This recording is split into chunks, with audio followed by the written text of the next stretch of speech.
Hello, everyone. I hope you're having a good day. Uh, we're going to be a little bit optimistic today, and we're going to attempt to do this five-star Niverio Pentomino puzzle. Now, I should be upfront. We can't blame Niverio for anything that happens because Niverio specifically told me not to do this puzzle. So we'll accept. But I have been enjoying Pentomino stuff lately, so I wanted to do it anyway, even though I was advised that this was perhaps ambitious for a stream. So we'll see how it goes. Also, I'm being really tilted by the fact that this singular zero is blue and every other hint is black, and I don't think that has any meaning. Uh, at least it looks blue to me. Like this zero is very clearly a different color than this zero. I don't think that has any rule significance, but it bothers me. Uh, all right, let's read the rules. Uh, yeah, even on the other screen, it looks the other color. Uh, Tristan agrees that I am not crazy and that this is not a House of Leaves moment. Could be a House of Leaves moment. Okay, so our rules. So we need to shade some cells in the grid so that clues outside the grid indicate the sums of contiguous blocks of unshaded cells in that row. So shaded cells have no digits, unshaded cells have digits. That is how it works. And so the unshaded cells will have the sum that is given here, except in this puzzle, only the last digit of the sum is given. So a 1 could be a 1 and 11, etc., etc. A 1 and 11, a 21, etc. It's not given exactly what they are. So that is called the no tens rule in here. Always groups of sums that are given, they have to be separated by at least one shaded cell, so we sort of have to have shaded cells between our things. And then the shaded cells in the grid form pentominoes. So the pentominoes are given to you here. Oh yeah, Tristan. Tristan. You need to sort of redo this. Let's see. I can maybe just nudge this over, because I don't actually need. I don't think I need the thing here. I don't think I need the FILN business. Oh, are you not going to fix it, or you want me to get up? I can get up. I can't fix it with you there.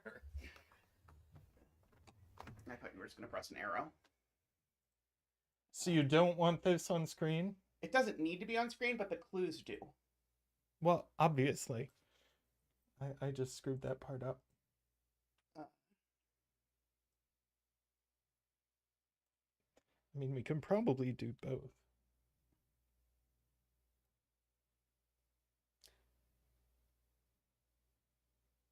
There's at most 3 on the left, which is handy, so that actually does show all the left ones. I think if you shrink the rules a little bit, yeah, that should do.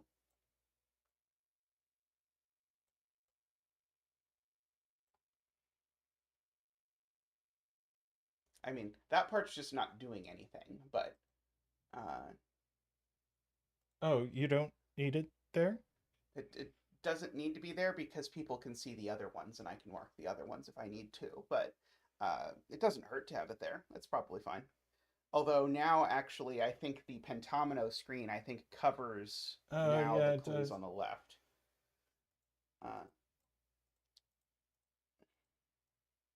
Oh, and 1 on the left does have a 4th clue. Shoot.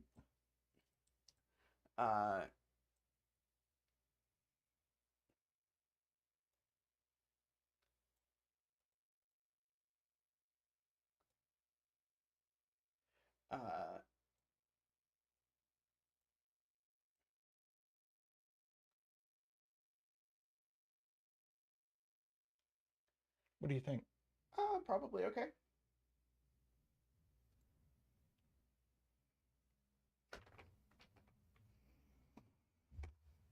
Isabella says this is going to be a one puzzle stream. Oh yeah, I knew that. Uh, when ambitiously Tristan referred to this as first puzzle, but I did not think there was any prayer. We were going to do a second puzzle after this one, but we shall see. Okay, and pentominoes cannot touch orthogonally, but may touch diagonally. Okay, so we've got to fit each of the 12 pentominoes into the grid exactly once.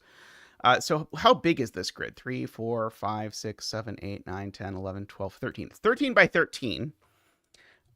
So it's 169 minus 60 tiles of pentomino. That means there's 109 digited cells in the grid. For what it is worth. So that is maybe something that we can make use of. Because we know there's in fact exactly 109. Let's see. Oh yeah, this is going to be tricky to have. Let's see. Okay, so the obvious place to look is this column, but I don't think it's anywhere near forced, unfortunately, because we have 1 space, 1 space, 1 space, 1 space, 1. Yeah, we've got sort of 4 degrees of freedom in there. I mean, I suppose technically one of the 2 5s has to be at least 2 cells. So it's only 3 degrees of freedom. I guess actually, if you think about it, because of the 1, 2, and 3, okay, yeah. So actually, what is the real minimum length of these? Because if I use 1, 2, and 3 being single cells, I can't make one of the 5s a double cell. So yeah, so let's see. What is the intelligent way to decide what the minimum number of length 2 things there is in this thing? So I guess here's how to say it. One of the 5s has to be length 2. And so if one of the 5s has to be length 2, then one of the 1 and 2s has to be length 2. Because otherwise it won't fit. Oh, but right. But the 5 doesn't have to be a 5. Right. So Paul Fly actually has an example where it could be 1, 2, 3. Yeah, could actually be 1 length 2. There has to be at least 1 length 2, but it could even actually, Paul Fly, despite my attempts to prove otherwise, it could be exactly 1 length 2, which is a little bit regrettable, but what are we going to do about it? I don't know. Now, maybe actually the borders are interesting. So I guess maybe here's a different thing. At least 4 cells in every row and column have to be pentomino. I can't get away with fewer than that because of words, because of the fact that there are only 9 different digits and there aren't zeros in this puzzle, thank God. Yeah, every 0 clue has to be at least 10. That's true. So every 0 clue is a minimum of 2. So like here, this is really tricky to make work actually. Hey, Dorganus. Because we only get sort of 3 pieces of pentomino in this row. And we get a maximum of 8 digits in this row, actually. Because if we had 9 digits, the sum of these numbers would end in 5, but the sum of these numbers does not end in 5. So we actually need at least 5 pentomino cells in this row. Now, of course, it could be, annoyingly, like some sum and I that's 5 long and then some sum. That would be possible, I think. But we do have to keep that in mind, especially around the border. thinking about exactly how my pentomino shapes are going to work is going to be interesting. There's a lot of rows with only 2 clues, which are going to be sort of constrained. I don't know if we're going to need to like ultimately count those. This row could have only 4 pentomino cells, and this row could have only 4 pentomino cells. This one can't. But all the ones that sum to something ending in 5 are sus to me that they're probably going to have exactly 4 pentomino cells, or at least could have exactly 4 pentomino cells. Am I going to have to min-max the number of pentomino cells and say, like, every row is going to... So every row has a minimum of 4. So that means just if I only put the minimum in every row, that's 13 times 4. That's already 52. So actually, if I do that, so 52, and then this row needs an extra one, so that's 53. This row needs an extra one, that's 54. This row needs an extra one, that's 55. That one doesn't, that one doesn't. This one needs an extra one, that's 56, 57, 58. Let's see, 59 and 60. Yep. Okay. So in fact, actually, we are at, just by the rows, we're at minimum. So every row, let me just sort of mark it over here somewhere. Let me mark with a red X the rows that have 5. So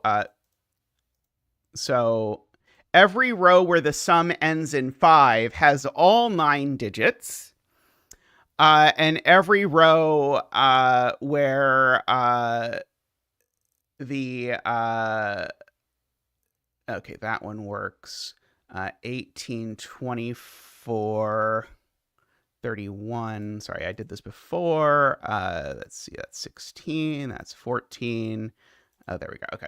1, 2, 3, 4, 5, 6, 7, 8. Yes. So every row that has an X has 8 digits in it, and therefore 5 pentomino pieces. And every row without an X, therefore, and every row without an X has all 9 digits. Yeah, we could mark the digit that's missing, because, for example, here the digit that's missing is 4. Let me mark it over here, perhaps.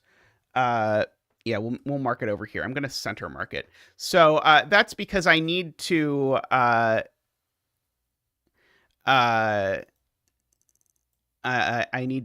I need to make it add to, again, something that ends in 5. Here the missing digit is a 9. Here the missing digit, let's see, it's 11, 16. Here the missing digit's also a 9. Right, there's no missing digit here. No missing digit here. Here the missing digit, let's see, 18, 24, 31. So here the missing digit is a 4. Let's see, 8. So here the missing digit is a 7. Let's see, 16. So here the missing digit's a 9. 14. So here the missing digit is a 1. And here the sum is 1. So the missing digit is a 4. Okay, so like just from this, for example, you can see things like every row has an 8. And there's a few other things where that is true. Yeah, so the question is, does the same thing happen for columns? I bet no, but maybe we're lucky. So 15, 15, you're sorry, that one's fine, that one's fine. Let's see, but I will at least mark the ones that don't have a sum ending in 5. Let's see, 16, 21, 25. Okay, that one needs 1. That one's fine, that one's fine. That one needs 1. 15, that one needs 1. That one's fine. 6. This one needs 1. 13. Yeah, that one needs 1. 16. That one needs 1. 10. Okay, that one does not. Okay. 1, 2, 3, 4, 5, 6. Yeah, we cannot do the same for columns. Because there are not 8 there are not 8 columns that don't have a sum that ends in 5. Unless I screwed up twice in calculating this.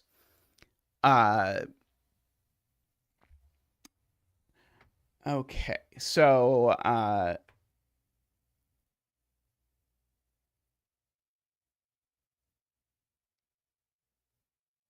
but still helpful to write down the Audi sums. Oh boy, this is going to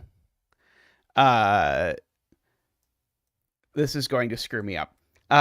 Okay, oops, undo. Actually, maybe, oops, undo. There we go. Okay. Maybe what I'm hoping for is that it will be obvious which of these actually have 2 Audis from this computation, because I know what digits are missing in the rows.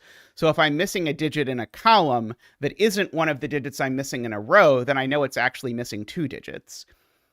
So 8, this one is missing things that end in 4, 15, plus, okay, 15, 24, oh no. Well, I don't think I can put them somewhere where you can see them without scrolling things off. I don't know that there's anywhere else I can mark these. Okay, corner mark at the top will do. Let me finish doing this math and then I'll move them to the top. So 15 plus 16 is 31. So this one's also a 4. 6, 11, 16. This one's a 9. 13 plus 5 is 18. So this one's a 7.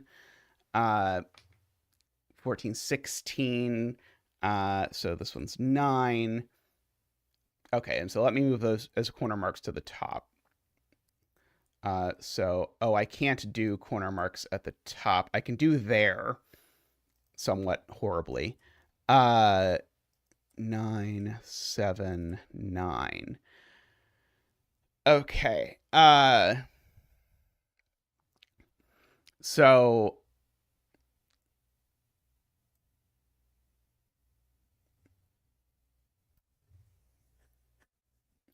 yeah, it could be one column is missing 3. That's totally fine. Unfortunately, none of this worked out in a way that was at all useful without at least further interrogating this. So they all match up, but we've got too many 4s, right? No, there are 3 4s. Hey, Franco. And there's a 7, 2 9s. Okay, so the missing ones, so to speak, the missing ones are a 1 and a 9. And so the extra column actually has an extra 2 things missing. It has a 1 and a 9 missing, right? So one of these columns actually adds to 35 instead of 45. Is what I have observed. So that's sort of interesting. I'm going to sort of like mark these in a light color just to remind myself that those are sort of the two ones over there. Okay. I can't tell why, at least in my video, that didn't show up, seemingly.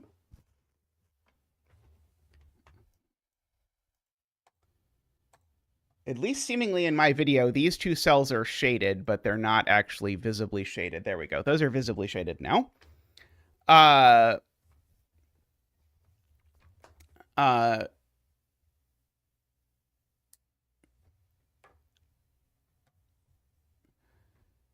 Okay, so all of this information seems pretty helpful, although the rows are again sort of more interesting than the columns.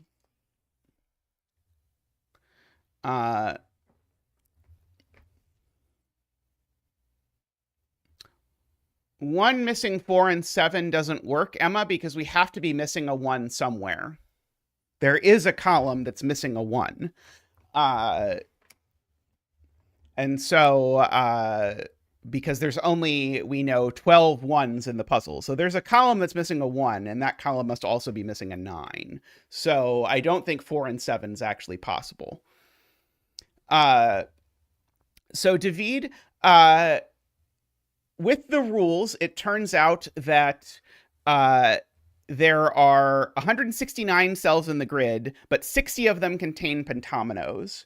And there's only 9 digits from 1 to 9, so every row contains at least 4 cells of pentominoes, but 4 times 13 is 52. So that means we're only sort of 8 short of sort of min equals max kind of situation in terms of number of pentominoes. But some rows like this one can't actually contain 9 digits, because if it contained 9 digits, the sum would end in 5 and it doesn't. And so in fact, actually, the other 8 are known in terms of what row they live in. It's the 8 X's in the rows that are there. And so in the columns, it isn't quite as nice. We know 6 of the columns that are missing those. And it could be that one of these is missing. Like this column could be missing a 7 and a 1 and a 9, for example. That's possible. Yeah, it's a very cool setup. It was very well telegraphed, and I was happy that we stumbled upon it. At least I feel like fairly quickly. But that means that every row has exactly 4 or 5 pentomino pieces, and we know what they are. Okay. Unfortunately, this one has exactly 5, or it would be forced, because there's got to be 1, 2, 3 gaps. There. 1, 2. Okay, this one has 4 gaps. This column has 4 gaps, but unfortunately, again, this one needs 5 pentomino pieces and not 4.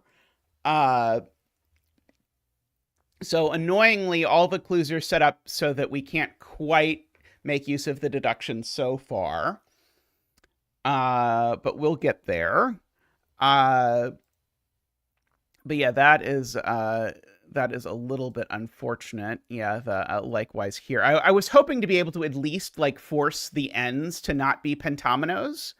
But sadly, the ends not being pentominoes is not a thing that I can do yet in any of the rows, because I do need sort of I need 1 extra pentomino. I know at least one of the 2, I suppose. Let's see. So where are we? Okay, so maybe I should ask myself where the I goes. Because there aren't, I guess the I, if you think about it, the I, and if the I went row-wise, the only place the I could go is in a row with, in an unxed row with 2 clues. So the I could sit there, or there in terms of the row. Those are the only places that it could be. Column-wise, the I... Wait, is it an unxed row? Oh, I mean xed row. Right. Sorry. An unxed row only has 4 pentomino pieces. It'd have to go in an xed row. Sorry, it'd have to go in an xed row with 2 clues. So unfortunately, there's more of those. If it went column-wise, it would have to go, again, not necessarily in an xed column, annoyingly, I think. but it would have to be going in a column with 2 clues for sure, because that would be it for the column. So so I guess there are a bunch of places that can't be an I. For example, this cell is definitely not part of the I pentomino because neither its row nor its column have 2 clues. So that is thing. Let's see, Emma says there's a column with at least 6 pentomino cells. Oh, no. Okay, sorry. I thought Emma was telling me I could identify a column, but no, Emma's just saying because there's a column that has the 1 and the 9 extra. So it could be, could be 4 plus 2 or 5 plus 2 missing. Got it. Yeah. So yeah, there's a column with more pentomino cells, but row wise, there's not. Yeah, right. In the column, it could actually have 3 clues because we could have the 1 and the 9 sort of interloping in an annoying way. I did notice when I was doing the math, because it was slightly irksome, that in this column, actually, the numbers already have a pretty big sum. So the sum of the numbers is already 36. Sorry, no, 31. No. What was it? 15 plus 6. No, 31. So these sums could each be honest, or one of them could be a teen instead. So it could be an 18 instead of an 8 or whatever. But that's actually sort of pretty close to tight. I don't know if that's going to do anything, but that at least I stood out when I did it. That this row is probably similar. This row, if I look at it, is 13 plus 18. This row is also 31. If I just sum these, so it's either 31 or 41. It's going to have 5 pentomino cells in it. Again.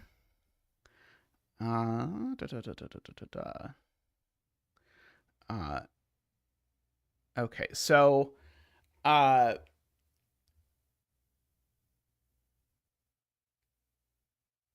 okay, I'm thinking about all of these 2 clue rows again. Right, I actually know it's 41 because I know it's missing exactly the 4.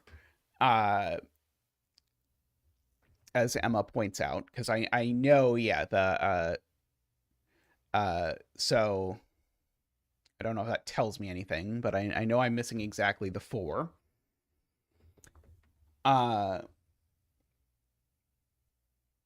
But in these rows where I have to fit 5 pentomino cells,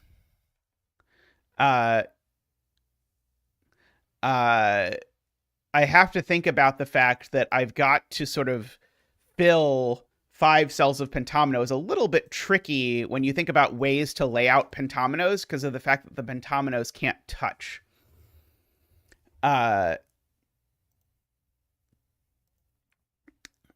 So we have that.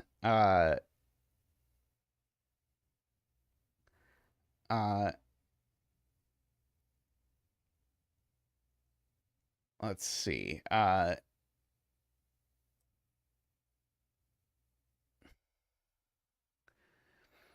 Niverio says, quote, "It isn't math, but I can't imagine what I could do in this puzzle that isn't math." But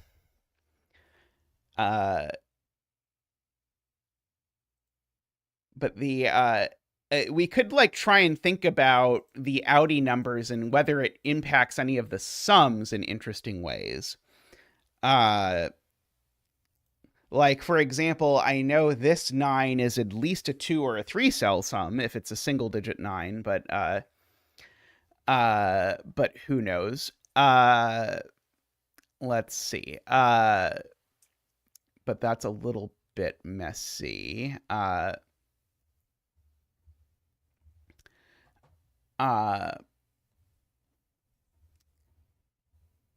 in this column again, sums to either 31 or 41, depending on whether it's missing the 1 and the 9 or not. Is there something like missing? So I guess the columns that are already missing 9 can't be missing an additional 1 and a 9. So weirdly, I actually know that these columns do have exactly 5 pentomino cells in them. Strangely enough. For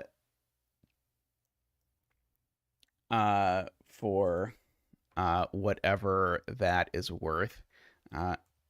Oops.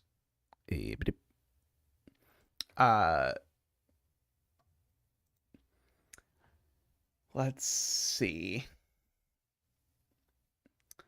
Is there a corner where something really interesting or ugly happens?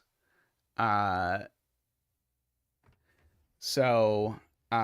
I'm thinking about like, can this cell really be pentomino is my next question for myself.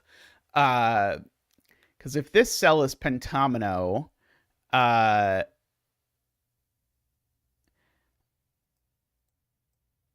guess I still have the possibility that I'm missing, or that there's 6 pentomino cells in this column, annoyingly.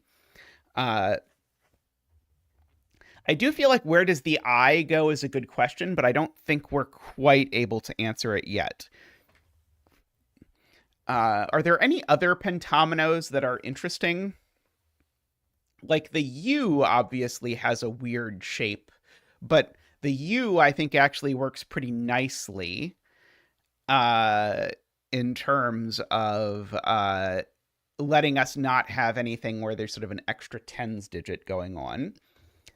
Let's see, I mean, this row, we know the 7 sum is more than one cell. Whoop-de-doo. Because there's a 7 missing and there's a 7 there.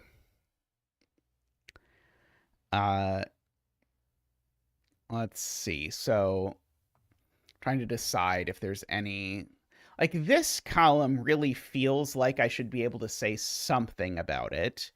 So I guess this is the column, actually. This is the column I know the most about in terms of columns, because it's missing a 9 and it's got all of these things. So this column actually has 5 pentominos in it. And so again, we've got 1, 2, 3, 4 gaps. So that's almost saying that we know that the top and bottom cells here are digits, but it is not quite saying that, unfortunately. Let's see, what on earth? Yeah, I feel like these columns with lots of clues have got to be somehow interesting, but I can't quite put my finger on it. What I should do with it. So yeah, so the sum of this column is 36 for whatever it is worth. The Y, so there are 2 other pentominos aside from the I that are kind of interesting in that they have 4 cells in a row. So we might, and this might be horrible, be able to think collectively about where the I, the L, and the Y are going to go. Because again, they're sort of a restricted collection of where they might be able to go in terms of where you could lay them in rows. But sadly, it's when you get to the ones that are only 4, it's a little bit more open. Let's see. So I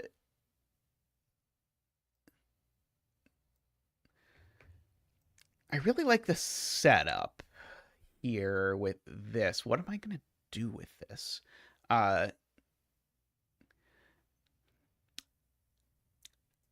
is the question going to be something about like how many pentomino cells are there in these 3 rows together or something, and something about how much pentomino is hanging over or something like that?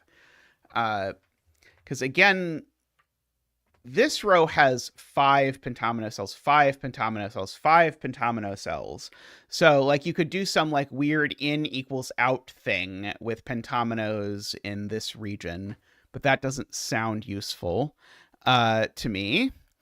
But it sounds like the kind of thing that like maybe Garion would see something to do with. But I don't quite know what one might do with it.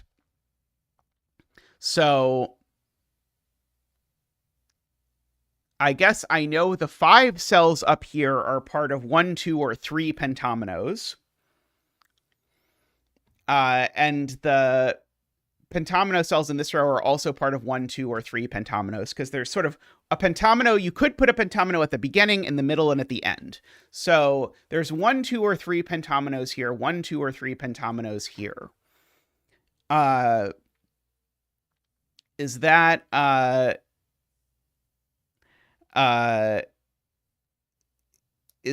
sort of like, can I rule anything sort of in or out in terms of that when I have sort of like 10 total pentomino cells and think about that? I don't think it's quite enough, although it's quite restricted, obviously.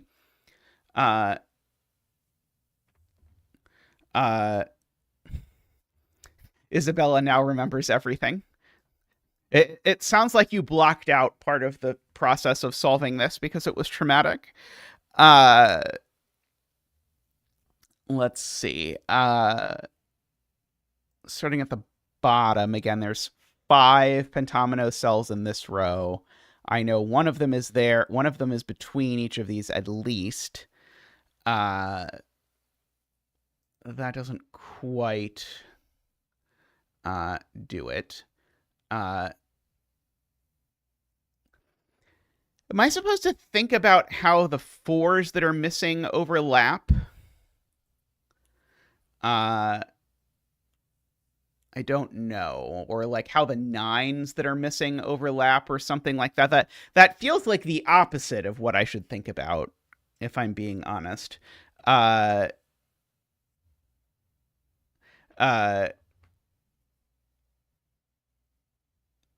Let's see.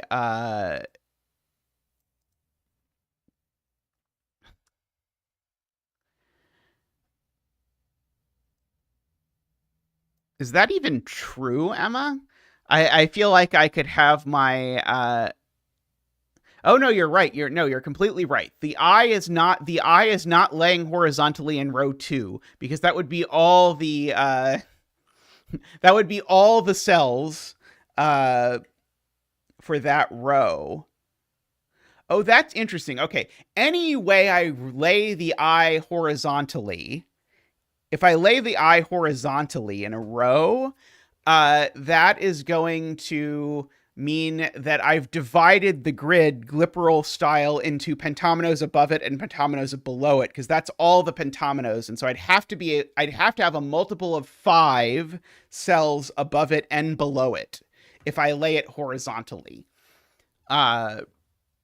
So like I can't do it in that row anyway.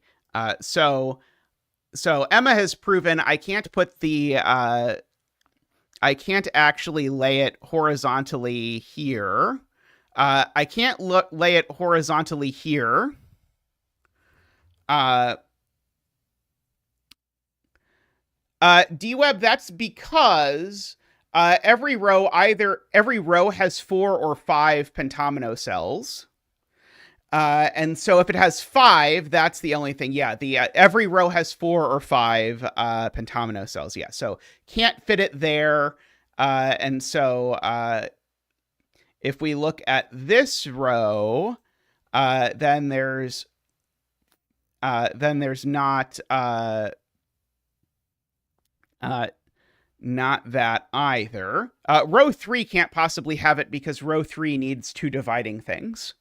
So the only rows that are possible are rows that have 2 clues and an X, but this one's not actually possible. And this one I just counted, and it's not possible either, because there need to be a multiple of 5 number of X's above and below it, basically. And so given that there's only 1, 2, 3, 4, 5, 6, 7, 8 X's. Wait, multiple of 5 number of X's doesn't. No, it's not multiple of 5 numbers of X's. Sorry, I didn't count that right. Multiple of 5 number of non-X's, right? Because the non-X's are the ones that are 4, and the X's are the ones that are 5, right? So there's 1, 2, 3, 4, 5. There are 5 total non-X's, so all of them have to be the same.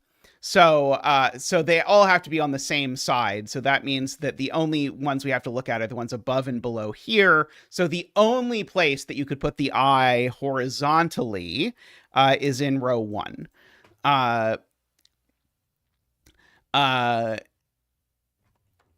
So if the I is horizontal, it's there. When it comes to the I being vertical, I think we might not be able to quite answer that as cleanly, because we have this annoying column that has an extra 1, 9, so we don't know the structure of all the columns as well. So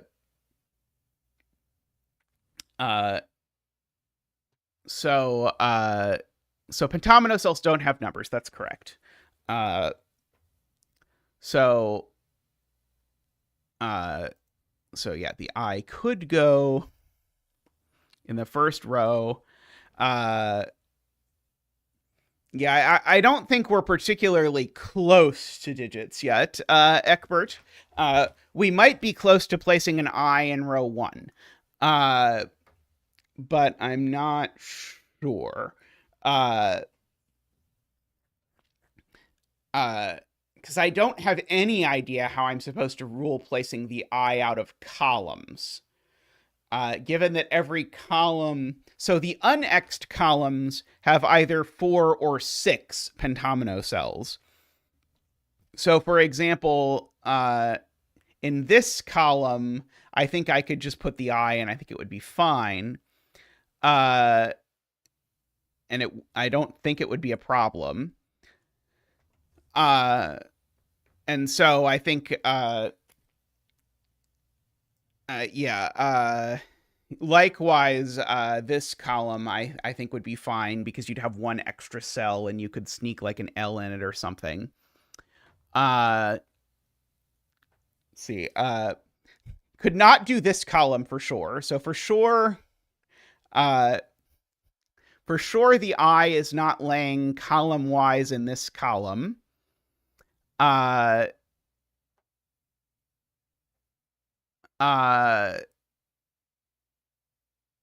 So like here are a lot of cells that are definitely not the I Pentomi-ones. So if we do this 11 more times,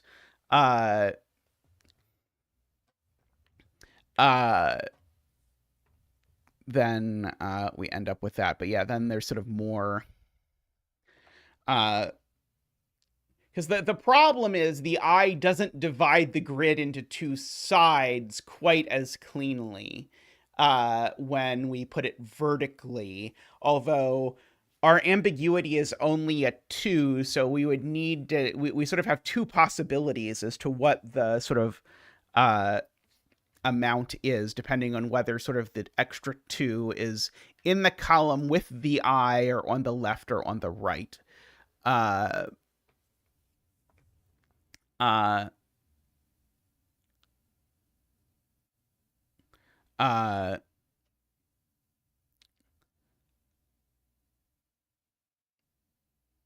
Columns with X's have either 5 or 7 Pentomi-ones cells, because they can only have at most 8 digits.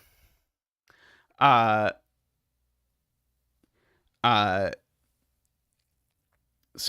I think they have 5 or 7. They can't have only 4. Uh, and then the columns without an X have either 4 or 6 based on whether they're missing 1 and 9 or not. Uh, there's no way there's a column where we just can't make it work out mathematically if we're missing 1 and 9, is there? Uh, uh,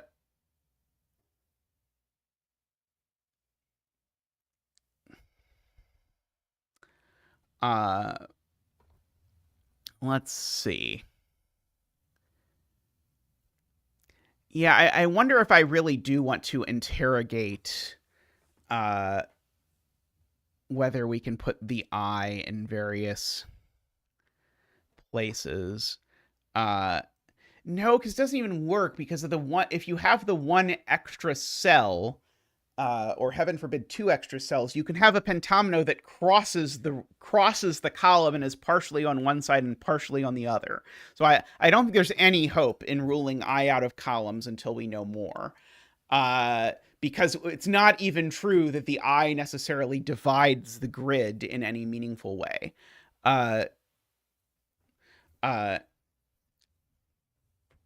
Yeah, definitely it's not in column 3, for example. That will never work. But yeah, while it's very restricted for the rows, it's not very restricted for the columns yet. Yeah, so but yeah, because of the flexibility of something, a pentomino crossing the column around the I, something like this, I mean, not like that, obviously, but something like that or something, that really sort of screws up the math that we were able to do in the rows because every row has at most 5. Hey,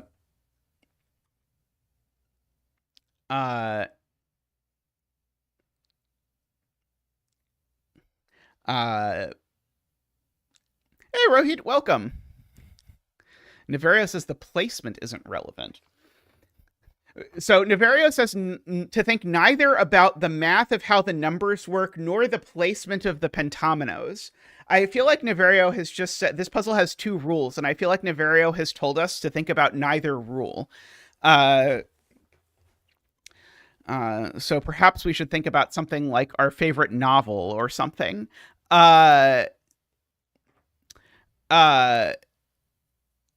Oh, it's the I placement. Sorry, I just read straight over the I. So perhaps Niverio is hinting we should be thinking about placing the F or something. So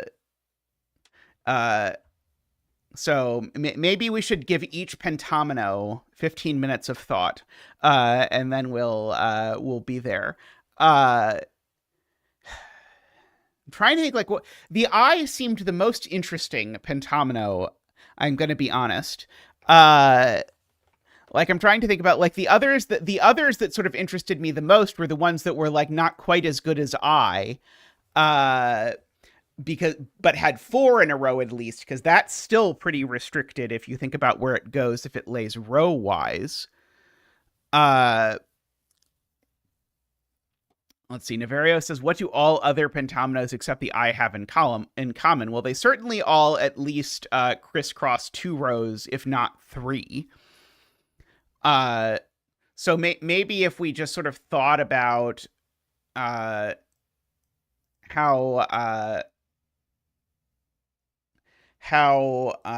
we're going to sort of think about. So maybe the point is I can't put anything but I in row 1. I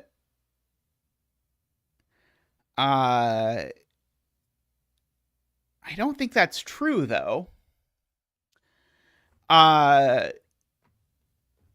Because like I mean like a T would do just fine.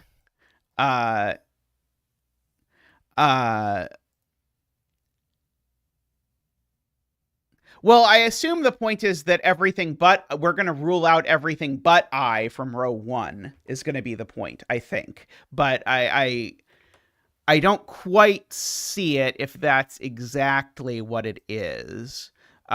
Although The fact that there's an extra gap in row 3 that is not present in row 1 and 2 maybe says I have to start a pentomino in row 3, but I don't think it quite does, because I think I could do something like an F hanging out like that. Sorry, an F hanging out like that, where the part of the F that's in row 2 is at an end, but it does that there. So I don't think it's quite true that we can. This is something I was thinking about before. Of like, can we say where the pentominos have to start? And I thought, okay, maybe that'll be useful later, but I don't think it's going to be quite useful. Let's see. So, oh, it's the bottom row. It's the bottom row, isn't it? Because the bottom row actually has two pentominos we know about, one that divides the 0 and the 1, and one that divides the 1 and the 0. And if neither of those is the I, and we actually know neither of them's the I, right? Yeah, we know neither of them's the I, so both of those stick up.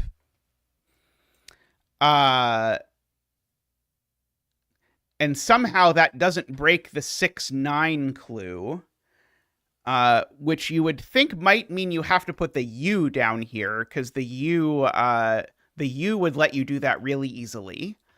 And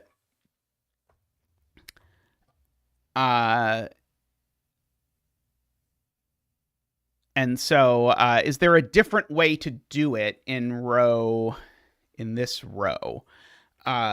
Because if I have any pentomino except the U in touching this row, then I'm going to need to make it so that it ends up sort of at the end in one of those. But I think I've just unfortunately shown you a way that would work out that would be fine for that purpose, because I could do something like that. And that combination, I think, unfortunately works, at least naively. It doesn't work if you think further, but it at least is plausible. Unfortunately, because even though I was thinking maybe the fact that these zeros had to be 2-digit sums, so that was going to make it hard to make a sticky outy bit sort of go and not end up in the middle, but it doesn't actually. There's unfortunately plenty of pentominos that make that feasible. The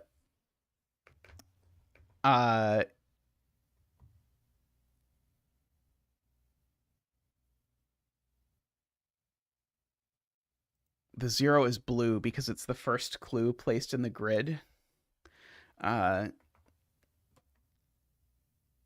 Interesting.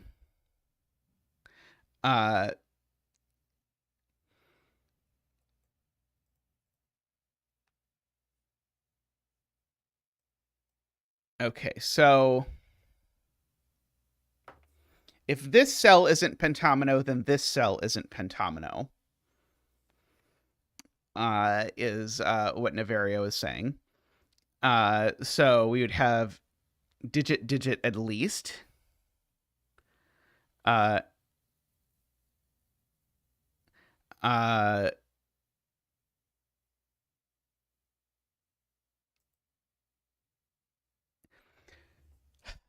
So if this is a digit, that's a digit. And likewise, if this is a digit, either that's a digit or that's a digit, at least. Like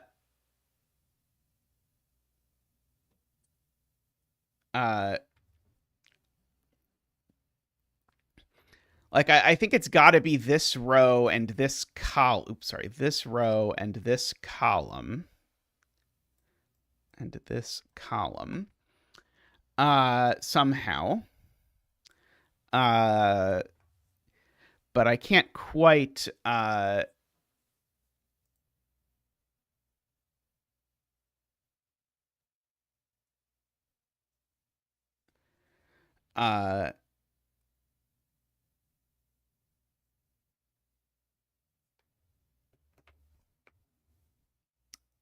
uh,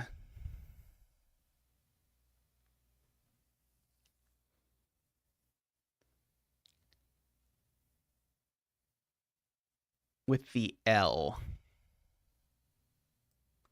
I don't think I drew that in, but I do think it's possible.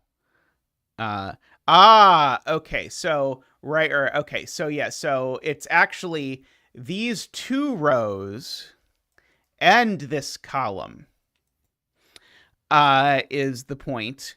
Uh, because of the fact that uh,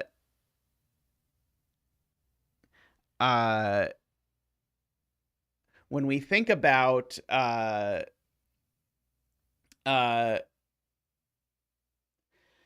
uh, so when I said something like, oh, we could do that, that doesn't actually work because it breaks the zero. Now, I think we could maybe do that, unfortunately, uh, when it comes to it. Oh, no, but that doesn't actually help. That doesn't help the fact that one of these pentominoes needs to get to the end. So what I know is, unless the pentomino in this row is a U, either that cell is pentomino or that cell is pentomino for sure, because the one of the two gaps here has to get to the end. Now,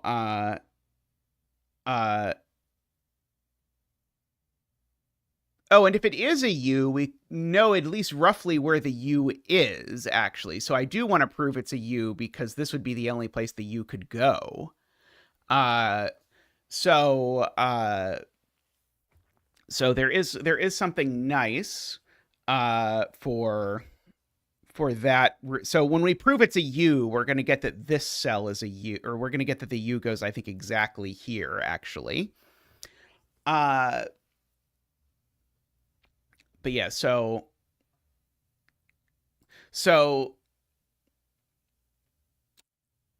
if this is pentomino, uh,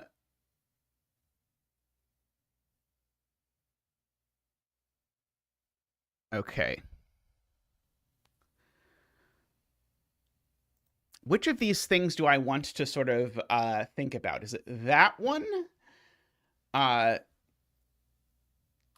if this is not pentomino, then that's also not pentomino. Uh, so there's digits in those, and therefore that is pentomino, right? Because remember, one of these two has to be a pentomino that connects to the middle of this if there's not a U down here. So in the world that it's not a U exactly, then one of the sticky outy bits has to get to the end.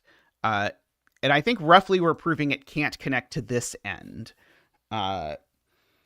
Yeah, because if I want the sticky outy bit to connect to this end, then I need to go at least that far, and that's just going to cut off this, right? So if it's not a U, that's not the end that the pentomino connects to. This is the end that the pentomino connects to. And so it would have to go something like that. But there's a zero down at the bottom there too. Aha. Okay, so it is a U. Okay, there we go. So the exact same thing applies with this zero clue in this column. So actually it's not possible in either direction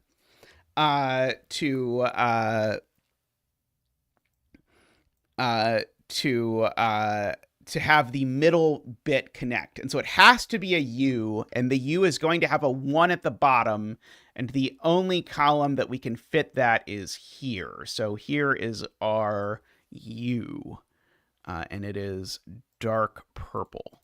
And then this is, let's say light gray. And we get to put a 1 there. And we get to bring out Zach for the digit dance. Boop, boop, boop, woo! Boop, boop, boop, wah! Boop, boop, boop, wee!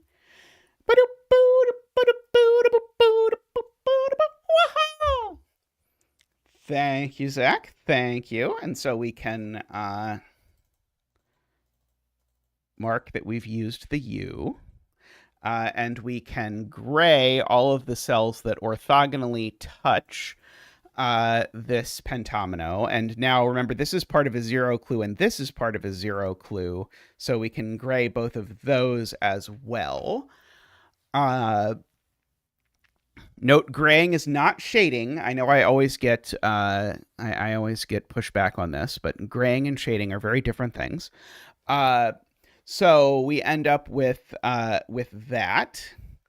You don't see the gray. Let's see. Can I use a darker gray? I feel like if I use a darker gray, it's going to look shaded, but I don't know what other color to use.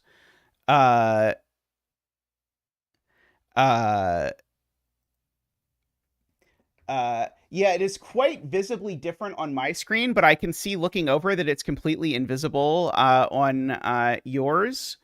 So yeah, let me try.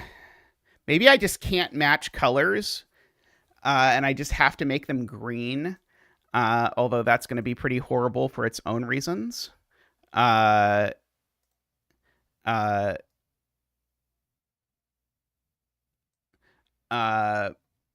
Okay, and so that's also a digit.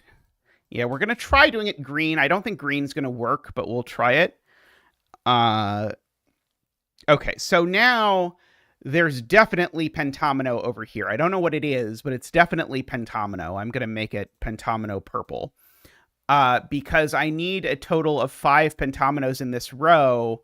And so I could have one of them there. That's 2, 3. So I actually need both of those to be pentomino, regardless, in order to possibly make this work. So we've got that. Let's see. Are any of these automatically anything? Not automatically, at least. This row, actually, a similar thing happens. In this row, I've only got, again, 2 clues. So that could be pentomino. That's 4. Oh, no, this row only has 4 cells of pentomino, actually. So this row only has 4 cells of pentomino, so that cell's not pentomino, because if this cell was pentomino, it would make that pentomino too, and that would be too many cells of pentomino. So this cell can't be pentomino, and that actually means that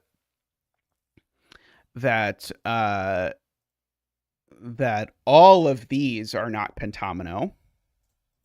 That logic was right? I think that logic was right. And so now this has to escape because it can't be an I, because remember, there's exactly 5 cells of pentomino down here. So that could be pentomino, but actually these 2 can't. And so this is definitely going to escape at least this far in pentomino purple. And now that is all 4 purple cells in this row, so that is now green, and now that makes that green because I can't fit a pentomino there anymore. So I've got that.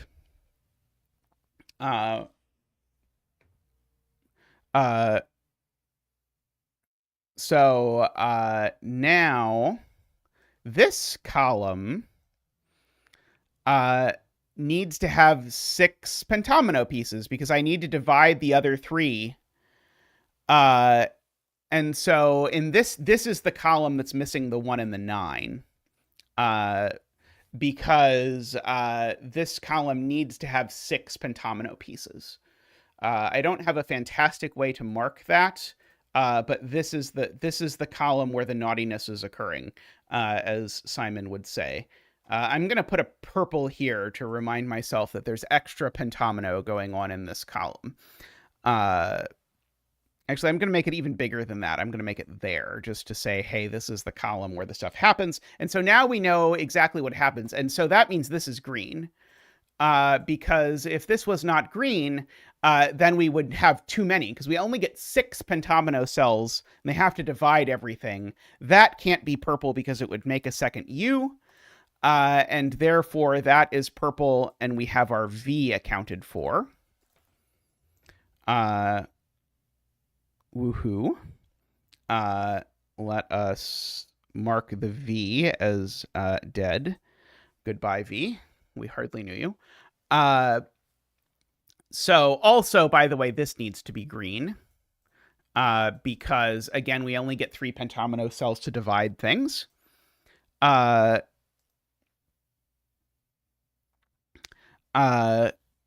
Okay, so we've got that.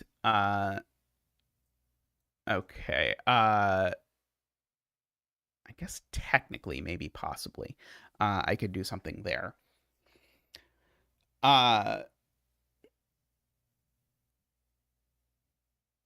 Right. Okay, and so now, as Emma points out, now no column can have the I, because remember, now this column has 6 pentomino cells, but definitely doesn't have room for an I. The others have 4 or 5, and the ones with 5 are X'd. But it would have to be a 2-clue 5, which would have to be this one, which does not work. So in fact, that does mean the I does run horizontally across row 1, right? So yes, so that means this cell is green in particular. I don't know exactly where the I lives, but the I lives somewhere in here. 1, 2, 3, 4, 5. 1, 2, 3, 4, 5. Of course, we don't quite know enough to say anything about where the I is, but what are you going to do? So we do have that at the very least. So we at least know roughly where the I is, although very roughly. Let's see. So we do have to keep in mind that I have to have the I in this row, and then I have to have something that does not touch it below in this row, which is going to be spicy in and of itself. But whatever is in this row is going to spill down into the row below it. Oh, wait, we actually have, sorry, we have 5 pentomino cells in this row. Sorry, we have 5 pentomino cells in this row, and we can't have any of them touch the I, which means that we're going to need to have pentomino at the beginning or the end. One of these two, at least, is going to have to be pentomino.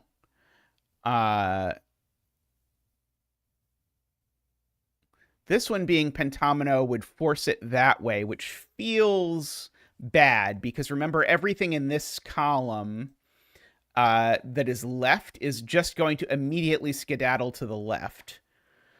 So that is interesting.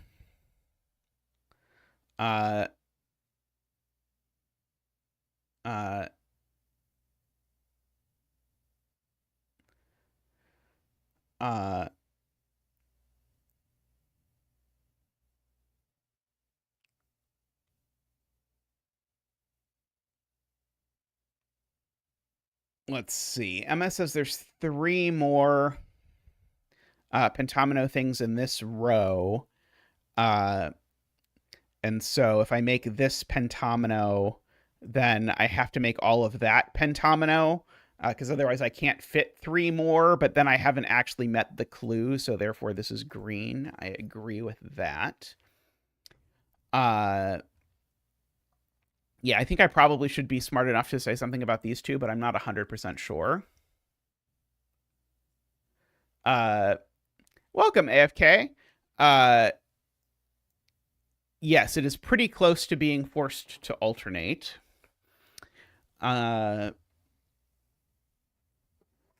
I think that is true. So if I did purple, purple, purple. Oh, maybe it's more because I could do purple, purple, purple, and then I've still got tons of room at the bottom, I think, unfortunately. Uh, uh, okay, I know that I get everything in this column. I've got 4 pentomino pieces in this column.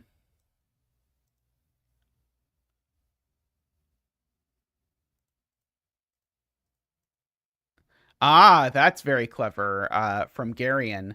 This cell is either part of an I pentomino and the cell below it is green, or it's green and it's part of a 2-cell sum. So this cell's always green. I love that. That is great. Uh,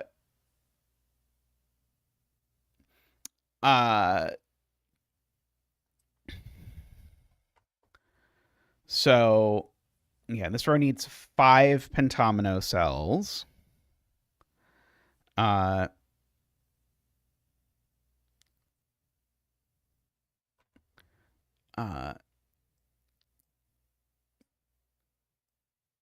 but again, I think there's a little bit of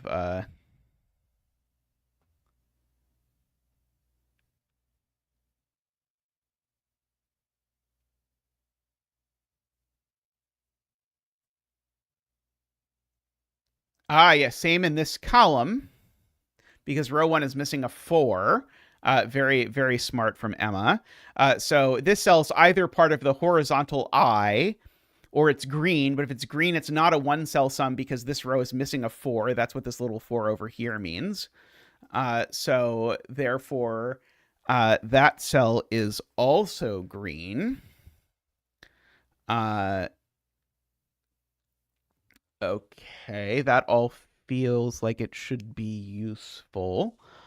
I'm not quite there on how yet. We do still have to put 5 pentomino cells in this row. As well as into the next row, for that matter. Oh, for that matter, while we're at it, this cell's green. That's going to be huge, actually. So this is by Emma's same point. This cell's green because this row is missing a 4.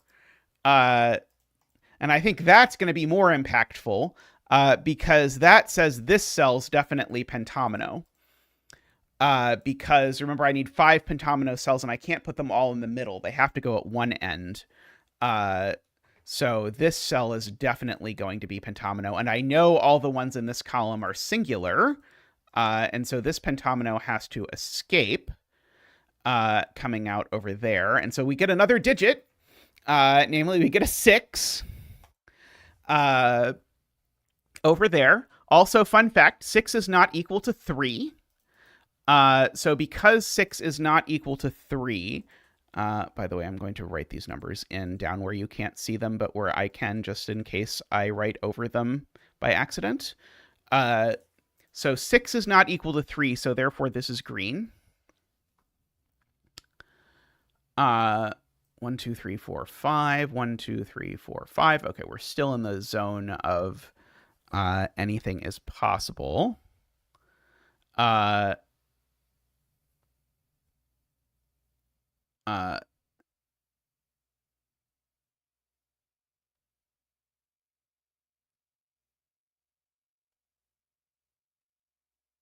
Oh, right. So now this is a 7.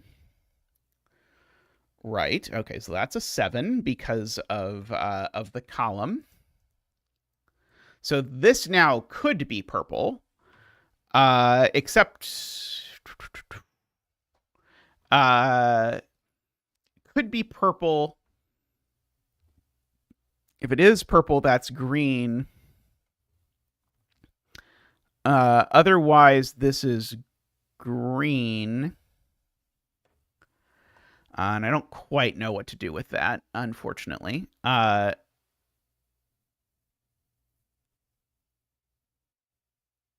Yeah, wherever the I goes in row 1, the row 2 shaded cells can't touch it.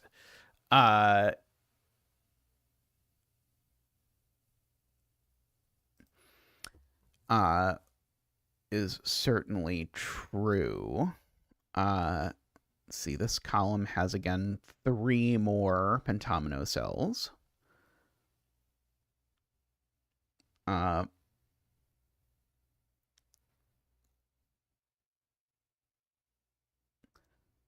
This column has 5 pentomino cells.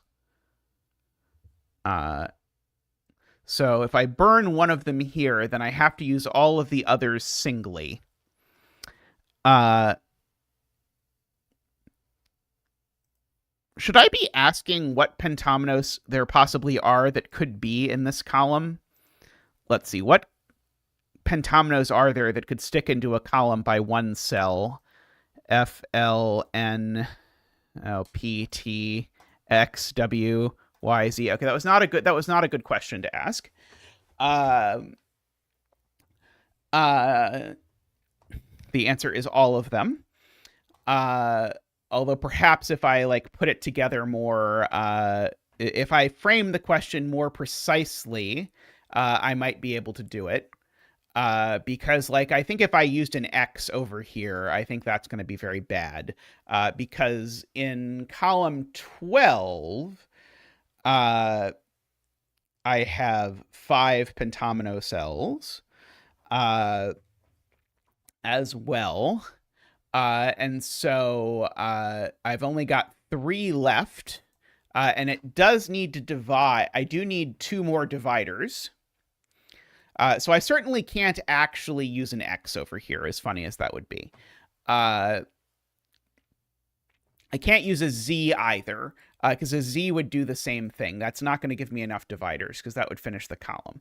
So if I think about column 13, I can't use X, I can't use Z. I can't... Oh, no, I could maybe use T. Could I use T? I would have to do it like that. Does that break this column? Yes, because this column also needs 2 more dividers. So it can't do T either. So can't do X, Z, T.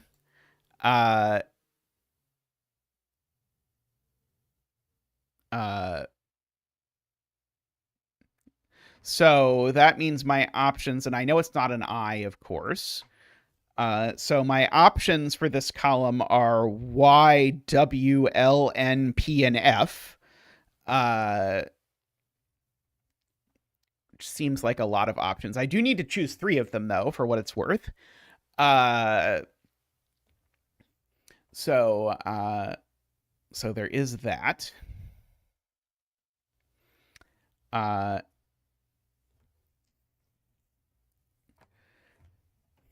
So I'm noticing that if this is purple, then this has to be green.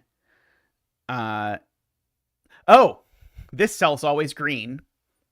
Cute. So if this cell's purple, this has to be green for JSUM's reasons. If this cell's green, this has to be green because of ways to sum to 7 reasons. So this cell's always green. For whatever that's worth. Okay, and so now this can't be purple because the purples in this column are singleton. So therefore that's green.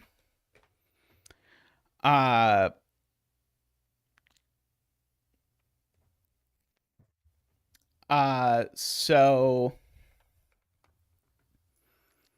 and in this row there's 4 shaded cells. I don't think so, AFK, because I've only got to have 3 green regions, so I just need 1 green region between these anywhere. I fear. Here, if this cell is not purple, then I do have one of the length 4 things laying down sort of in the middle in this, which seems hard, but maybe not impossible. Let's see.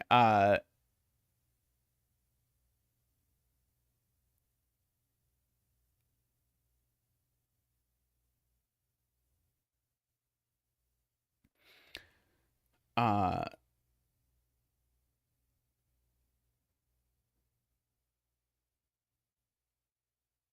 because this column is missing the 1 and the 9. Right, so this column has no 1 and no 9, so this is not a 2-cell sum to 4, is Emma's point, which is very useful to know. And it can't be a 2-cell sum to 14. Can't be a 2-cell sum to 14 because it can't be 6, 8, or 5, 9. And so it's either a 3-cell sum to 14 or it's a 24. Either way, that cell needs to be green. We're getting one step closer to AFK being able to say that this column is finished in terms of its shading. So now, if this cell's also green, we would go purple, purple like that, but I don't know that that's immediately a problem. Because it'd have to come out like that, of course. And let's see. This column needs 3 dividers, so this would be the 3 dividers, but it needs one more purple cell. So it would have to be like that one or that one or that one, actually, any of those. And then it would sort of continue on into that column.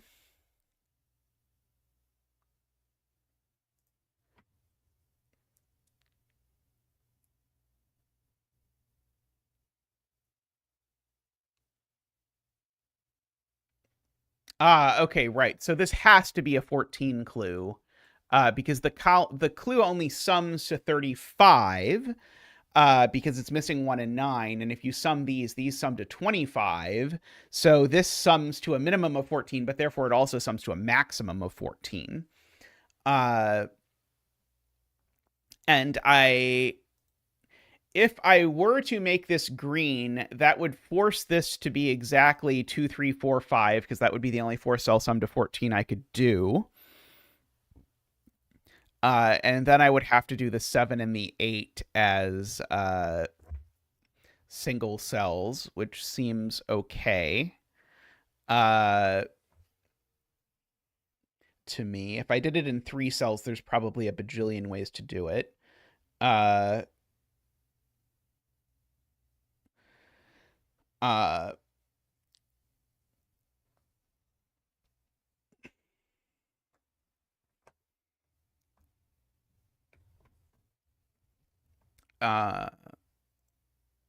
Unfortunately, that seems plausible to me, which is regrettable.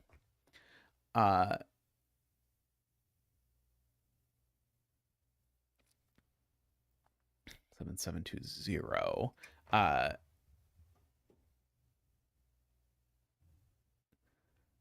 Row 3, column 12 is green. Right. Yep. There's another good use of this. I know that 9 is missing from row 3, so therefore that cell has to be green. We've come across that a few times, but yeah, that is good. And so therefore that cell is now Pentomino purple, which now makes this green because I know that. Okay, and that's beautiful.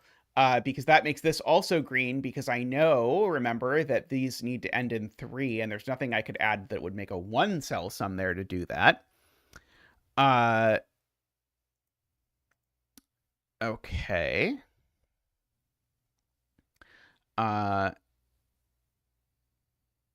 So we've got that. Okay, now I finally actually am at the point where I can nonograms it. Because now if I count in, now these are always part of the I. So we have that happening. Okay, and so now this 0 now pushes the green down by 1. Let's see. I'm doing a quick skim to see if there's any other places where I can apply the missing digit thing. Oh, that's now a 9, right? Just by clue.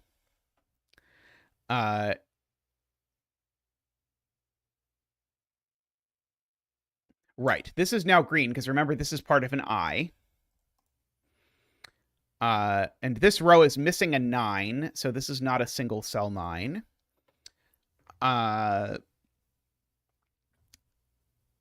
So we've got that.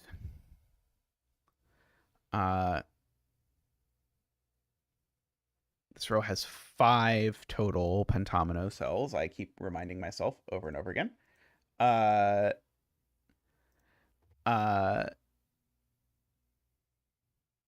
Let's see. So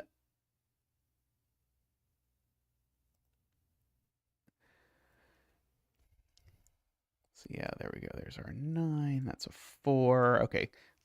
Just for the future, when it comes up, this is not a single cell 7 because of the row clue missing. This is not a single clue 9 because of the 9 missing.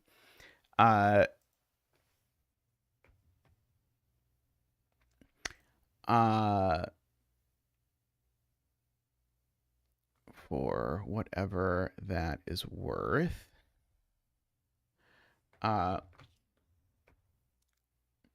Is it possible that the sum here is actually 33?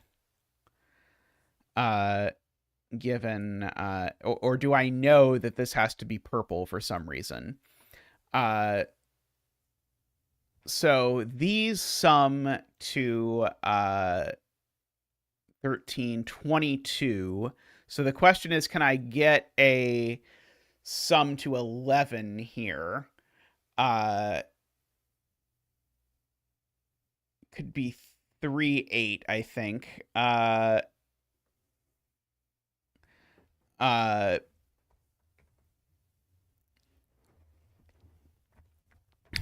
So I think it is actually possible, annoyingly. If it's 33, Eckbert, then this could be a 3-8 is one possibility at least.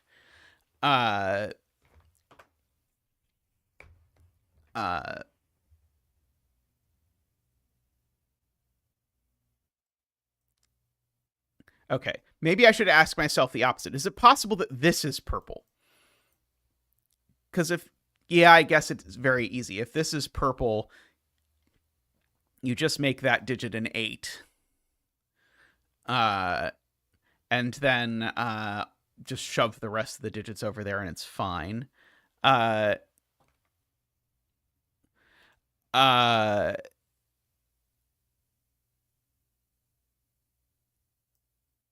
See, okay.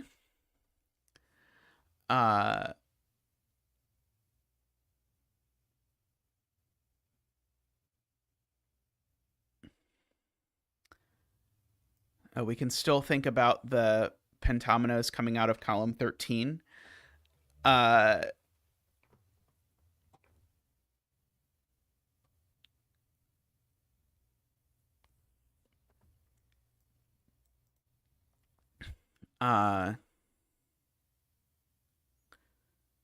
Row 2, column 3 is green, right? Because if it was purple, you'd have to put a 7 above it. That's very true.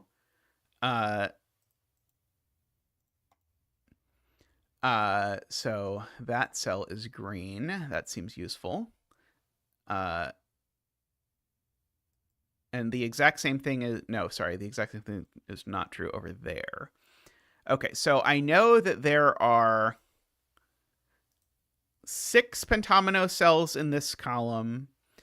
There are 5 in this column. And there are 5 in this column.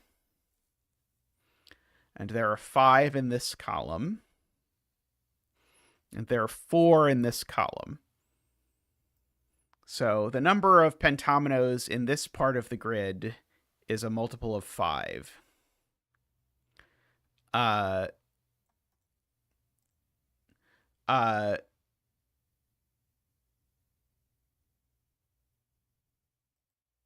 1, 2, 3, 4, 5, 6, 7. Yep, if this were purple, it would again, I agree, make that have to be a 6, which I cannot do. So that does help with getting there, and so we're very close on knowing what is happening with this row. So actually now, if this pentomino goes over here, actually now both of these have to be purple.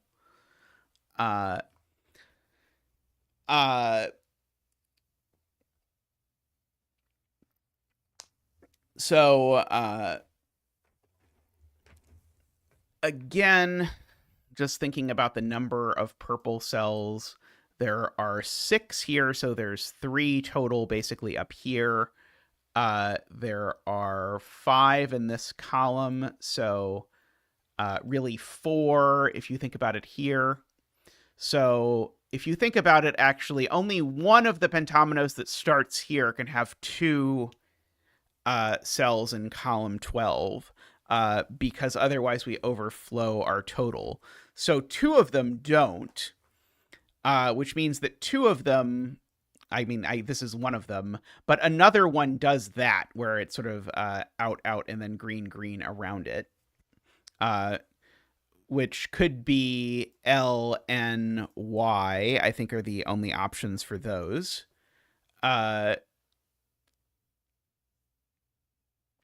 This is also green from a 6 clue. Okay, that's great. So that seems very helpful. Let's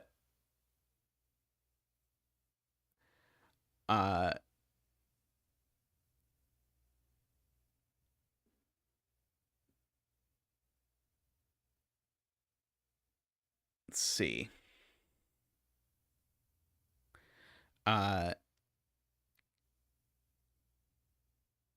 Or N, right, Emma?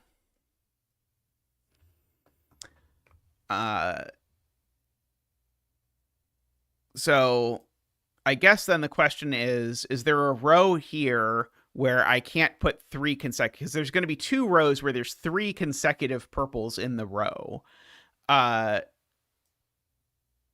3 consecutive purples can't go here because of the row only has 5 purples. 3 consecutive purples can't go here because the pentomino in row 1 is the I. 3 consecutive purples can't go here because there's would be only 1 left to divide it. So I guess what that means is that either this is 3 consecutive purples or this is 3 consecutive purples. And so that means this cell's always green, because whichever of those is 3 consecutive purples, this is always green.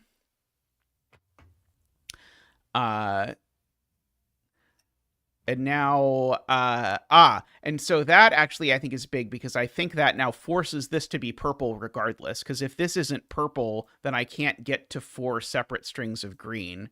So I don't know if this is the purple I was thinking about, but it's a purple.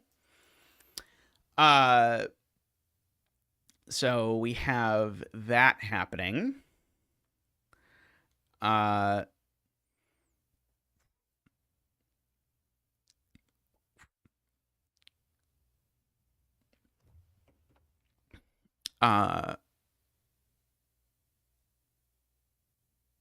So now we know this digit. This digit now is an 8.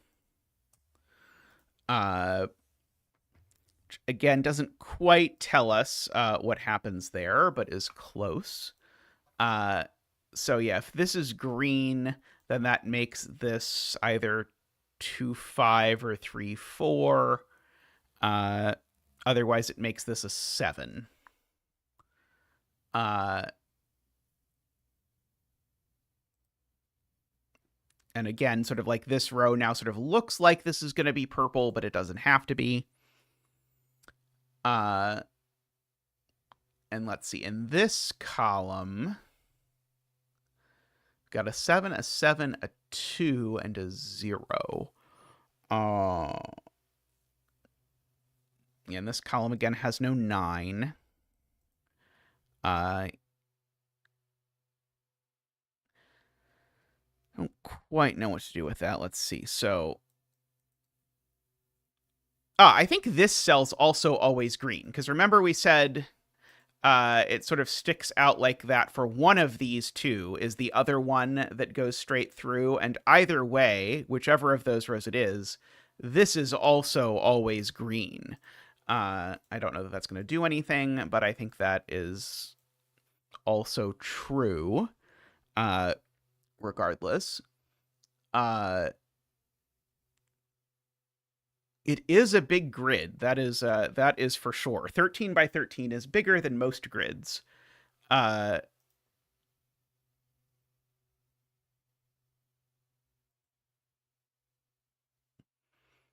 JSUMs also make that green. Because the last column is missing 1 and 9. I don't actually have that written for myself to refer to, but yeah, that's a good idea, yes. Right.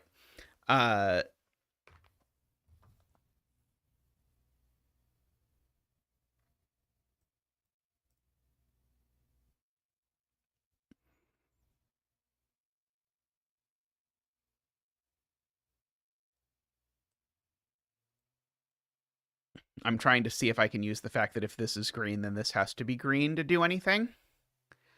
So that would force purple, purple, purple. But I don't think I quite can. Actually, both of these columns, they actually both have the property that as soon as this is green, that's green. As soon as this is green, that's green. Because this row is missing a 7 and this column is missing a 9. So actually, these are. I can do my little like gray line of.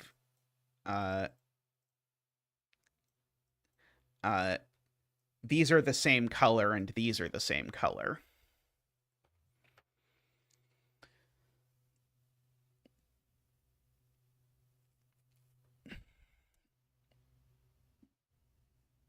Oh, right. Yeah. Emma has a smart spot, which is that this cell definitely has to be pentomino, because if you just look at the row, one of these two needs to be a pentomino to separate it, but just by geometry, they can't both be. So, I mean, this is a weird version of the 2 of 3 logic that you usually use in loop puzzles, where these can't both be purple, so therefore this has to be purple.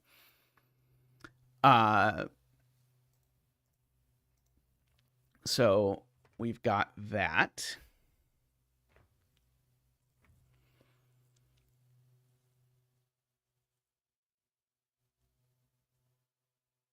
So that makes that a 1 while we are filling in things.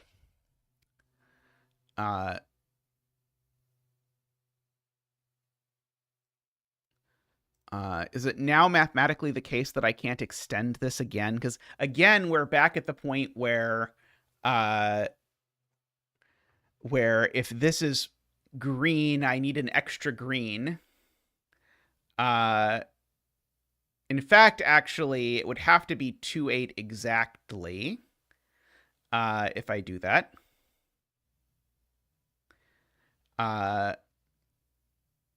Yeah, these are definitely different colors, so there's definitely a border. Yeah, these two grays are opposites. So these two are also the same color if we want to continue our story.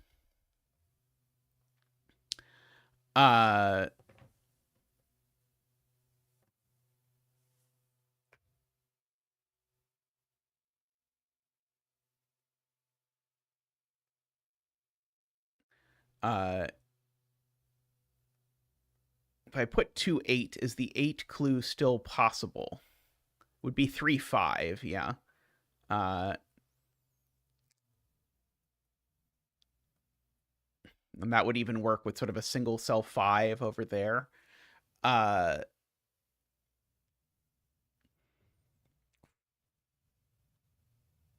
Yeah, they could be 235, I think, instead. I think 235 with a single 8, I think, is also possible. My claim isn't that it stops here. My claim is just these two are the same color, because I can't do it in one. Yeah,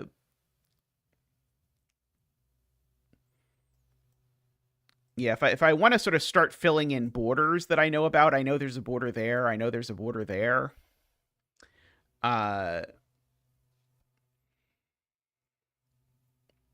Because one of these is purple and it is the Y or the L, depending.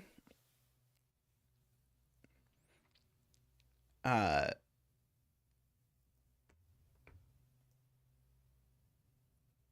was trying to see if this was going to force a repeat if I made this an N, but I don't think it does. Let's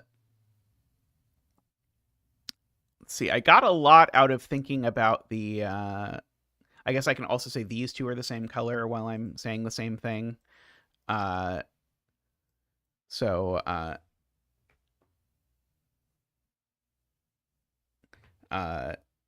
like I think I could do like a W even. I think it would be okay. This column has 5 total. So if these two are connected, we did some, maybe it wasn't what you thought, but we did a lot of coloring in column 12 and 13 based on knowing that sort of like 2 of the 3 at least had to sort of jut straight out. I don't think we know what pentominoes they are, but we at least know a lot about their structure. If this is purple, then every other purple in this column has to be 1 long, and that sounds really bad to me. Just in terms of what that's going to do pentominologically with these things. Like, I really don't think this can be purple. Because one of these two is going to have to make it to column -4, and then that would make it an I. Sorry, when I say one of these two, I really mean one of these that's purple and this one. One of them has to make it to this column, and it can't glide through it, because that would make it an I. Because remember what we proved already, right? This is right?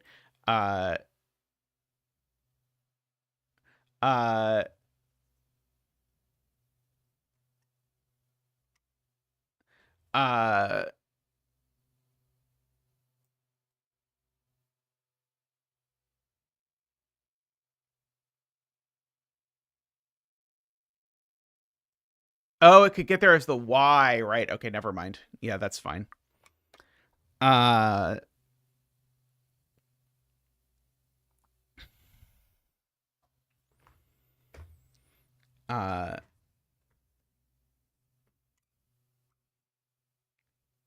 See, Niverio says there's a total of 16 pentomino cells in columns 11, 12, and 13.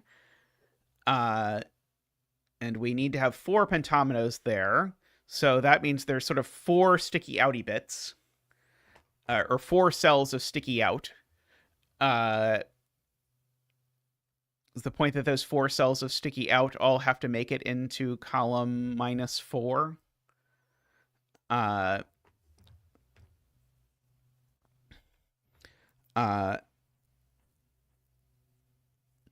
Oh, is it going to have to be the 4 cells that can possibly get there?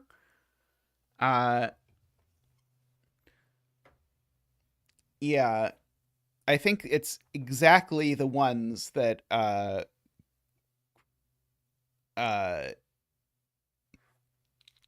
that do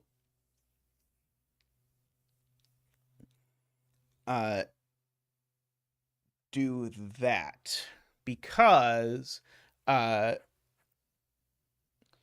sort of extra cells out of these columns need to be a total of 4, and it has to come from one of each.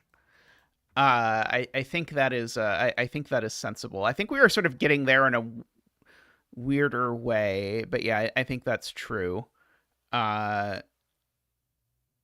don't think it does anything, but I think it's true that it's got to be the L, the N, and the Y. And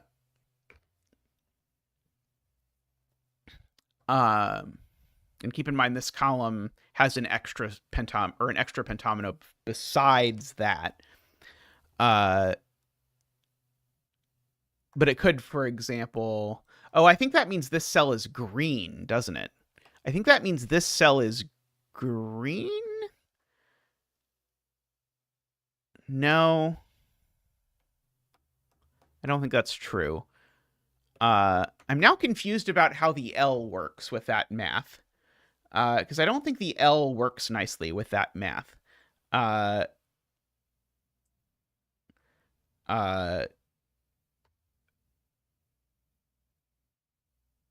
Because the L... So I think I don't understand this, because the L is going to have 2 cells in this column, but then that's going to be 2 cells from that one, and then the other one's not going to stick over here, so we're not going to have 3 things going 4 over.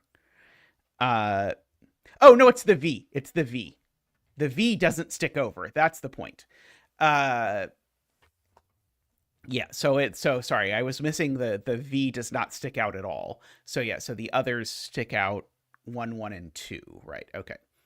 So unfortunately, that is all combines to tell me nothing.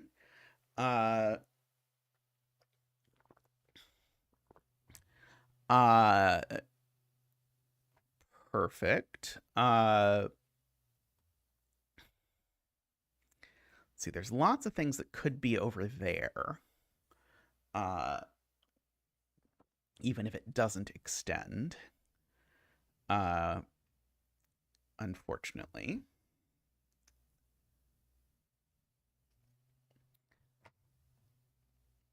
Let's see.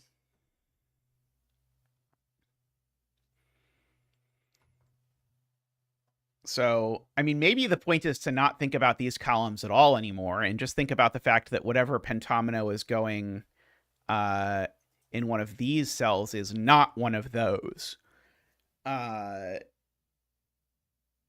So it's got to be like a weird one, like an F or an X or a W or something. But I don't think that's quite enough for me to sort of leverage that. Okay, well, in this row, maybe I should think about it this way. I know one of these 2 is purple. Oh, maybe that's going to do it. In this row, one of these 2 cells is purple, and I still need 4 more purple cells. Because there need to be 5 total purple cells in this row. So I think that's actually very big. Because one of these is purple and the other is green. So that's going to be 1 divider. There's no way I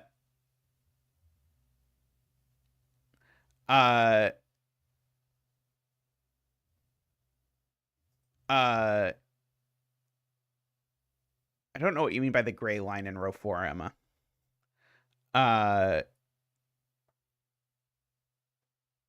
Oh, why are these 2 the same color?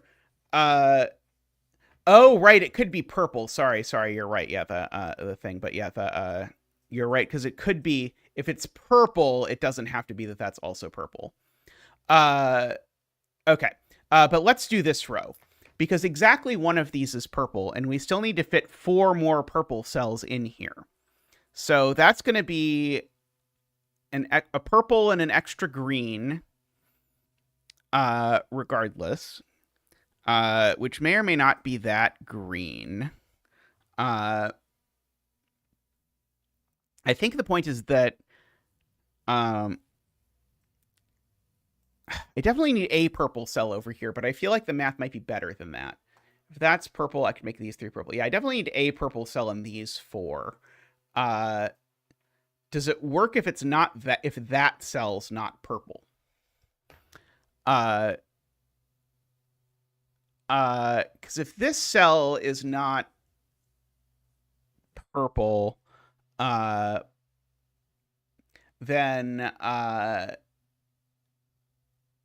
I've got green, and I can have up to 3 purples here, and then green. Oh yeah, that doesn't work because I've already got sort of 2 groups of green for sure. And so I know if I think about it this way, yeah, okay, I see it now. So in this row, there's 3 kinds of purple cells. One of them is the dividing between the 2 and the 9. That one I know is 1 cell. The other is the divider between the 2 and the 5. That I know is at most 3 cells, per Niverio's insistence that we figure out that there's a Y, an L, and an N already gone from over there. And so therefore I must have at least 1 purple cell here. Or I'm never going to make it out alive, so to speak. So that works. So now what can I do with that purple cell?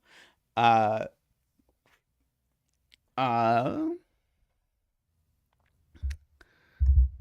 do remember need to have a total of 4 purple cells in this column. For what it is worth.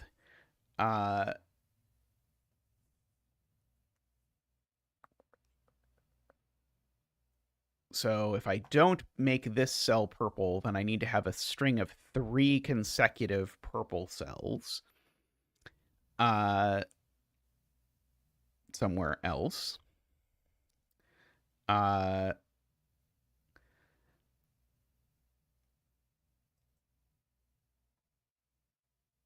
trying to decide like if there's some possible way I know whether this is purple or green, because it would be very helpful if I knew whether this is purple or green.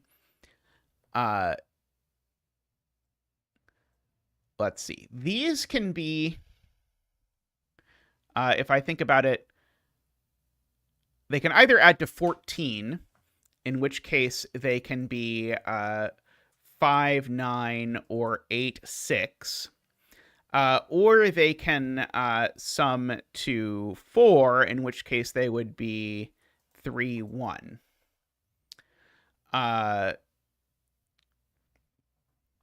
So only if this is a 1 can that cell possibly...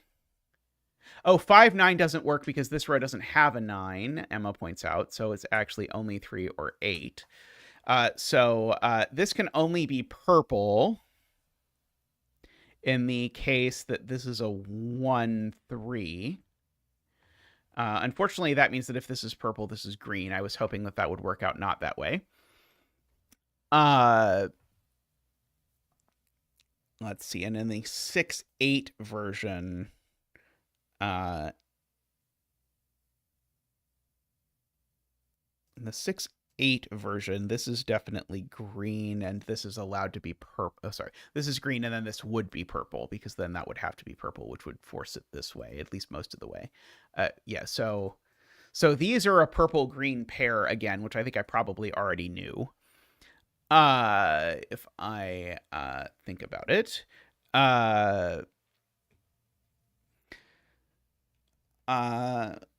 Let's see.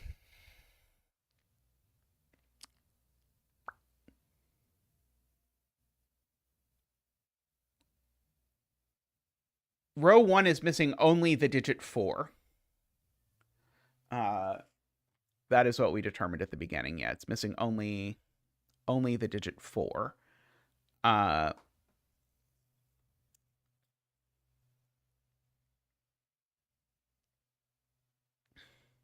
Let's see. These 4 corner marks are saying what's missing in the column. So this is saying there's a 4 missing in this column, a 4 missing in this column, and a 4 missing in this column, just because it wouldn't let me write up here and what was written down there didn't show up. So yeah, this was just a dealing with notational limitations. Uh, uh, let's see.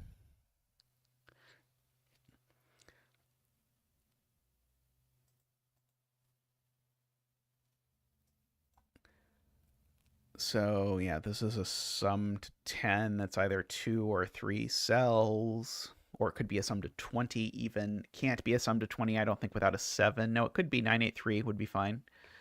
No, this column doesn't have a 9. Uh, so, uh, so 865 is not enough. Okay, so this is definitely a sum to 10. Whether it's 2 cells or 3 cells, I don't know, but it's definitely a sum to 10 and not 20, given the confluence of information about it.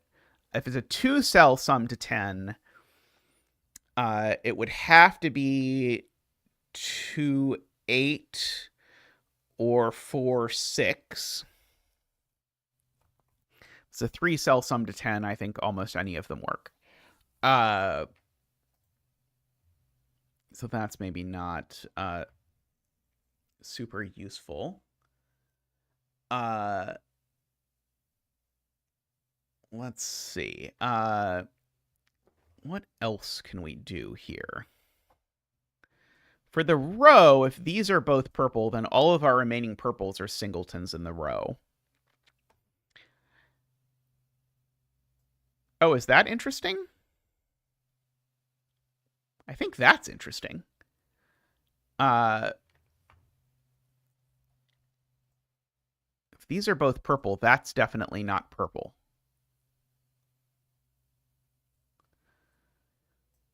So if these are both purple, it's an N. So where W is not an option. It would force it to be an N, right? And then this would be either the Y or the other thing.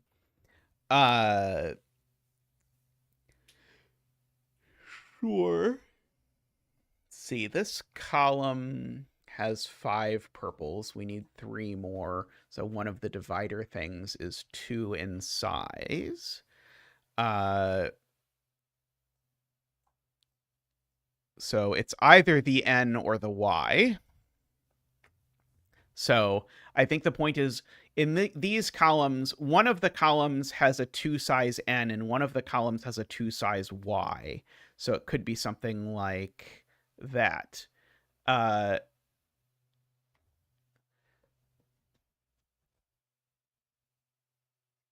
Okay, so just assume this N shape doesn't work because it is ugly. Okay, so yeah, so something goes wrong if I make this N shape. So we'll just take for granted that this is not an N, and so therefore these are green and these are purple, which definitely makes that purple.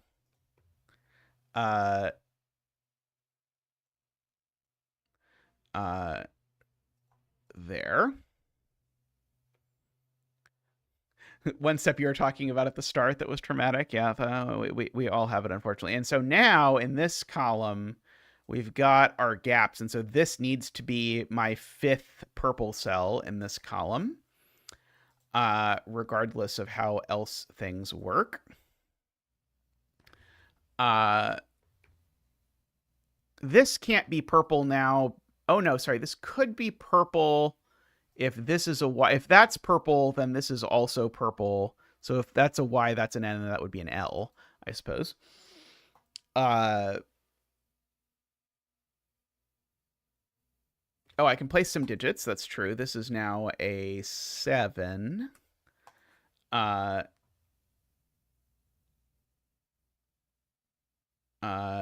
This we said had to be 4, 6, I think. Let me double check that again. It's not 1, 9 because the 9 in the column is missing. It's not 3, 7. Oh, it's 2, 8 or 4, 6. Apparently. Oh, this digit, though, is a 2. Okay, so that tells me it's not 2, 8.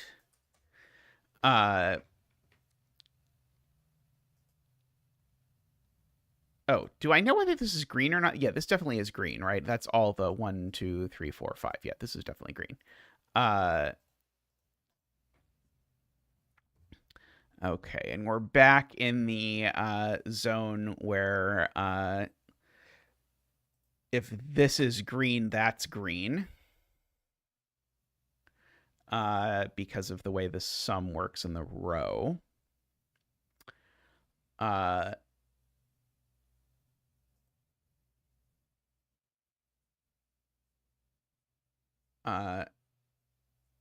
Yeah, not 2, 8 for that reason. So in particular, this cell's always green because this number is not 1 ever. So that cell is green at least. Okay,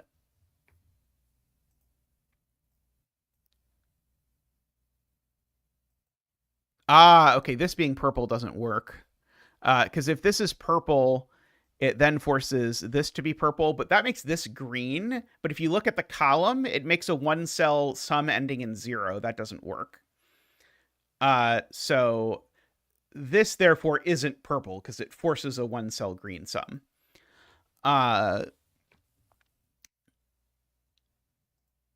Okay, so, and now as soon as that is green, that's also green by the row because of the 9 clue there. Let's see. Okay, so one of these can be purple, that can be purple, and that can be purple, but these two can't, is what Emma said.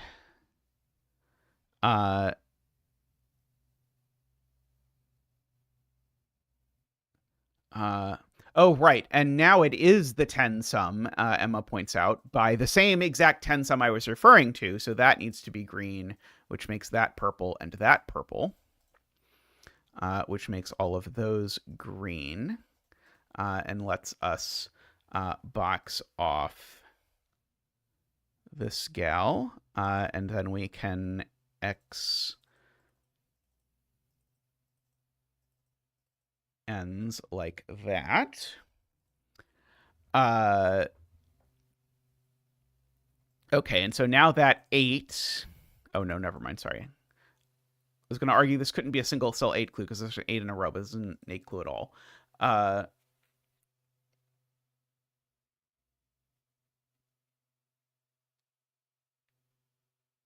Right. If this is green, now AFK points out we get a second N. So this is definitely purple. And this is definitely green. And now it's just a question of exactly how our L and Y resolve.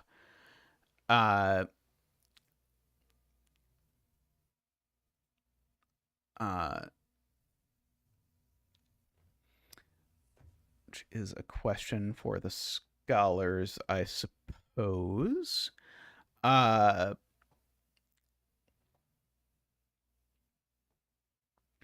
Okay.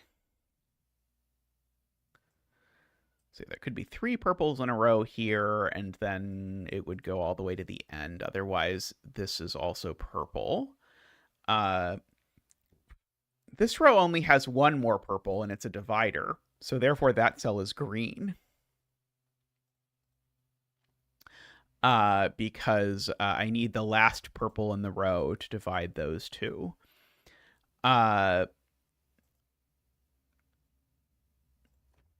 If this is purple, then it does a lot because it resolves all of this.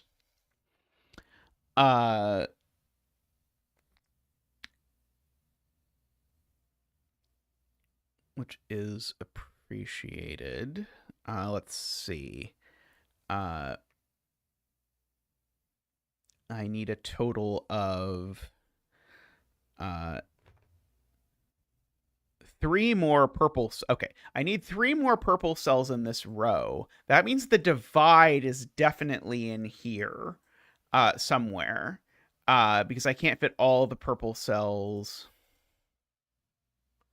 Yeah, so there's definitely a divide here, but it could be that all 3 of these are purple, I believe, without causing anything too crazy to happen.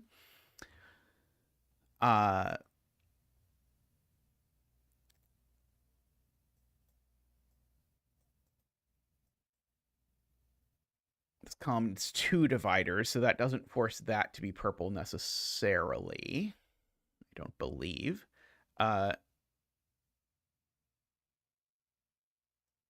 There's no 7 in column 11. That's correct. Does that help?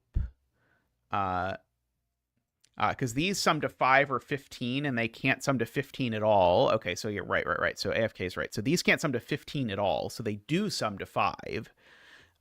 So they're from 1, 2, 3, 4. Because 15 would have to be 6, 9, or 7, 8. But there's no 7 in this column. And it's not 6, 9. So these are definitely from 1, 2, 3, 4.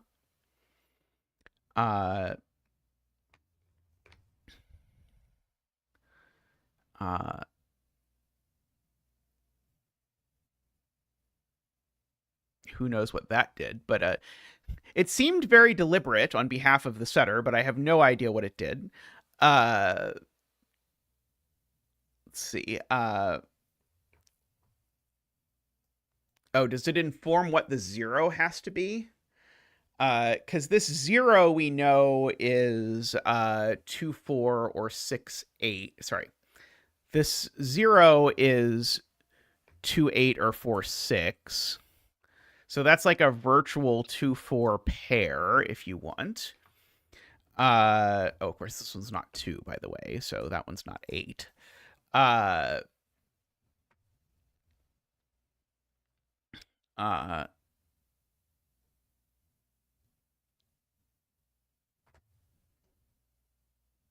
And it can't be a 24 sum. Would that break the column? Probably.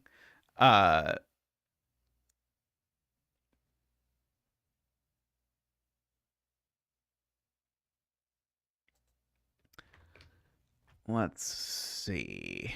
What else have we here? We know this extended. Oh, right. I know it's a 3-cell sum, right? Because I know one of these 2 is purple. Right. So it does definitely have to be a 14.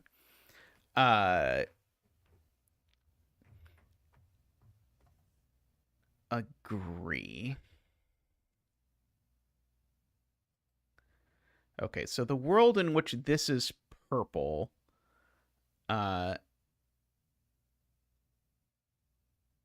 then that's also purple. Because I need 5 purples in this column. That's purple. And the other world is the one where this is purple and that's purple, and so that's purple.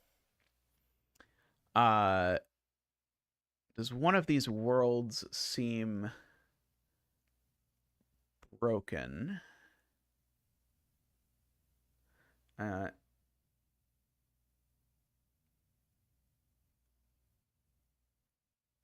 Okay. Emma has the point, which is that in both of those universes I just outlined, the 2 and 3 are single cells. And so therefore the 5s need to sum to 15. So these are certainly from 6, 7, 8, 9. That one's not 7, so that one's not 8.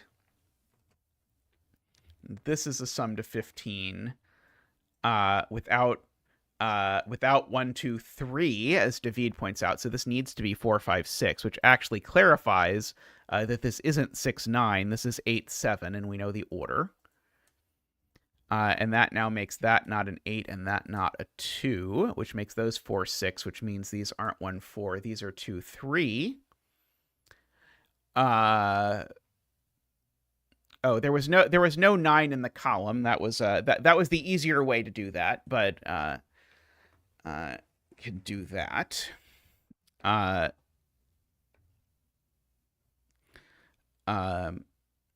So we've got all of that. I think that did all of the sums. Yes, that was a very good spot. Okay, and so now we know that using the AFK killer calculator, that this is a 158 14 sum.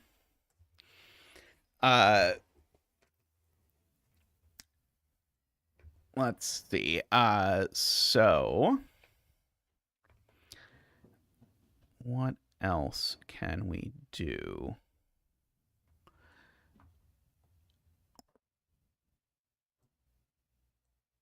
Yeah, so these are 17 or 27. I'm sure we could figure out which by doing math in the column. I guess we just know what this quadruple is, right? We know what both of these quadruples are if we want. Because this column is missing a 1 and a 9. So these aren't 1, 2, 3, 4, 5, 6, 7, 8, and 9. These are 2, 3, 4, 5. This column is missing a 9. So we still need a 1. We've got a 2. We need a 3. We've got a 4. We need a 5. We've got a 6 and a 7, and an 8. Yeah, so these are 1, 3, 5, 8.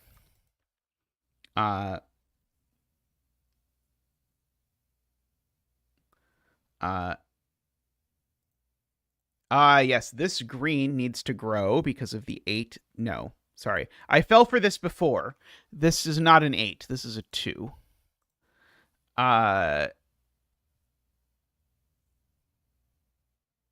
Oh, this row, right, this row. Okay, right, because there's a 7 there. Sorry, this row needs to grow because there's a 7 there, and so I need at least one more green over there.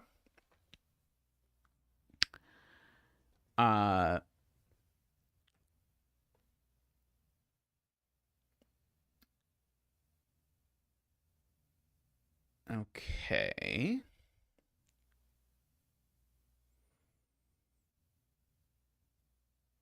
Yeah, this could be the other 4, 6. Row 8 is the same. Yes, this definitely does not end in 9, no matter what this is. So that is green as well.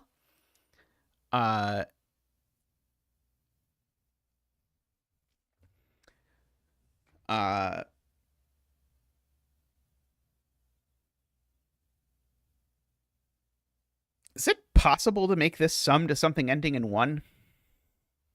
I'm trying it in my head, and I've not yet figured out how to do it. It's probably possible, but I haven't figured out how to do it yet. 425. Yep, 425 does it. Yep. If this isn't purple, it does crazy things in the column. Because remember, one of these two is purple, so one of these two is not purple. But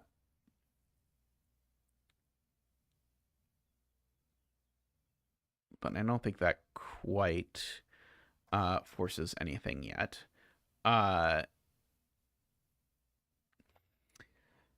Let's see.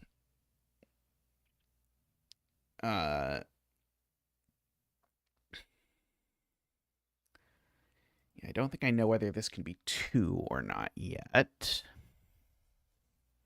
The last row is missing a 4. Oh, the last row is missing a 4. How about that? So this is only a 5 or a 6. That's worth noting.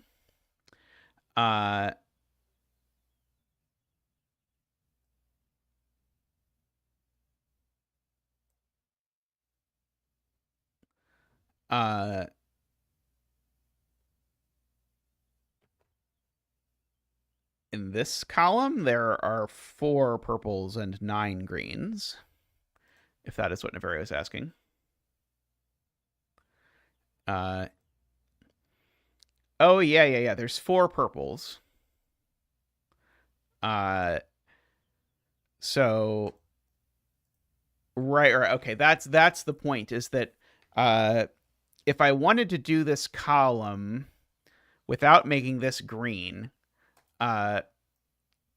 basically the question is, how many purples can I put in these cells? I can't make both of those cells purple, both the top and the bottom. So there's a maximum of 5 purple cells that I can put here. So I need either that to be purple or that to be purple.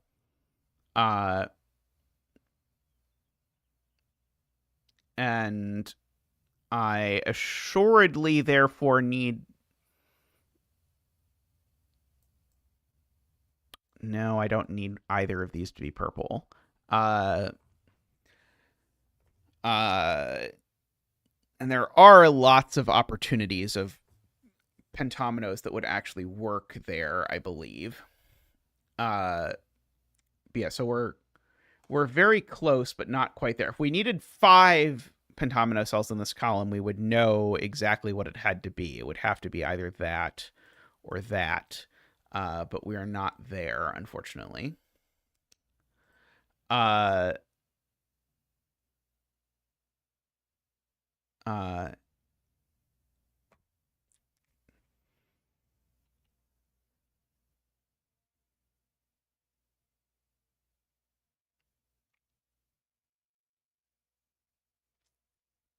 Let's see. AFK says if this is a 2-cell sum, then we know it's 4, 5.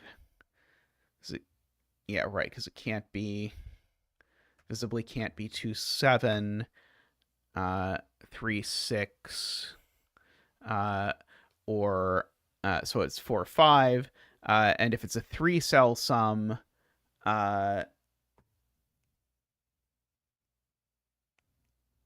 then it can't have a 6 in it anywhere.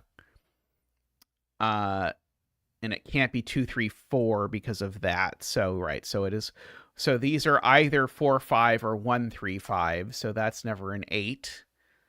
And that's never a 2. And likewise, same thing here. These are either 4, 5 or 1, 3, 5. So that's never a 2. And that's never an 8. And nope, that does work.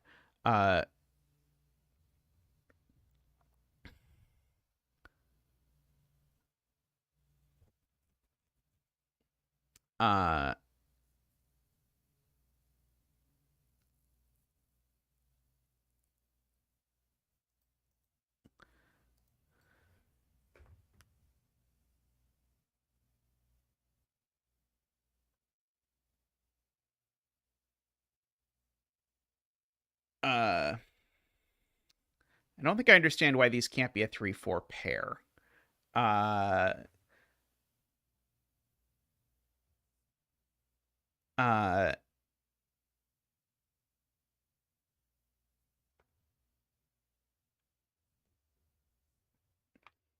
uh, oh, then I don't see why it can't be a 3-5 pair.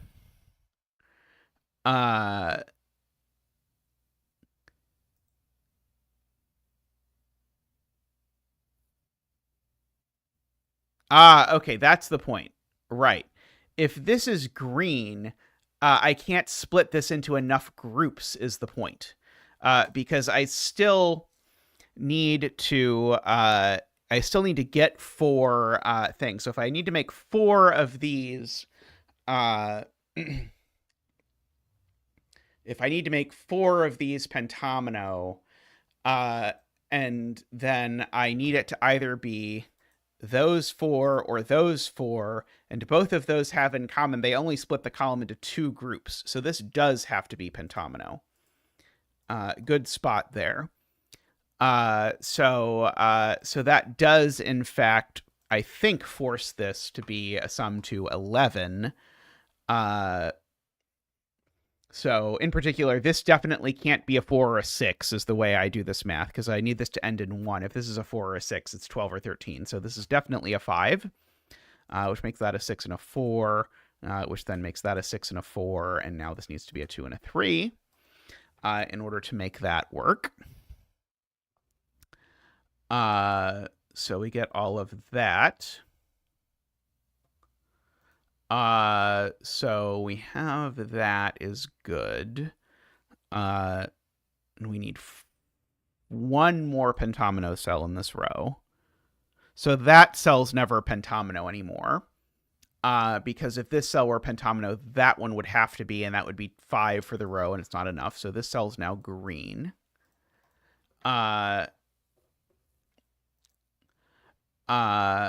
So we get that going on.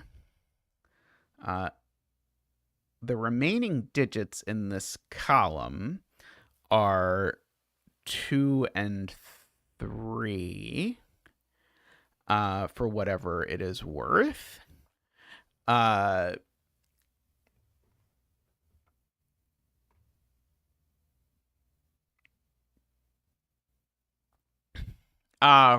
Because the one of these that's purple, I see. So one of these is a 4-5, but the 5 always comes first in the 4-5 is AFK's point from before.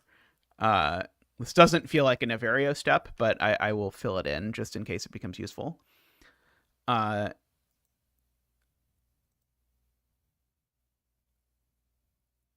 Column 9, row 11, 13, 12, 11, 10, 9.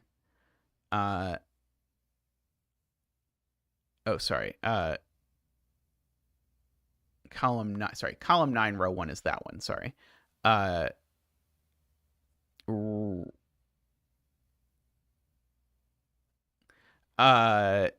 don't think so.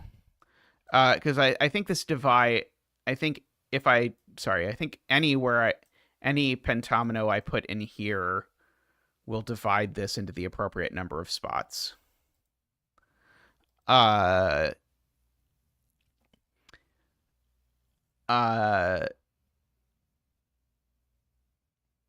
needed this one because I needed it to divide it.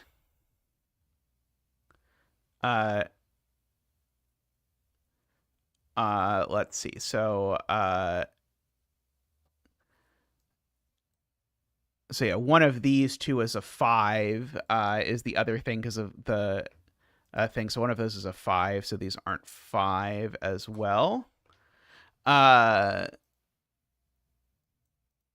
see. So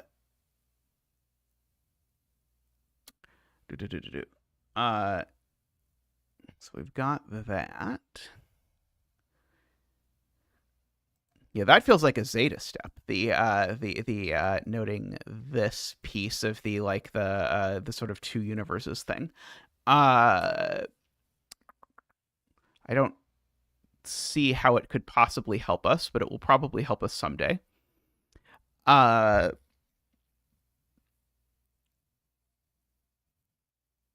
row 11, column 1, oh,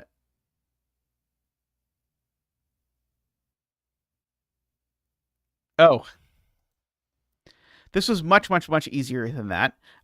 Sorry, this was not this was not intended to be difficult. Sorry, the eliminations there were completely unnecessary. Because yeah, this row doesn't have a 4. So yeah, so this was 4-5. Okay, so I don't think it was the eliminations that were important. I think it was the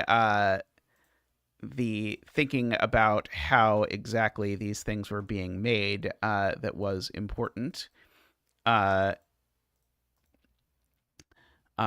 this column needs an extra purple, so that is also purple. And we can go ahead and finish off these and these. Can go ahead and fill in my border. Not like that, Sven, and you know it.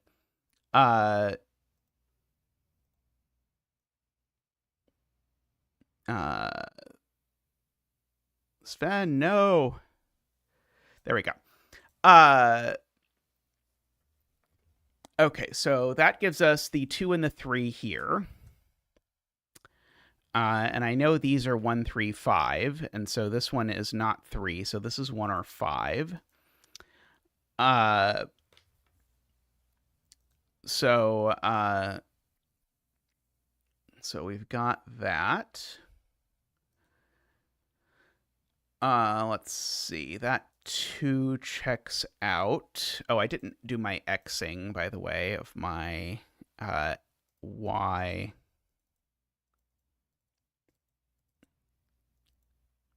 and my L. Uh,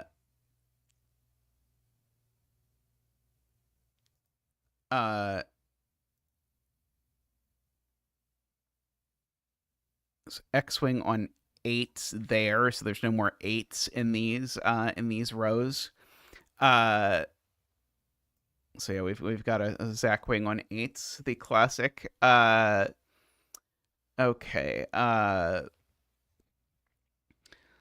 Let us. Okay, so now I think even if this cell is the one that's purple, I think this cell's always purple, or I think we repeat a shape.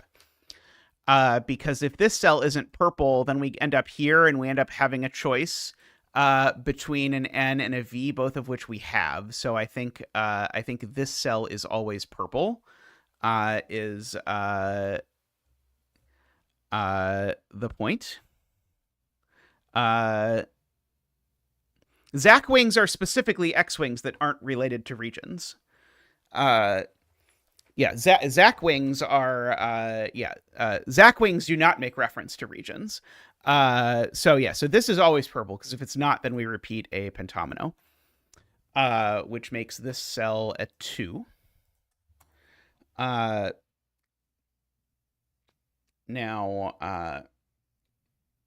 Now I think there are lots of options for what could happen here. We only have one more purple in this entire row, and there are lots of places it cannot go, because it either goes there or there. Everywhere else would result in creating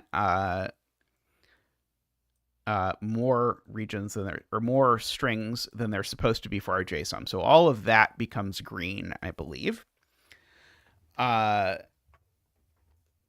don't think this can be purple anymore, because I think if this is purple, I repeat a shape, because if this is purple, I make it to here, and then if I go there, I'm dead, and if I don't go there, then I go here and I'm dead.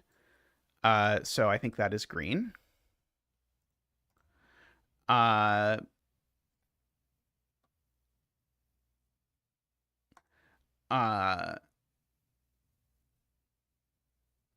Okay.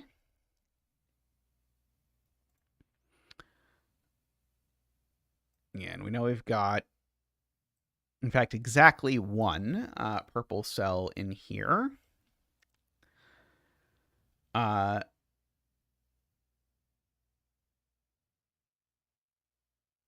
13 some in row 4. Okay, so yes, so there's definitely an 8 in it, because of the fact that these two columns have 2 8s. So one of these is an 8. And I can't make it to 23, so I have to make it to 13. And I don't have a 1 and a 4, so it has to be 8 to 3. So that is not a 5. That is not a 1. And that is not a 1. So it is 2, 3, 8. Wait. It's only 2, 3. Sorry, it's 2, 3, 8. And 5 is not one of 2, 3, 8. Fun fact. So that's an 8 and that's an 8. And these are 2, 3. So that is a 3 and a 2. So no 8 there, no 2 there.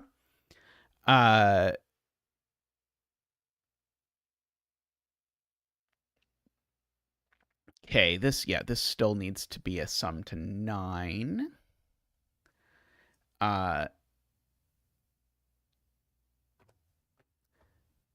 Does this sum ever end in 7?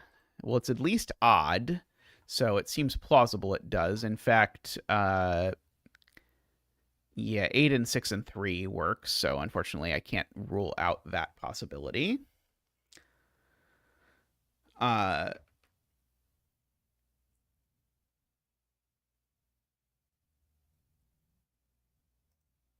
Oh, I can do Sudoku on this cell, though. That seems helpful. Okay, and so now 13 plus 4, that, so this does end in 7 now, unfortunately. So if this is green, so is that.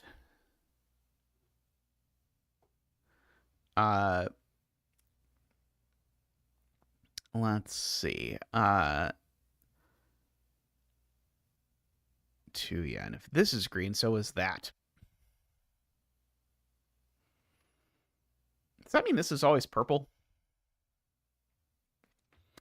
No, it could be a W. Could be a W still. Probably is a freaking W.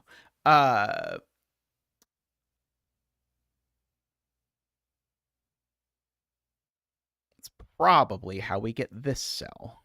It's gonna be my guess, but we could still have like an X over here or something. Oh, here's an easy one from Emma. Once that was green, this has to be purple because we still need 4 purples here. So we're either a P or a T in this row, depending on our mood. Actually, in this column, I get 5 total. I guess that's 2 of them. So I need 2 for dividers, but then I have 1 sort of floating around, so I could still make this the T if I wanted. Actually, this is always green for silly zeta reasons, because one of these 2 is purple, and whichever one of them it is makes that green.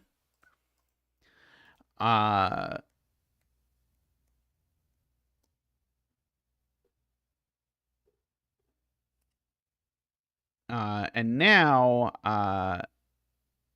oh no, I could still have 3 dividing. If this is green, I could still have my 3 dividing purple. I was thinking I could make that purple, but I don't think I can yet. This row does still need 4 purples in at least 2 groups. That seems feasible.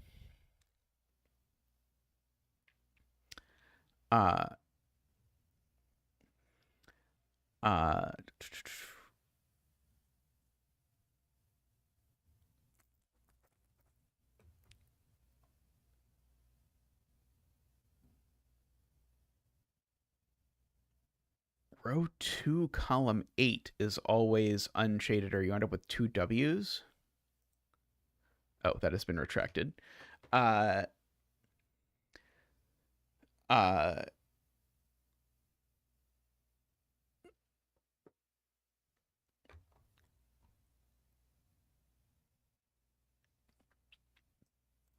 6 and 5 over here.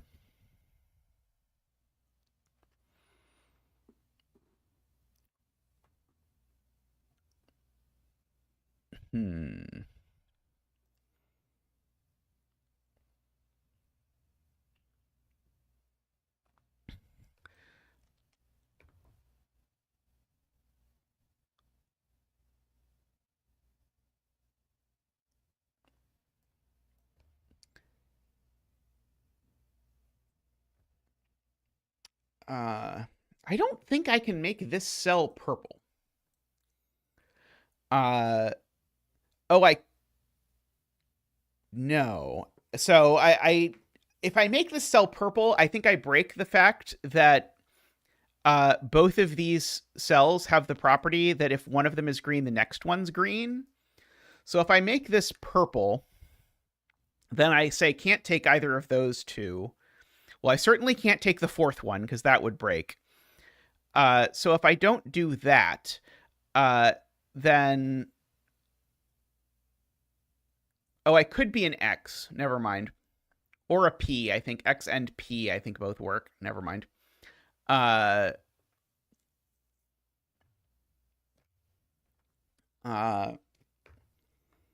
like P, I think also works, actually. Tragically.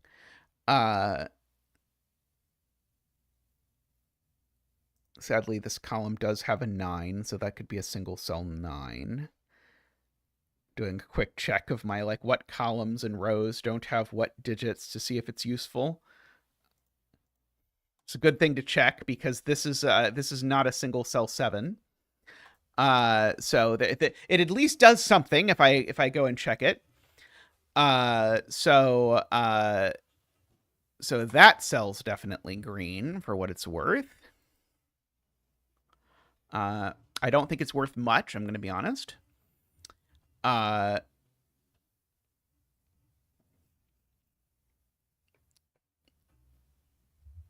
see. Niverio thinks I can maybe productively think more about row 3.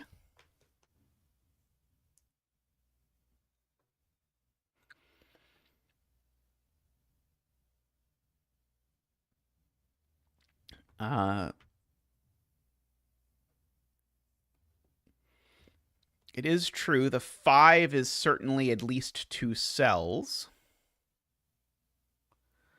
Because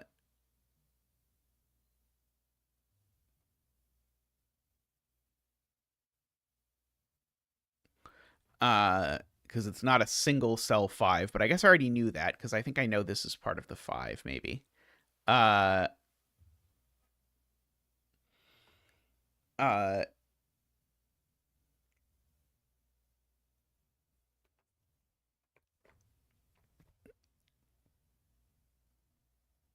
Well, no, because that would make an N.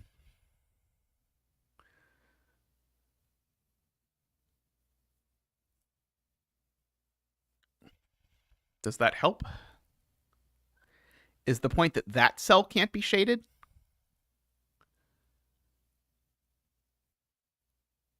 I think the point might be that this cell can't be part of a pentomino. Because if this cell's part of a pentomino, it can't connect to this pentomino. And I think it dies no matter what I do. So if I come here, then I've... Oh, no, maybe I could force that to be a W. And then this could come over here. It makes 2 W's? Is that really the... Is that the proof? Because I do agree. I think if this is shaded, I think it makes 2 W. Or sorry, I think if this is pentomino, I think it makes 2 W's. Although I don't think I tried that case, at all.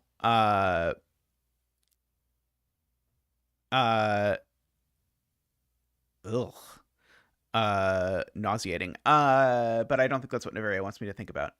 If row 2, column 8 is purple, I'm gonna guess this is row 2, column 8. Would make row 2, column 9 a 5. Then row 3, column 9 would have to be green, but row 3, column 8 would be purple, and the 2 clue in row 3 is broken. Okay, let's go through this. So,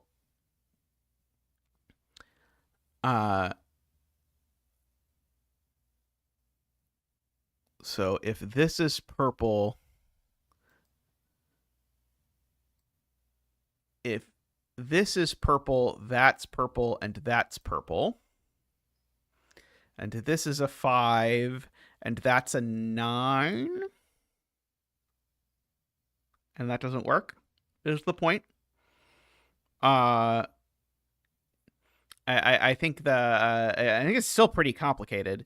But if this is purple, we're forced to have that happen. And then this is immediately forced. And so this is immediately, by the way, forced because of the fact that this 2 is of the correct modularity. So I can't add 1 digit to it. So that's a 5, and that therefore is a 9, but this row already has a 9. Okay, that's the only step in this puzzle that I have not liked. I will be real with you. So this is pentomino. Now I know the only thing up here is a 9. The only thing up here is an I, so that's not part of the I. So this is that.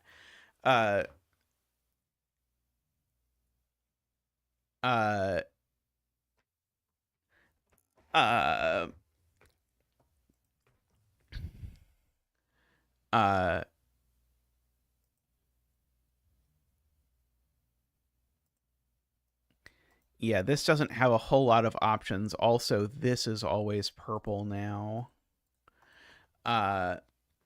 For whatever that is worth. This column has 5 purple cells again. We still have 2 dividers left in this column.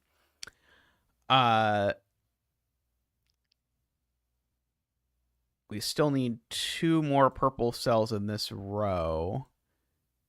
It's going to be difficult for that one to be purple, I think.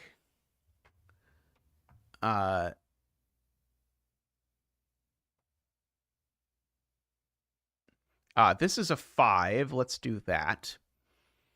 That seems like that is going to be useful.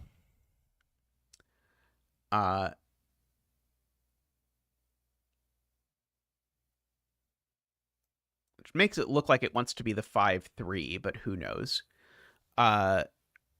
So I guess we know that because of these two being the same color, it either is that or it's this. Those are my 2 options. And this one doesn't work. No, sorry, this one does work. Never mind. But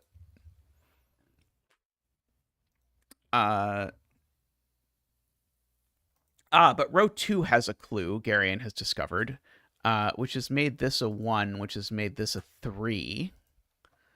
For whatever that is worth. Again, essentially nothing. Is it true that there's no 2-cell sum to 10 left in this row? It can't be 4, 6, 3, 7. It could be 2, 8. It would be 2, 8. So one of these columns has a 2, 8, I guess, is the point. Yeah,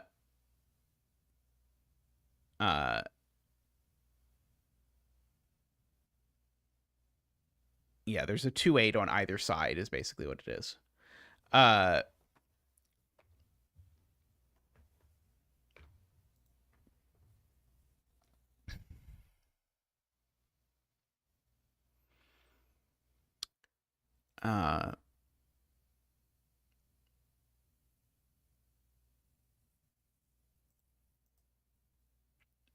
Let's see.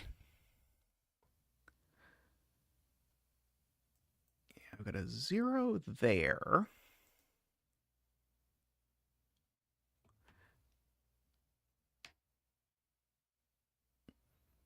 Interestingly, if this is purple, that's purple.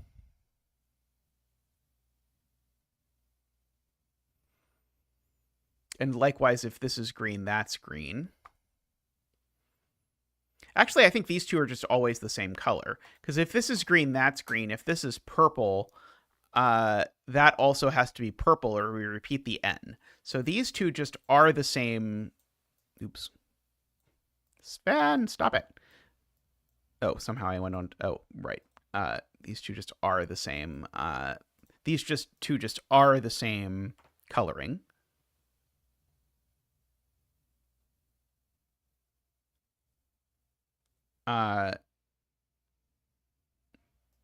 That F, that's not possible. It could be an F, but the only F it can be is that F. The other F is not possible because of the row clue. This F isn't possible. A horizontal F is possible. I 100% agree. This F is possible. I agree. Let's see. I need to drink more tea. Oh,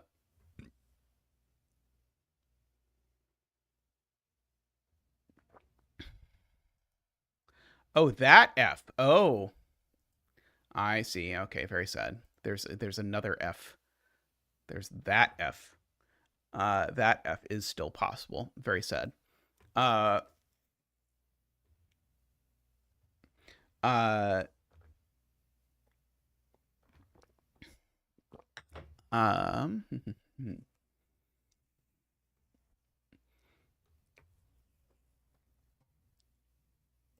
so this has to be purple. So Emma's point is that because there's 2 clues here, and there's green on the far right, I only get 2 clumps of of pentomino, and I can't make all 4 cells over here because then I repeat a shape. So I actually have to make that pentomino.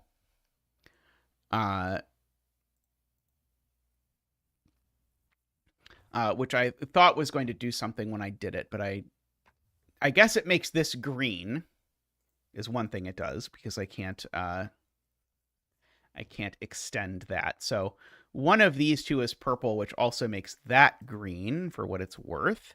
And in fact, actually now all of this is green because my last purple in the row is in one of those two. So we end up with that. This can't be purple anymore because it would make an N as it got out. So that is green. Oh, this is assuredly green because it would make a 6-cell pentomino as it connected. So I don't have to worry about that. So this row needs 5 pentomino cells. We've got 3. So one of these two is definitely pentomino. One of these two is definitely pentomino. And if one of them is pentomino, that means that one has to be because of the 2 clue. So that one is definitely pentomino. Regardless of what else happens, we still need one more, either there or there.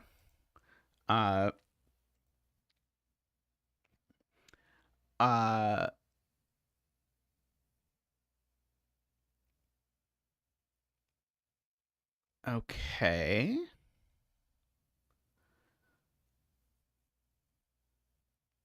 Is this correct? This is the correct parity, annoyingly. So if this is green, that's green. If this is purple, though, we could have an X or an F or that F. And it's all okay.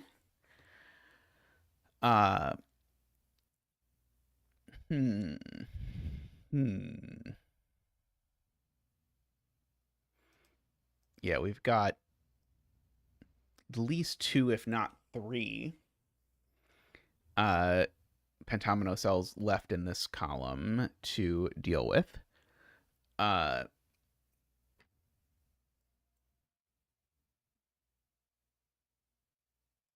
This cell's always green, because if that's a pentomino, it's green, and if this is green, it's green because it's part of a sum ending in 0. So one little piece at a time, but that cell's always green.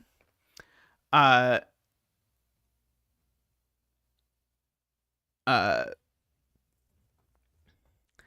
don't know exactly how Tristan did that. I assume it involves the word transparency or perhaps the word gamma, but I don't know what those words mean.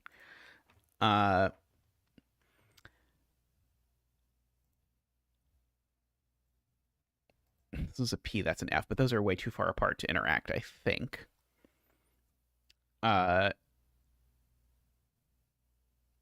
To do that, you ask Tris. Yes, my solution to every technical problem, or even alpha, do I know what 2-cell 10-sum this is yet? I see it's not 2-8 or 4-6. I guess it's 1-9 or 3-7, and both of those only in one order. Because this isn't a 1, so that's not a 9. This isn't a 3, so that's not a 7. That doesn't seem useful, but I'll note it anyway.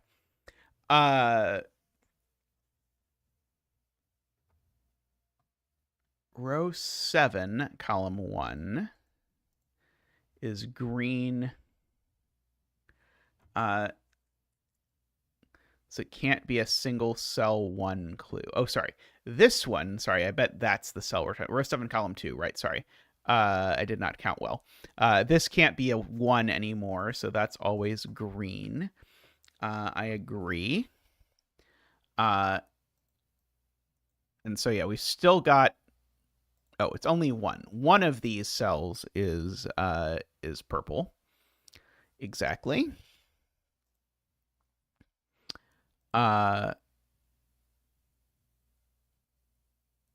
Oh no. I hope your head survives okay, Isabella. Let's see. Okay, so yeah, if this is purple, that's a 6. If this is purple, what shape are we making? Probably a T, right? Uh, so we certainly couldn't take that cell. We have to take, yeah, the. So if this is purple, it's a T, I think. I think that's true. Uh,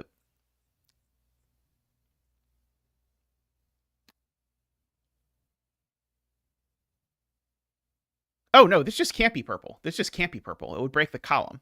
If this is purple, the column only has three purple cells because if this is purple, we've got our three strings, and all of those would be green. So this is not purple. Uh, so two of these are purple, which means that one's definitely purple. Uh, let's see.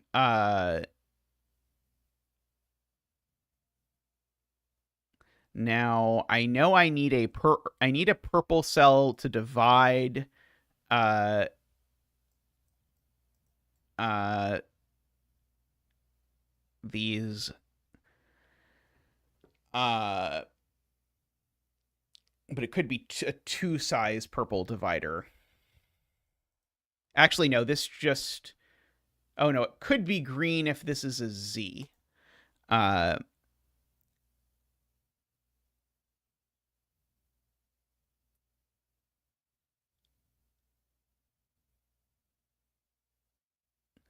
uh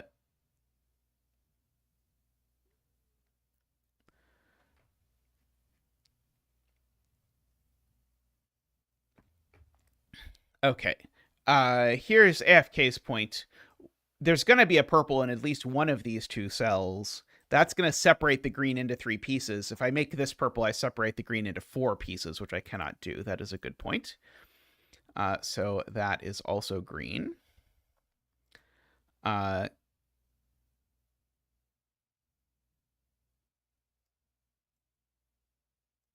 I need one more divider in this row. So I need one more divider in this row, right? I need one more divider, and it needs to have 4. Uh-oh. Isn't this row broken? No, 2 more dividers. I need 2 more dividers. Uh, uh, thank goodness. Yes. Okay, we need 2 more dividers, so can't say anything. Likewise, 2 more dividers here. Uh,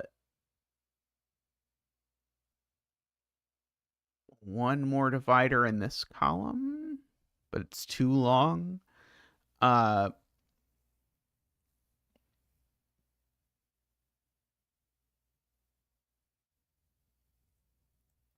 divider in this column that's 2 or 3 long. Uh,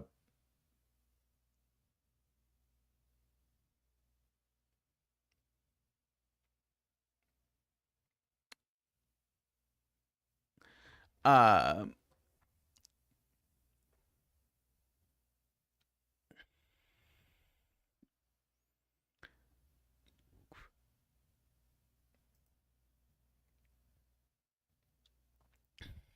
let's see if this is unshaded. Uh, then we've got to go shaded, shaded, shaded, shaded. Because we've got to get our 4 in there.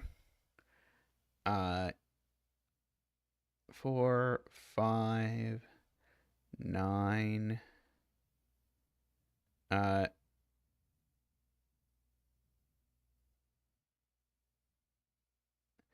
uh, it looks okay to me. Uh,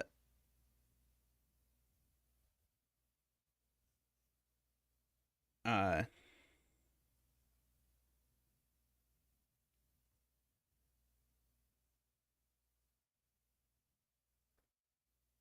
Oh, yeah. Okay, yeah. So the AFK is pointing out this breaks because these three shapes now are forced to do this. And now I have to merge two of them, but whichever two I merge, I now make a U. So that doesn't work. Uh, so this being green doesn't work. This has to be purple. That makes a lot of sense. Okay. Don't repeat the U. Uh,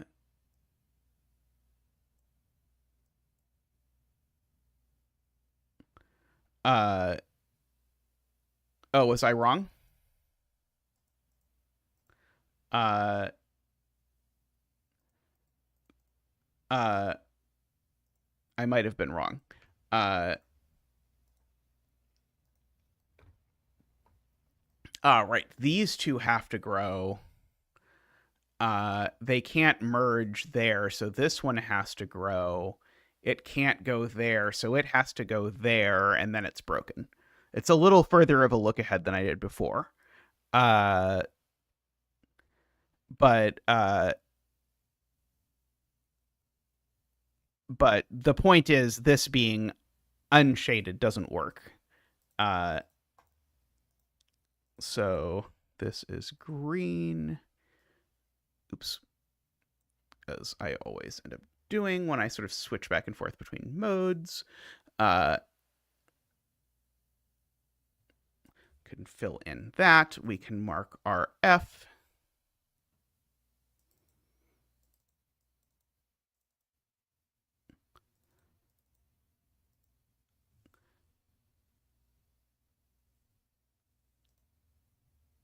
Okay.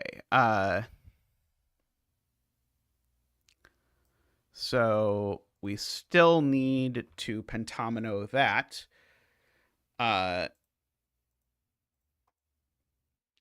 No, we can't pentomino that. Sorry. We have our 5 already. In this row, we need to pentomino that. Because we don't have enough. Apparently, I could have just counted in row 4, and it would have told me this. If I had counted, I think it would have gotten me there. And there is our X. Because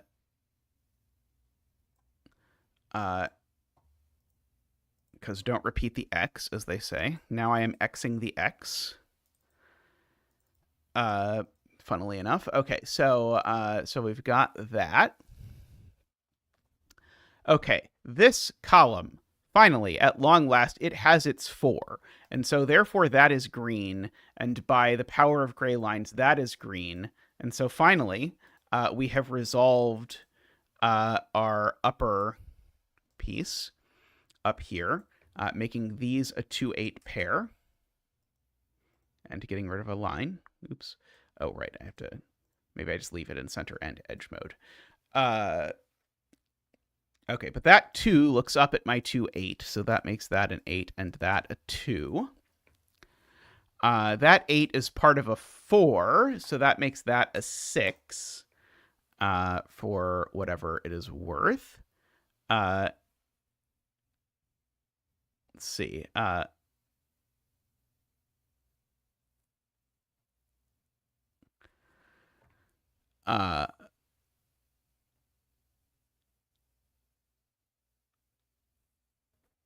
Let's see. Okay, so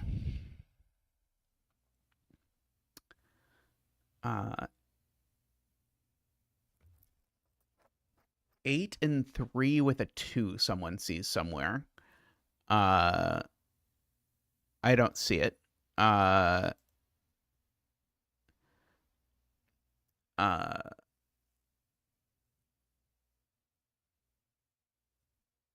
This is a 7 though. That I do see after some careful consideration.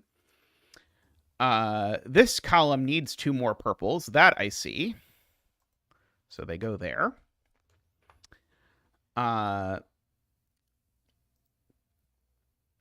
Okay, so yeah, those are a 20 and a 20 probably. Or a 10 and a 30. Either way works, I suppose.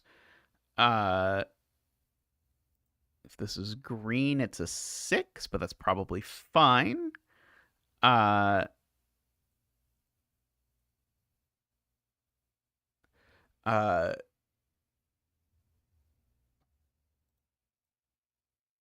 okay, this column needs just one. This column needs two. This column needs one. Okay, right. This column needs one. Uh,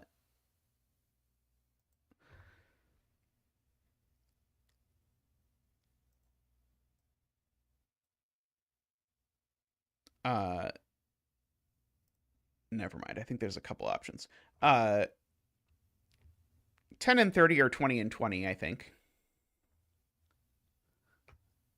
Bottom of column 8. Is this column 8? 1, 2, 3, 4, 5, 6, 7, 8. I think this is bottom of column 8. So this is 3, 5, or 1, 7, I think. And that one's not a 3, so that one's not a 5. This is not a 1, so that one's not a 7. Oh, or it could be 8, 9, right? Could be 8, 9 as well, right? Yeah, I think there's just tons of options there. Oh, it sums to 7. Okay, so it's not 1, 6. It's not 2, 5. It's not 3, 4. So it has to be 17, and so it is 8, 9. Got it. Okay. There was an 8 clue somewhere that people were interested in, but I never found it. Is it this 8 clue? Is this interesting now that I have an 8, 9 at the bottom? This might be interesting now that I have an 8, 9 at the bottom. Because now in order for this to sum to 18, I need these to be 7, 9, which I can't be. So now these need to sum to 8, and so now these are 1, 5, and we know the order.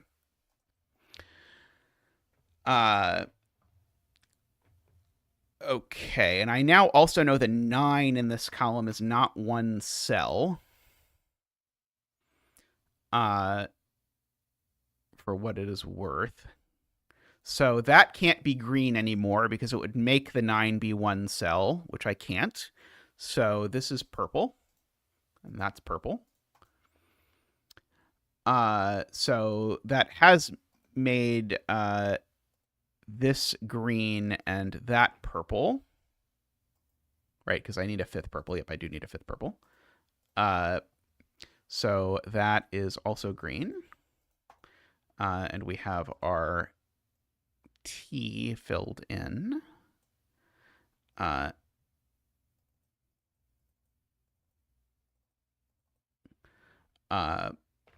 is now a 7.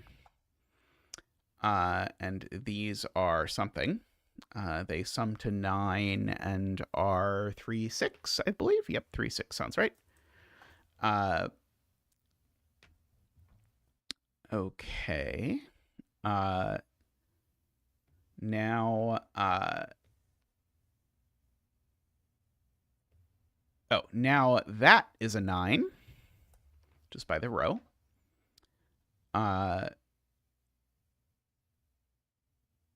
And so this 7 is now, oh, sorry, it's not a 7, it's a 17 at least. So this 7 now at the beginning of this row has to grow, because it can't be a 2-cell 7 sum, and it can't be an 18, or sorry, it can't be summing 17 either, because that would be an 8, 9, so this has got to be green. For whatever that is worth. Yeah,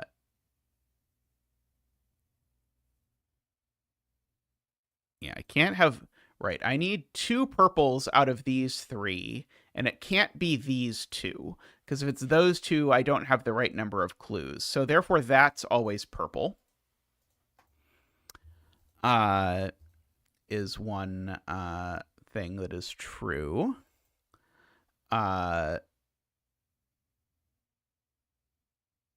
The bottom of column 9, 13, 12, 11, 10, 9. Yes. This is not 1, 9 anymore. So this is 7, 3 now, per Garian.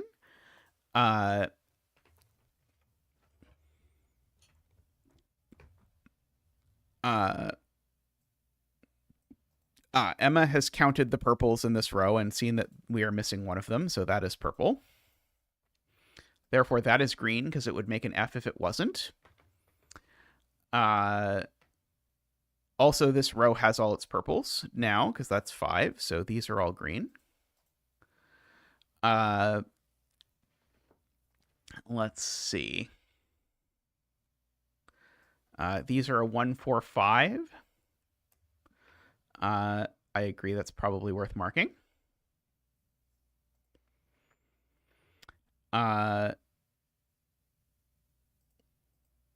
This column needs 2 more purples, and they can't both go there because that would make a pentomino with 6 omino pieces. So therefore, that is purple, and that purple continues to there. Now this just can't be purple because it would break.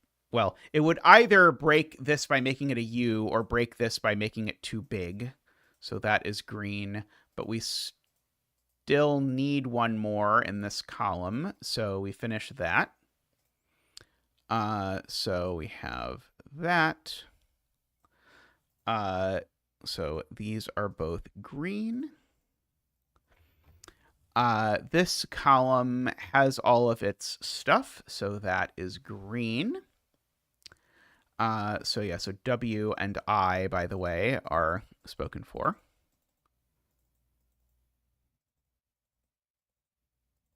So Z and P seem to be what are left.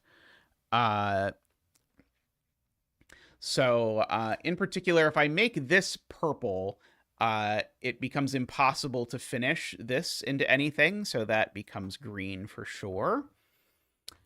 If I make, even if I do make this purple, this is always purple.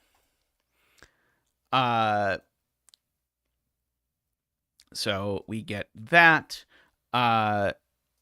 If I make this purple, this is now forced to become a thing I already have. So this is green. And so let's see. If I make that purple, that assuredly makes a thing I already have. This column, by the way, still needs one more purple. So we should in this row we should not make this into an F. So we can finish that. Very nice. So this is green for lots of reasons. And now this would make a W, so I can't make that, and now I can only make this into a P. So there we go. Okay, so now this is now a 6 for what it's worth. Let's see, this is now a 9 just by cluage.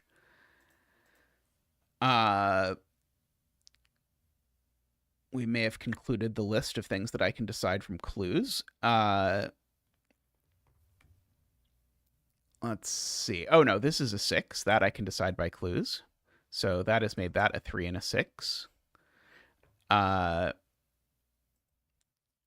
Let's see. Okay, so these need to sum to 10. Oh, they're not 3, 7, 4, 6, or 2, 8. So these are 1, 9 now, and I know the order, actually. That has made that not a 1. Oh, and this is a 4, by the way, because I placed a 6 all the way over there, which has made that a 5. It's a very far-reaching 6. Okay. These need to end in 0 for the sum here. So that means we're going for 20 because these two need to add to 11. And so this can't be an 8. So this has to be a 9 and a 2. This assuredly is solvable because I need to make the end in 9. So let's see. So that is 9, 13, 20, 28. So that's a 1. Let's see. So these are a triple now. 2, 3. We don't have a 4, 5, 6, 7, 8. That one's not a 5, I see. 3 clue above. Like the 2 clue here.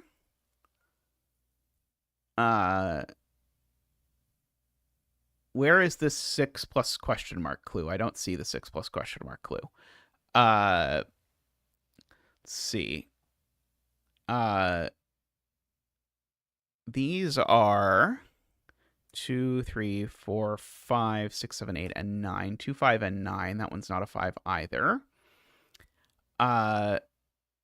7 clue in row. Aha, this row. So these two need to sum to a 10-ish number. So probably 10. There we go. Okay, so and then that would have been an easy one too, as the 6 plus what is that? Okay, yeah, there we go. Let's see. These two. No, sorry, this is a 2, not a 7. Let's see. These two need to sum to 12. They could do that as 3, 9, or 4, 8, or 5, 7. I think all of which are possible.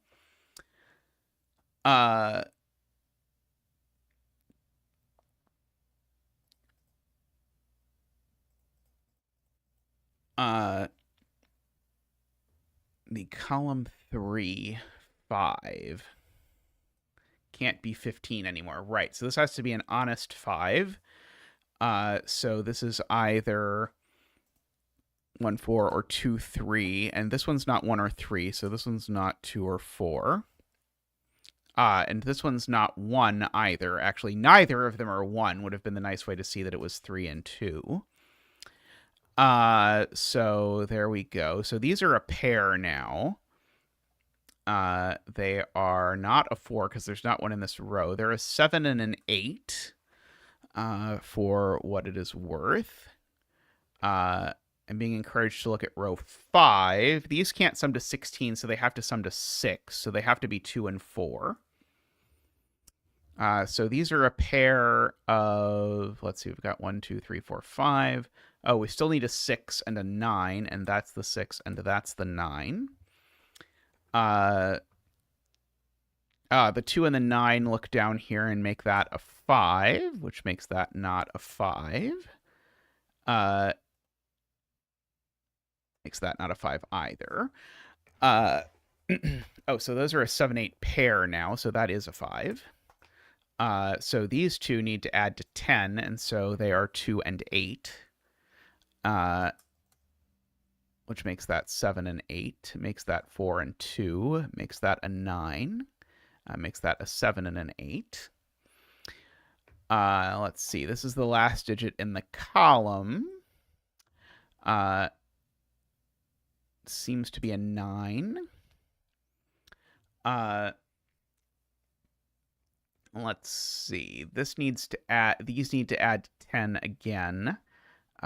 Without being 2, 8, 1, 9, or 3, 7. So these are 4, 6. And we know the order. I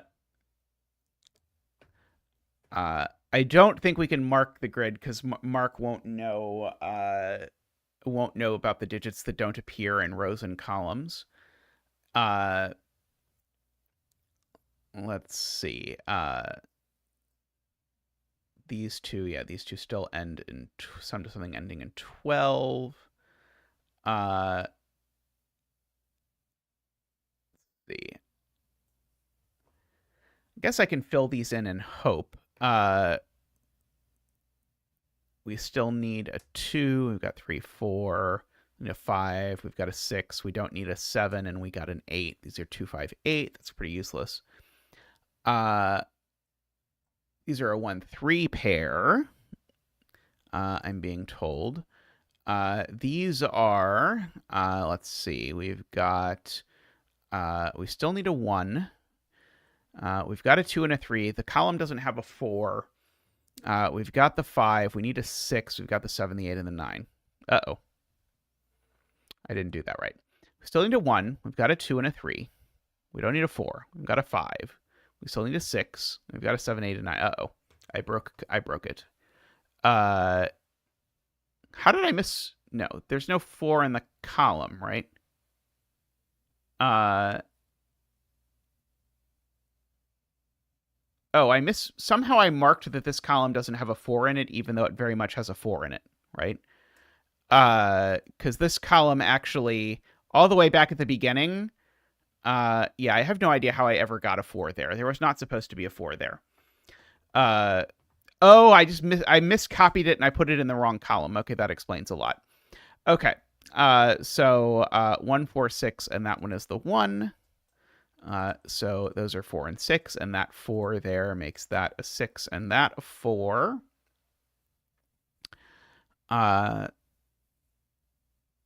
For whatever that is worth.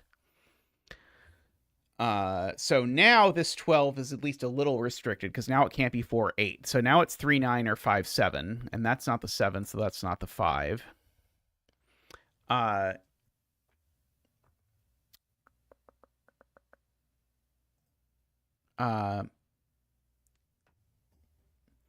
So, yeah, I marked it when I copied it. I marked the 4 from here down in column 3 in the marks that only I could see. And so then I was off when I scanned it. That's what happened. So let's see. These are 1, 2, 3, 4, 5, 6, 7, 8, 9. Those two aren't 1. That one's not 9 either. It's 3 or 7. Oh, this one's not a 9, actually, because there's no 9 in the row, so that one's not a 3. So this is a 3 or a 5. That's a 7 or a 9. Let's see.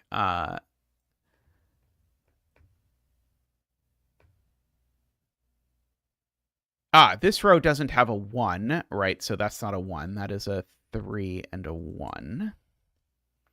So that's not a 1. It's not a 9 either if I look up. So actually that is a 9. Let's see. Okay, so this row needs a 9 and it only goes there. So that's a 3. Let's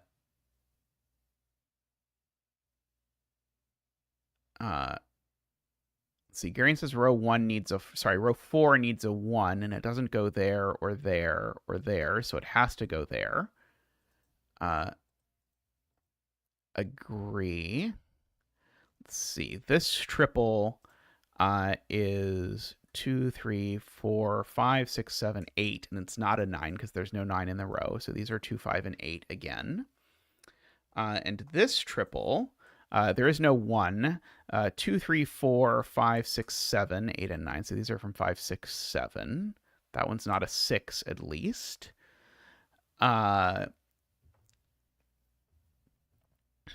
Let's see. This column needs 5, 7, 8, I am told. It needs everything but 4. And that one is an 8. Good.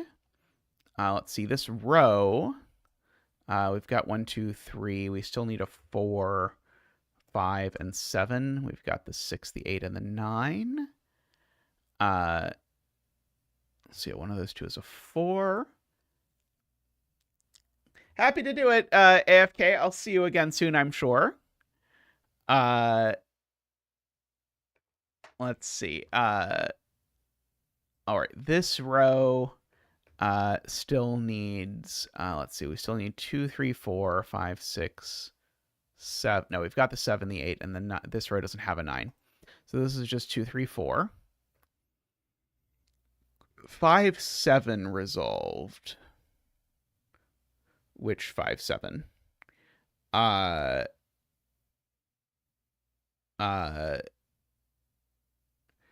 Row 9, column 6. 1, 2, 3, 4, 5, 6, 7, 8, 9. 1, 2, 3, 4, 5, 6.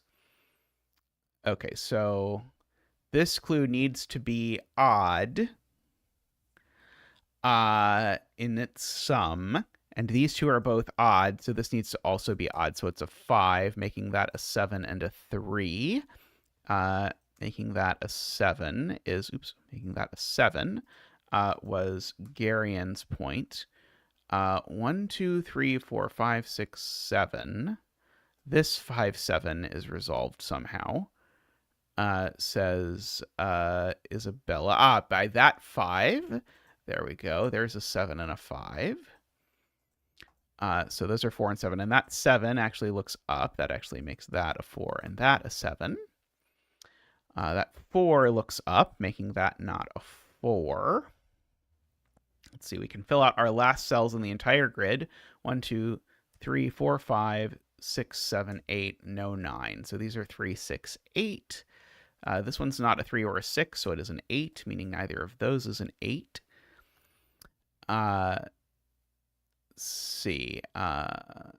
That 3 looks up and says that's not a 3. That 8 looks down and says that's not an 8. Also, the 5 looks up and says it's not a 5. So this just is a 2. And that 2 looks up and says this is a 4, which means that's not a 4. This 7 means that's not a 7. This 5 means neither of these is a 5. Okay, and now I probably have to look at a clue somewhere. So these two, for example, need to sum to something ending in 9. So these two need to sum to something ending in 5. And given that the biggest thing they can end up sum to is 9, they have to actually sum to 5. And so that is a 2 and a 3. Yeah, 3 and a 6. 2 looks down and gives me an 8 and a 5 and an 8 and a 2 and a 6 and a 5. Woo boy, what an adventure. That was a Niverio trying to defend his honor as the person who set like the 5 longest puzzles we've solved on stream. But now it's the 6 longest puzzles we've solved on stream. But very cool puzzle. I liked that a lot. The break-in with sort of noticing the way that the numbers sort of played together in the rows was very cool. I quite enjoyed that. The figuring out this U was quite tricky. It was very cool the way sort of once you figured it out, it was like, yes, do that. Oh yeah. I don't. This is the kind of puzzle I do on stream every once in a while. But I was happy to do it this time. I don't even know, by the way, that I actually mentioned at the start of the stream that this was actually the puzzle that people voted for.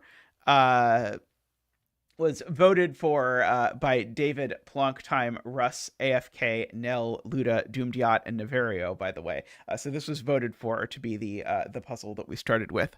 But what a puzzle. Yeah, very cool. I certainly won't do a 3.5 hour puzzle every stream, but every once in a while, it is cool. This one was very, very neat. I have been enjoying Pentomi-ones a lot lately. I will probably play around more, continue to play around more with them as I do that. Although my last puzzle I set on stream was actually a Philomeno and not a Pentomi puzzle. Although I'm sure there's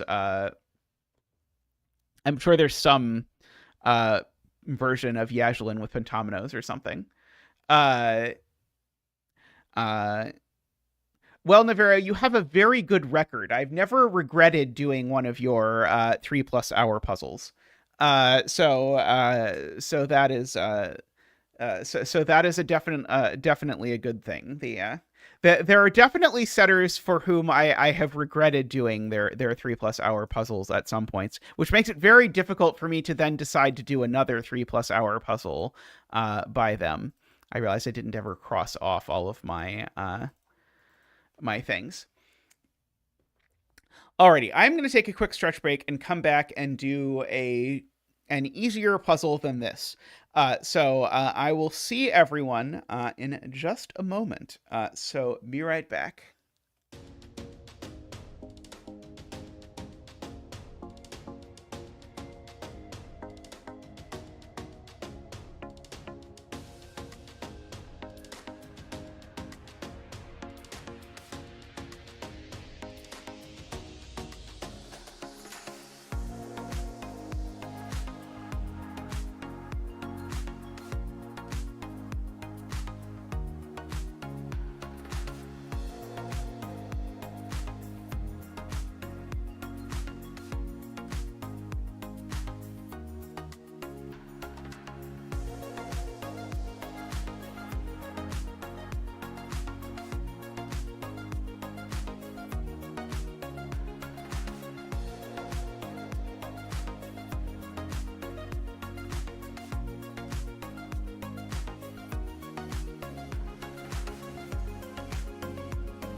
Perhaps against my better judgment, we're going to wrap up today's stream with a KNT puzzle.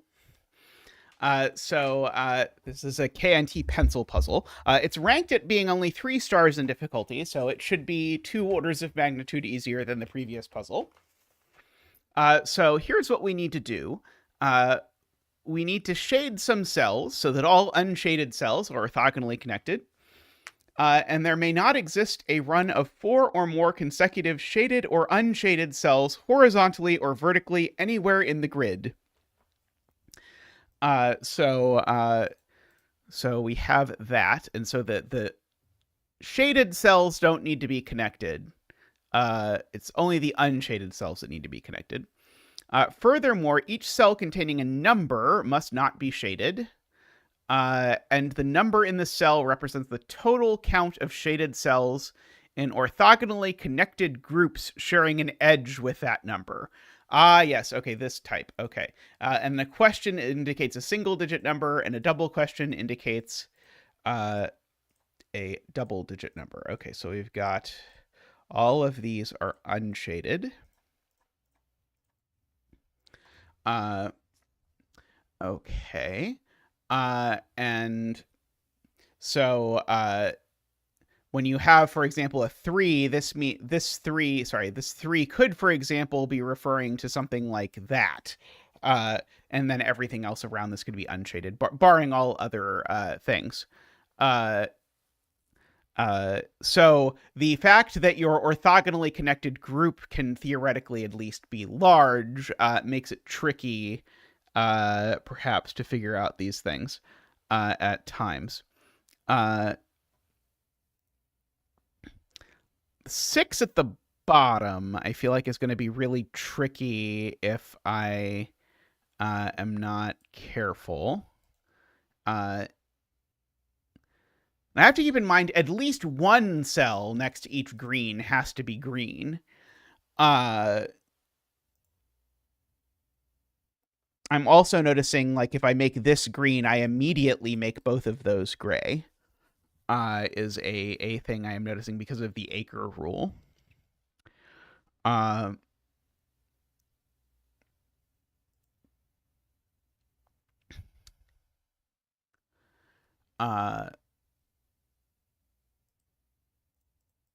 don't think these can both be gray. Actually, maybe actually I can imagine it.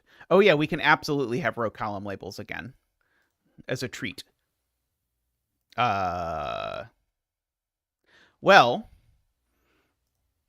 I told Sudoku Pad to turn on the row and column labels, and it did not do it. Let me hit refresh and see if it will show them. It will not. Actually, if you look closely, you will see that it is labeled that this column is 1, which is maybe not maximally useful as row and column labels go.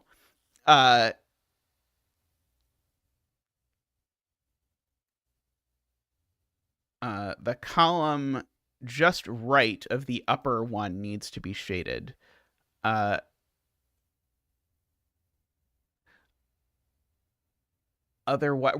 Okay. So, right. Okay.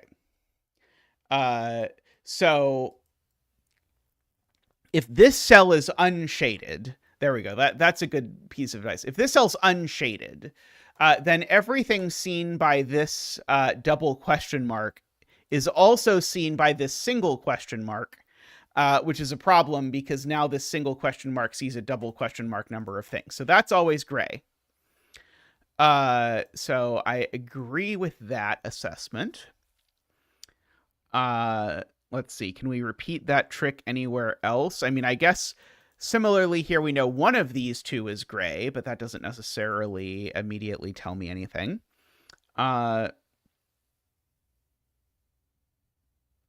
Yeah, we can do the same thing with the 6.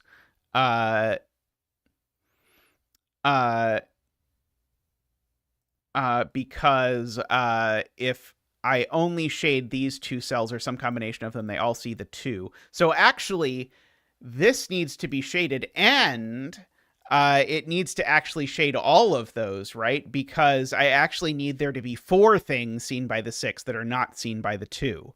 And so in order for that to possibly be the case, I need that, and I certainly need this now to be green and that to be green. Now, I don't actually know... I don't yet know that, like, that's not shaded, or if it is, it could be. But that seems pretty powerful as deductions go. let's see. This can't be shaded because it would be 4 greens in a row, and you can't have 4 things in a row, so that's always shaded. Oh no, sorry. Oh no, this can't be shaded because then the 5 would see 6 things. That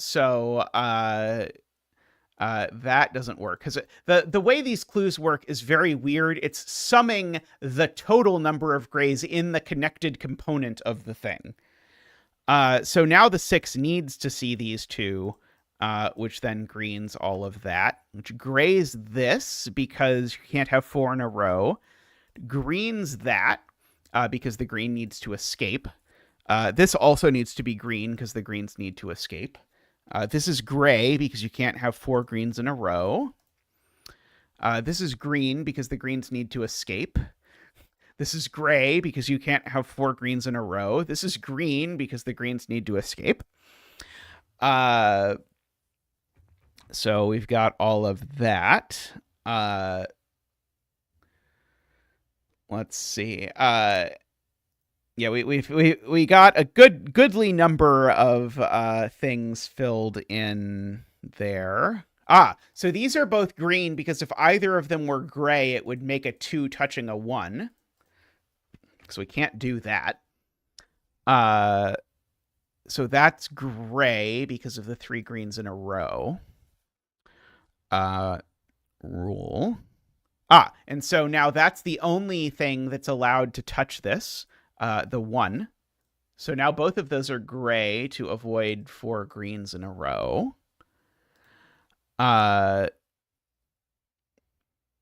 Let's see. Okay, this needs to be green because our greens need to connect. If this is gray, we force 4 consecutive greens. Let me show you this. If this is gray, this green needs to get out, and the only way it does that is that. But notice that has created 4 consecutive greens. So this is not gray, it's green, which has made that gray and that gray. And now if you look at it now, the 5 has its 5. So those are green. And if this isn't green, we disconnect. But if this is green, we create 4 in a row. This needs to be green to connect. That needs to be gray to stop 4 consecutive greens. That needs to be gray to stop 4 consecutive greens. Woo boy. Gray right below the 8. Gray below the right 8. That cell. Agree. It's gray. We could get one of those in. I think this is the second Acre K&T puzzle I have done, because I have hazy recollections of the muscle memory from Acre, but I've not done very many Acre puzzles. I can swear with some certitude. This is green, that's gray.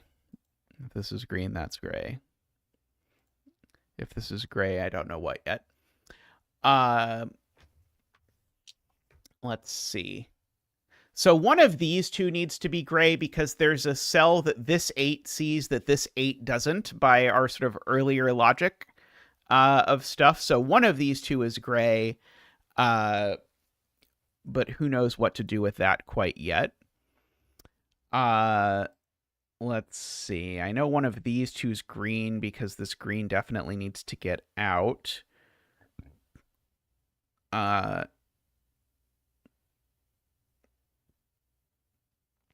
Let's see.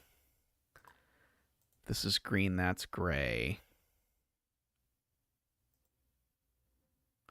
Green, gray. I'm trying to puzzle through all of the ramifications over here. And this sort of constellation is pretty interesting.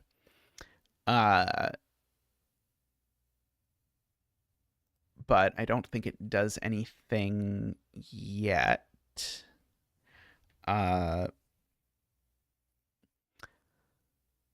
Okay, what am I supposed to do? Okay. This 8 sees exactly one cell that this 8 this 8 sees exactly one cell that this one doesn't. So this one sees exactly one cell that this one doesn't, which means one of these two exactly is shaded, which means this cell's never shaded. Because of the sort of the way that these have to equalize. Sorry, that's not true. Sorry, that's not true because this could be shaded as well. Sorry, I missed that. No, it was a lie. It was all a lie.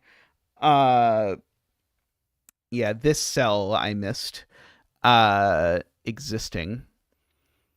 How dare it? What am I going to do? See, I'm trying to decide. Yeah, I could do anything over here.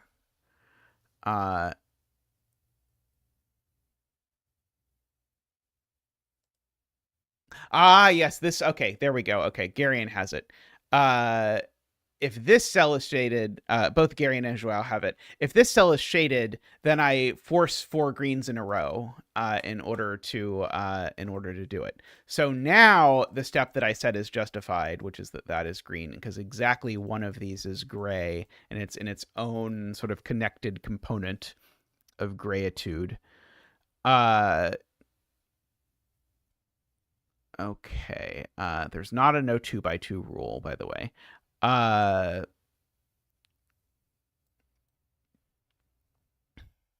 is gray, that's green, and that's gray. Let's see. This is green, that's gray. I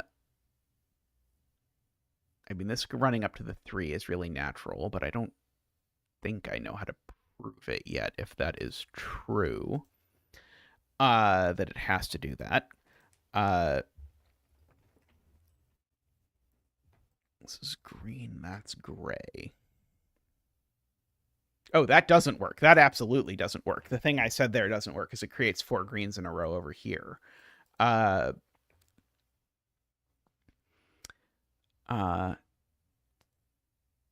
Now, can I do anything with that? That I don't know.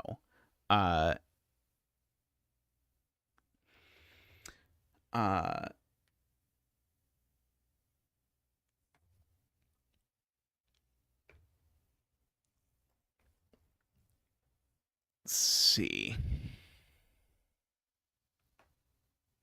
It's green, that's gray.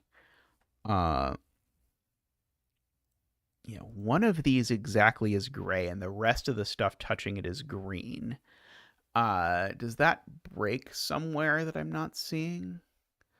So if that's gray, these are both green, and that's gray. That seems really bad, actually.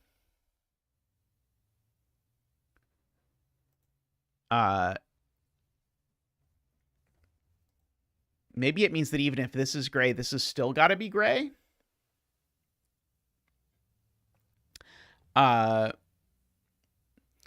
Yeah, so if remember this 8 needs a 1 next to it that's isolated. And so if it's that one,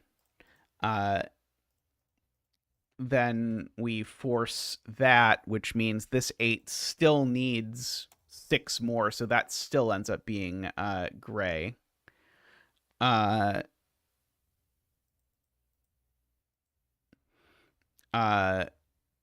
Whereas if I put it over here, then this cell still ends up being gray. So this cell is unconditionally gray. I feel like there's a more elegant way to say that, but this cell's always gray. Regardless.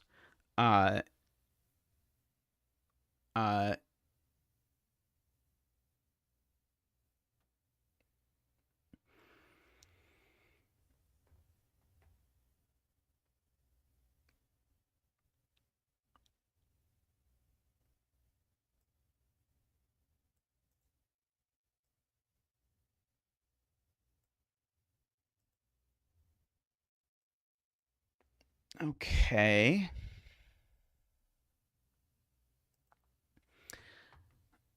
I think I'm inclined to agree with Emma. We might also need this cell being gray. Uh, uh,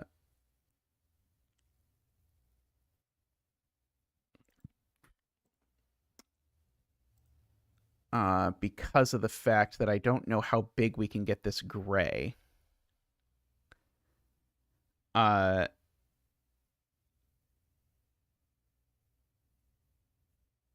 this doesn't have to be part of a 7.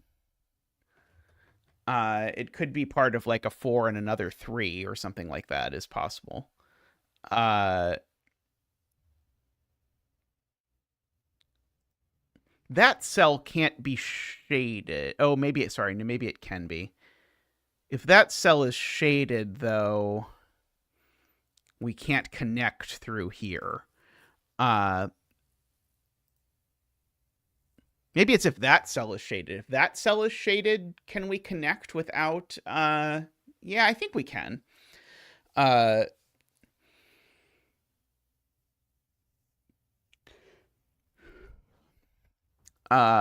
mind. I was interested in the connectivity stuff there, but I think it's okay. The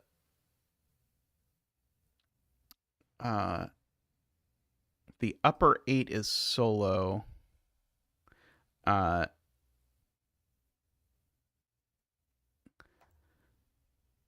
if this is gray, or sorry, no, if this is green, we isolate green.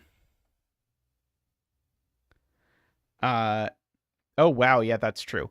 If this is gray, sorry, if this is green, I don't have a bifurcation green handy. If this is green, what Garion points out is that makes that gray, which then assuredly makes that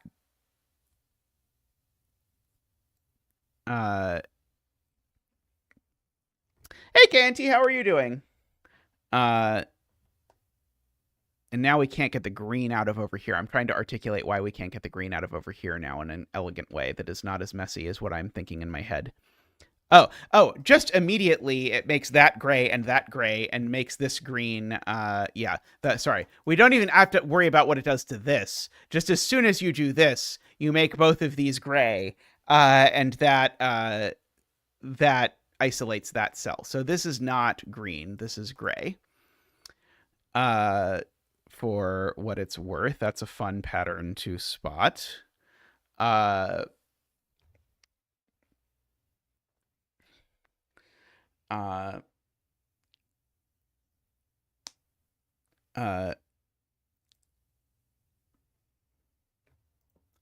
And so this 8, remember, needs one solo thing that it doesn't share with this, and it can't be down anymore. Sorry, it can't be there anymore, so it's got to be there by our math from before. So it's there that our 8 gets its solo friend.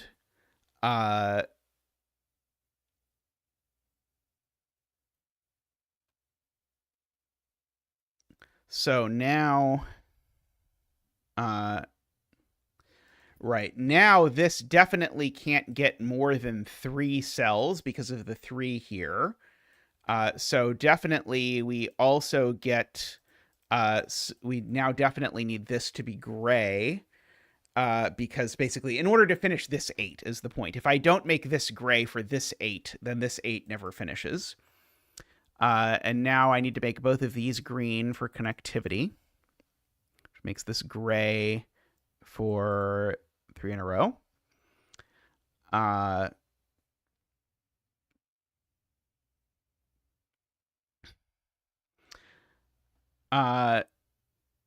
Funnily enough, I can never connect through here. So if this is, I guess the easy way to say this is if this is gray, then in the process of connecting, this makes 4 in a row. So this cell's always green, which means that cell's always gray. Right.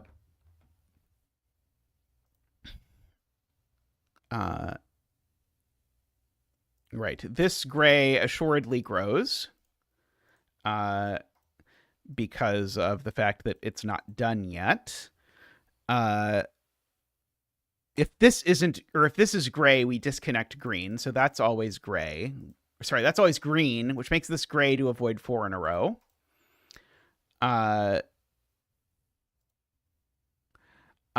So we've got that.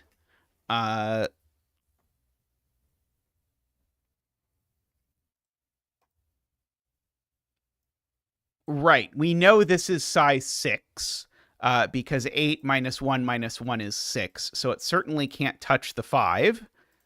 I can't make this green because that would be, sorry, I can't make this gray because it would be too many grays in a row. So we have that gray there. Very good. Okay. Let's see. Connectivity seems to be doing okay down here for the moment. One of these two is gray and is the last gray in the block, so that's always green. So that's gray because it would make 4 in a row. Very nice. Okay, and so these are green because we need to make this total of 6. So we've got that. This is gray just by virtue of 3 greens in a row. That green needs to go there to connect. That actually grays both of those. To make that green needs to escape. I think that might be the one that Nicholas was talking about. Oh, no, Nicholas is talking about this one, which definitely does need to escape. I agree. That needs to be gray because otherwise you'd have 4 in a row. That makes that green, makes that gray to avoid 5 in a row, makes that green to connect these up.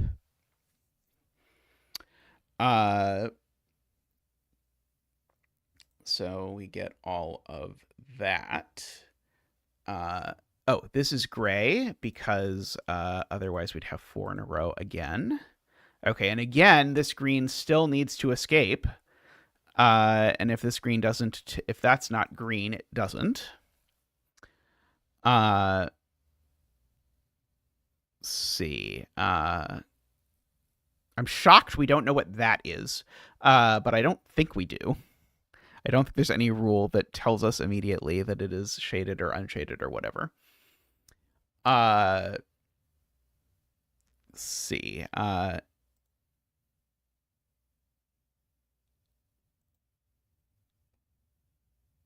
Sadly, if that's gray, we can still connect this, only just.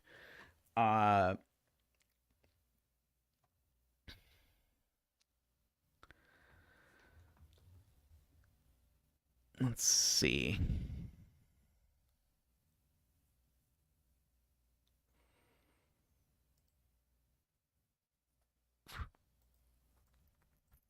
Oh, no, we can't.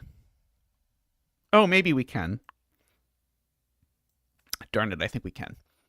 I'm sort of visualizing all the ways that this can work, but the this is gray up here. That's also weird. But I don't think broken. Let's see. Where else can we look?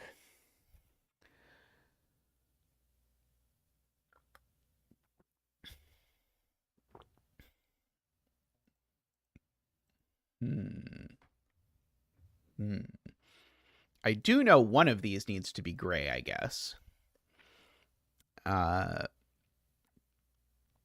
that doesn't seem to tell me anything.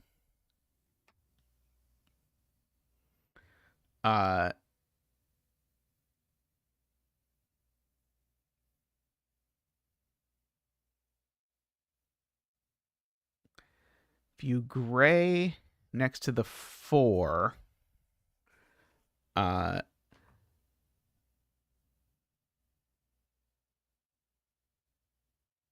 The 4 extends up and you get too many greens in a row from connectivity. Like that next to the 4? Or that next to the 4? Or that next to the 4. I'm not sure which next to the 4 you mean, Garion.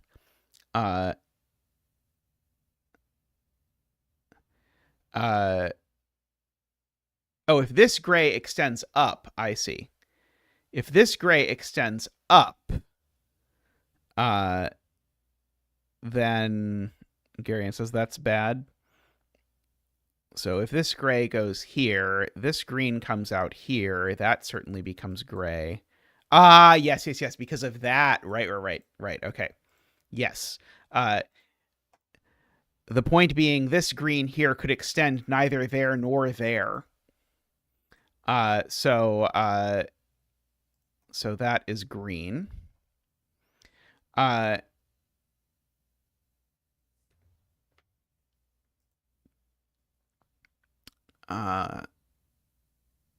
Acre, I like to mark X's between cells that need one shaded. Yeah, I usually draw a line across those, but that makes sense. So like KNT is saying we definitely need a shaded cell in these two, so there's no connecting through them, because if they're both unshaded, we definitely get to too many in a row. So like we could put like an X there, and so the X means at least one of these two is shaded. That seems like a very helpful tool. And also at least one of these two is shaded. So there's no connecting green through there, no connecting green through there. And so that makes it really clear that green has to take this cell.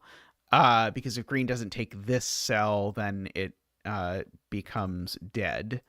And then that becomes gray by the power of X. This becomes gray by the power of 4. If this isn't green, the 4 never connects. Oops. And so now this is gray. Like that. This is gray. And so again, we sort of need to continue because this still hasn't actually succeeded in getting out. So that becomes green. I know one of these two is shaded. It's kind of a silly use of the X, but one of those two is shaded. Let's see. Yeah, there's an X there. X here.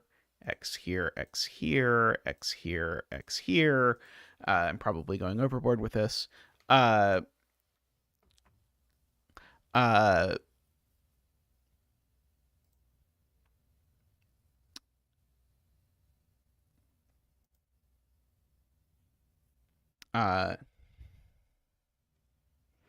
the 8 needs to touch a bunch of shaded cells that don't touch the 3. Oh, these two green are stranded. That's a good point. That's very helpful. So these two green need to come out, and now that makes both of those gray.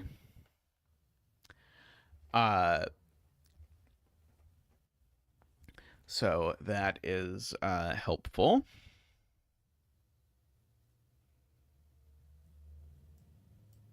Okay, so these can't both be gray because it would make the 8 actually have too many things. 5 plus 3 is 8, though, is a fact. Although I don't think I can actually make the 8 be 5 plus 3, because I think it would break the 2 if I made the 8 be 5 plus 3. As soon as that's gray, it makes all of that green, which is maybe okay.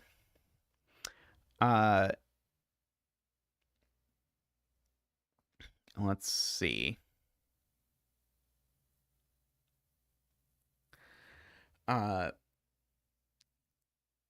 Yeah, I'm no, not quite. Yeah, the never connects through there, I guess, is another instance of this this sort of trick.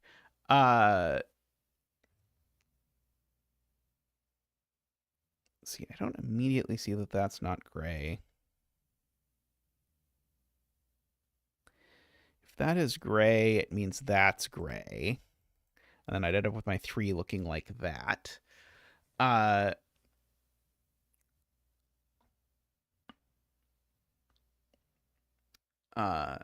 Yeah, these can't both be shaded or we get to 9. I agree. Also, we put 4 grays in a row is also a problem.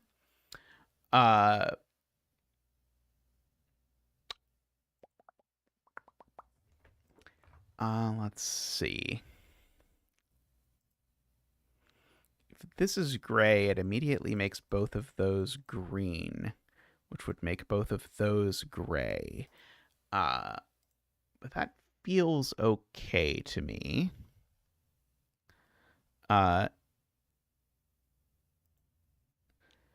This green stuff still hasn't actually gotten out. So one of these two exactly is green. I don't know if one of those breaks cleanly. So these are like a gray-green pair is what that's telling me. But I still don't quite know what to do with it. Oh,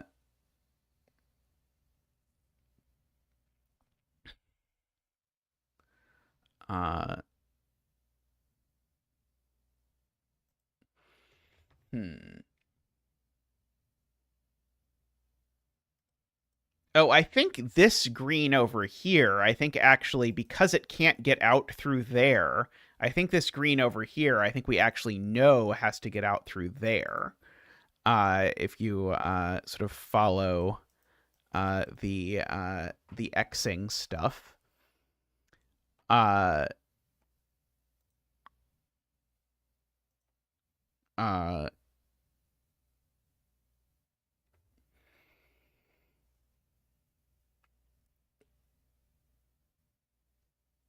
So this cell has to be gray for this 3, because if it's not... Oh, sorry, no, that's not true, because this could grow. Never mind. I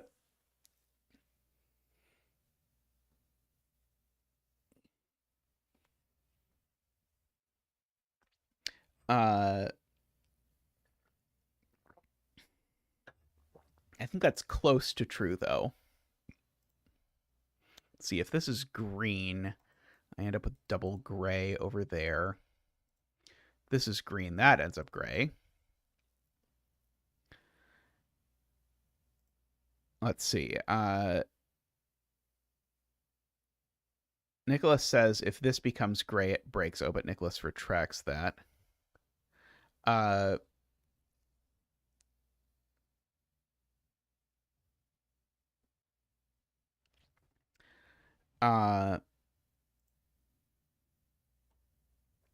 See, Emma says the 8 has to take this. By take it, you mean it has to be gray?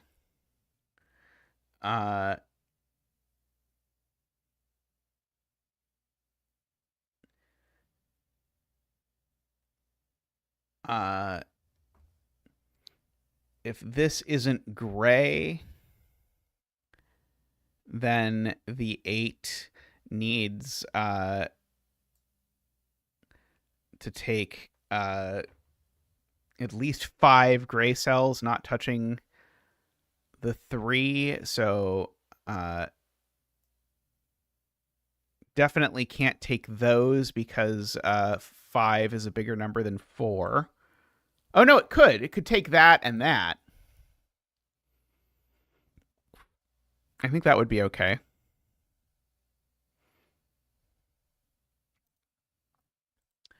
Oh,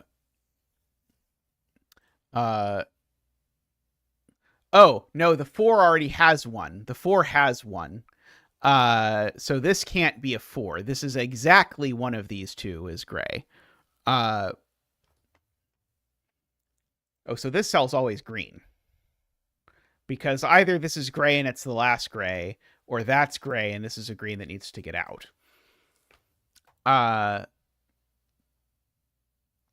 Okay, so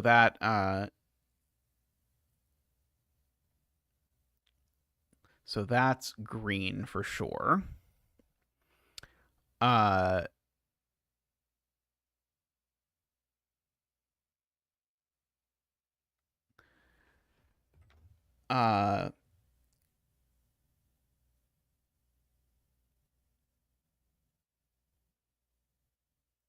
Okay, so again, people are saying, what if this cell is green? Then the 8 is getting now a maximum of 2 cells up here, 2 cells over here, and then we'd have to get 4 cells over here. But that's going to cut off this green is the problem. One of these two has to be green for connectivity. So that would have to be green. So we'd have to then get 6-ish cells over here without somehow breaking this 4, which is going to be a problem. Yeah, I can't see a clean way to articulate this.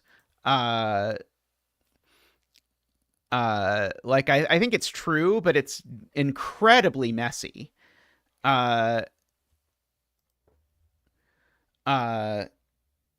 To the best of my ability to do it. Oh, because you put, okay, so the here it's much easier if you see that.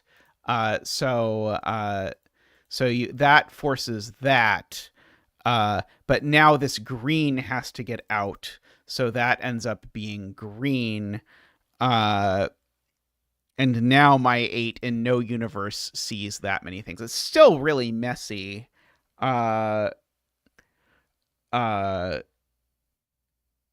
best I can see it. But I think that's at least a little bit easier to see that if this is green, it makes that gray, which then makes this green because of that connectivity. But I don't have a nice proof for you, I don't think. But the punchline is that this is always gray.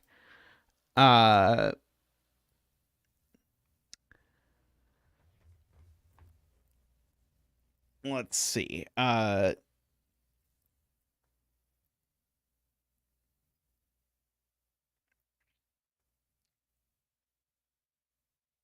Let's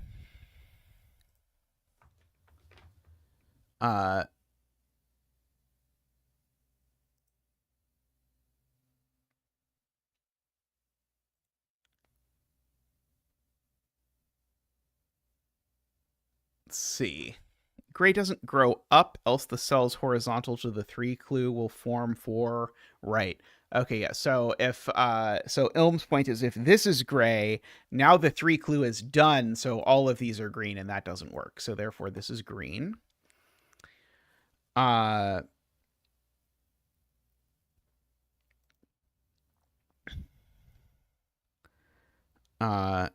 Okay.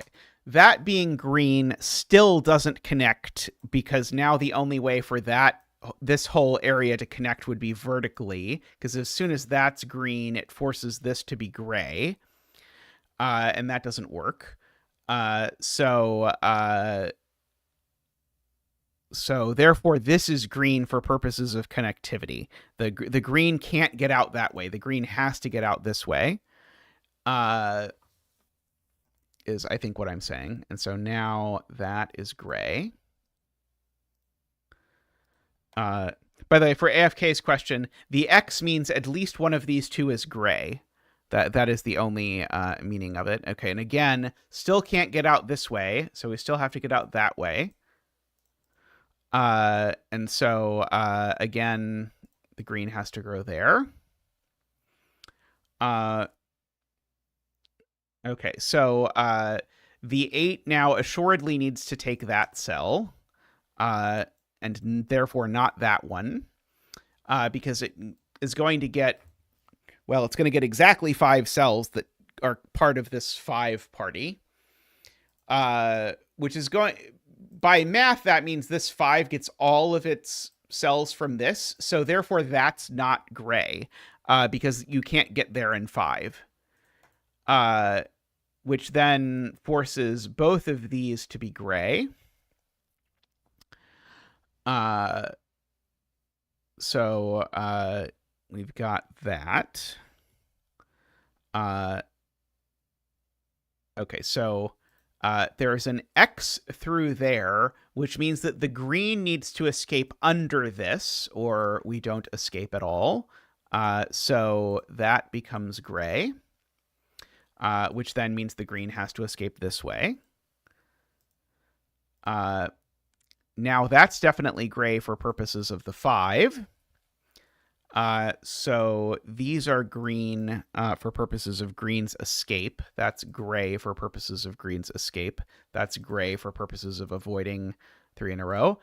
Green has now escaped. So we are happy for green, having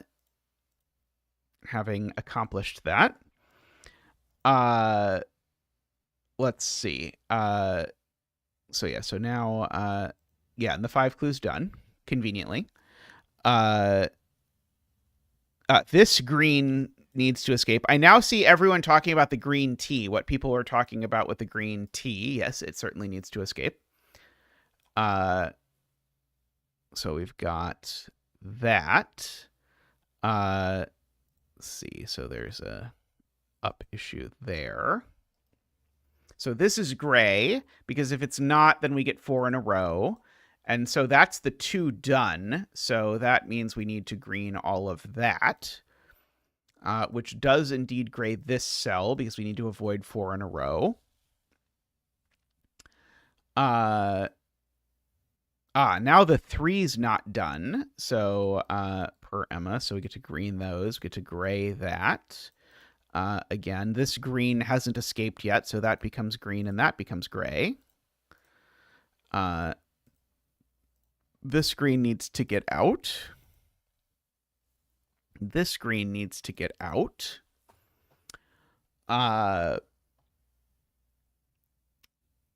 Let's see.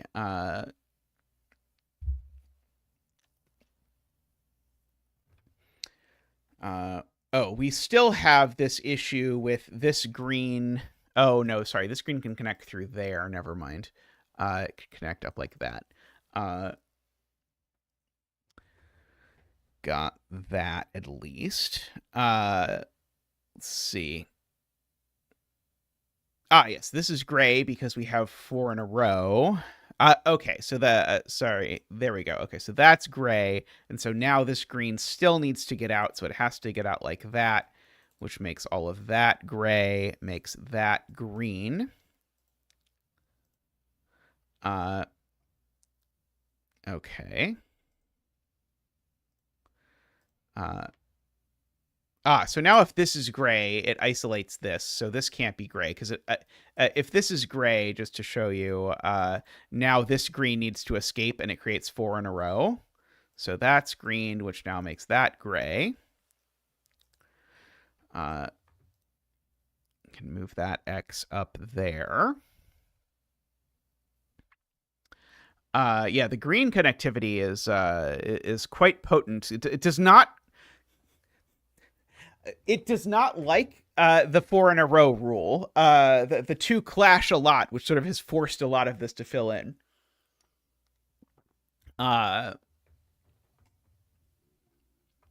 Okay. I know at least one of these cells has to connect to a pretty large region of grays. Oh, why is this still black? I think this was black, just hypothetical, and I never rewound it. I don't think I actually knew that it was black, or that it was gray. Let's see.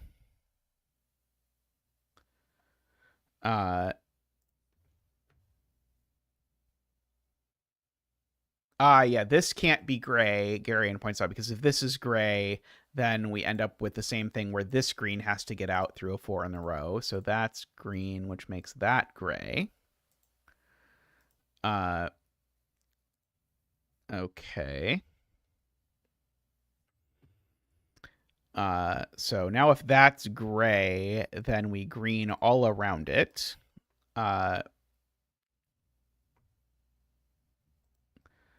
Which would also gray that cell, but maybe okay.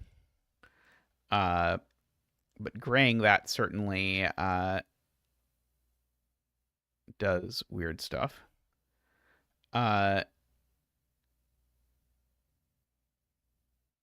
Okay, yeah. The Emma's point is this can't be gray, because if it is, then this green now gets sort of shunted through here. Because again, basically Emma's point is there's an X here. And so that is green, which has made that gray because we need to avoid 4 in a row. So that's green because we still need to connect. An X there, an X there, an X there.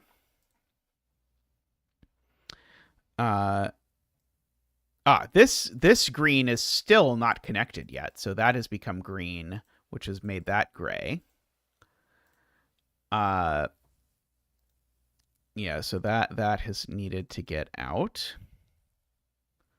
Okay, and so now if this is gray, we now have a problem, which is that we green both of these and create 4 in a row because of that. So now this can't be gray. Now this has to be green.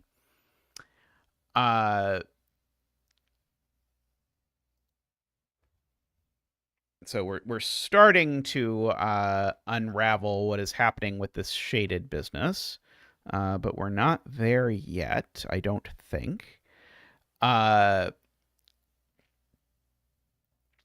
Let's see.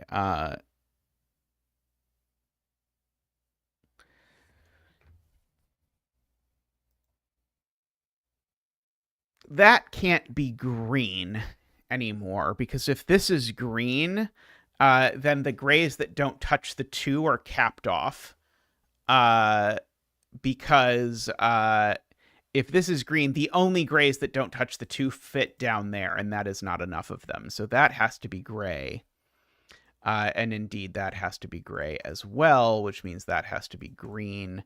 And again, we have to gray at least up there, which has made that green and that green.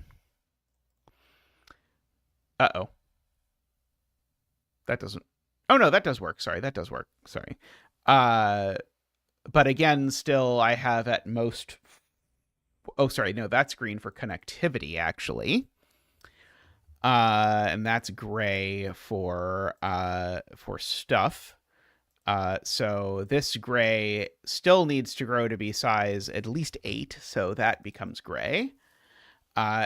Certainly can't touch the 2, so that's gray. The 2 still needs 2, so that's gray.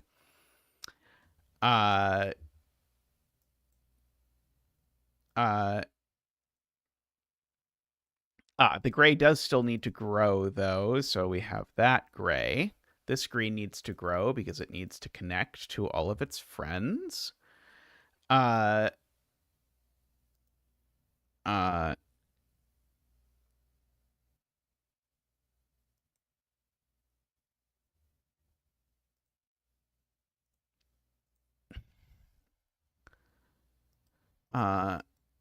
Annoyingly, this seems to be able to wriggle out through here, so I don't think I need that to be green. For what it is worth. It certainly needs to not touch the 7. As it handles whatever it is that's happening now. If that's gray, all of that is green. Is that a problem? It doesn't immediately look like a problem to me. That I am able to discern, at least. Certainly get some more Xing, although I don't know that it does anything immediately. Oh, wait, the green can't... This green can't connect this way. I think is the point. Uh,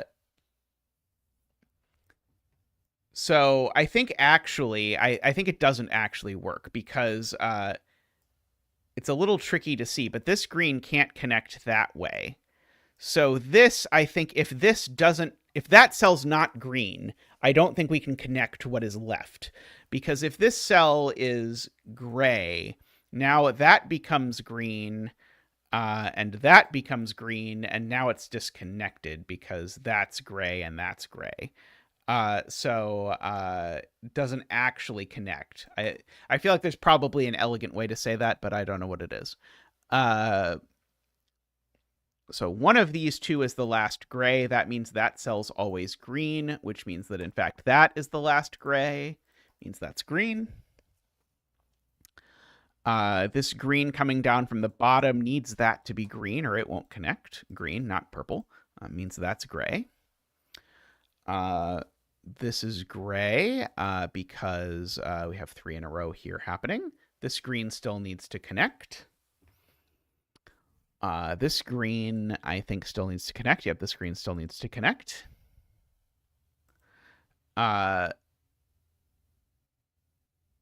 Okay.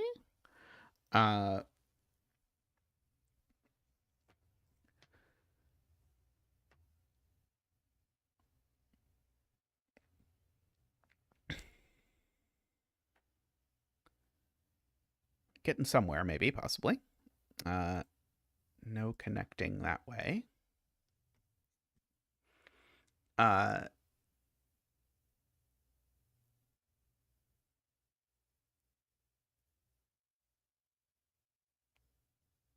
see. This does need to be at least double digit in size. 3, 4, 5, 6. So it needs at least 4 more cells. Okay, and so this cell is always gray, is Joao's point. Because if this cell is green, then the gray is done, and the gray isn't at nearly enough spots. So this cell is always gray, regardless of what else happens.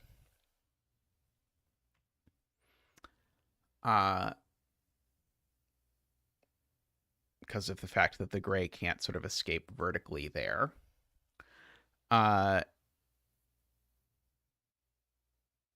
Right, and the gray can't yeah,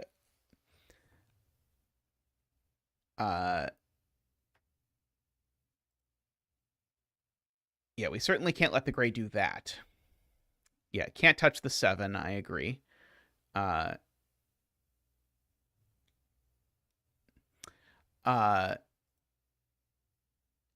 If that's not gray, I think we then run out of cells as well, because if this isn't gray, if we just hypothesize that's green, then the gray can take there, and then it's done because it can't touch the 7.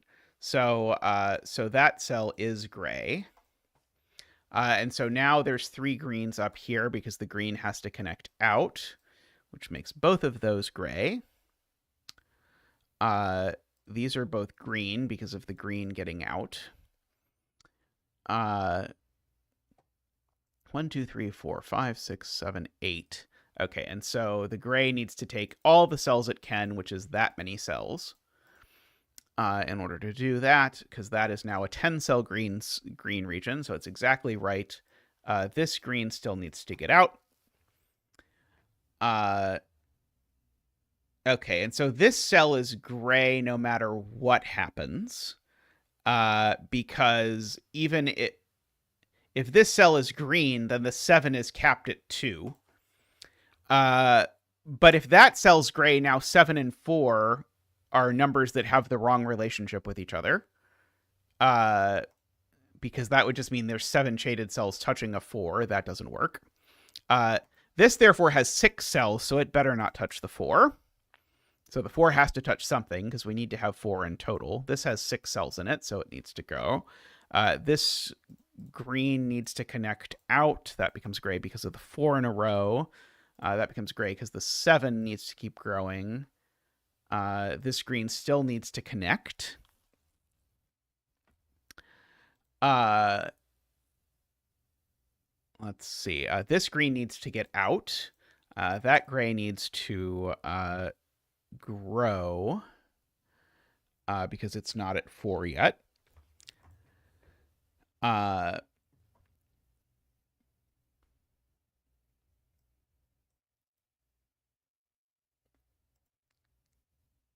Now if this cell is gray, we now force the if this cell is gray, we now force 4 cells in order to get connection. So this isn't gray, this is green. Oh, sorry, I said that about the wrong cell. So if that I was right. Sorry, no, this is the cell that's green, right? If this cell's not green, that's the problem, right? If this cell is gray, then yeah, we force this out. Okay, that was right. So this cell's not gray, it's green.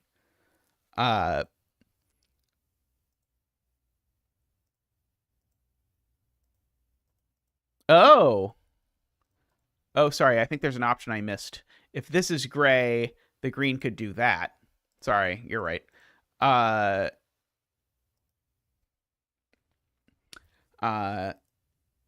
Yeah, the gray cell always needs, or sorry, the 4 always needs this cell to be gray regardless. And so that becomes green.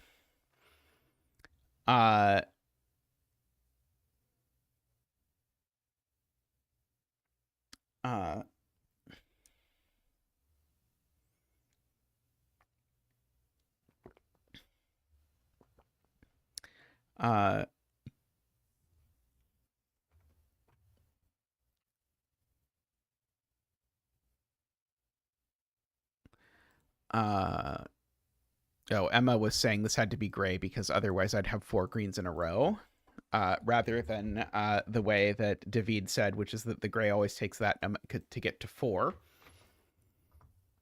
True either way.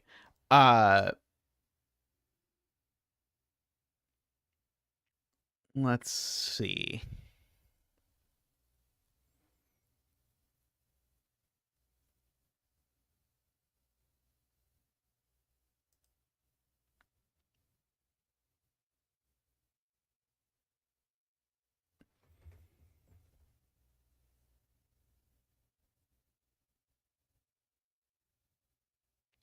I'm trying mentally making this cell gray in my head, and I don't think it works, but I think it's a long time before it breaks. So I would not be surprised if it turned out it actually does work. Let's see.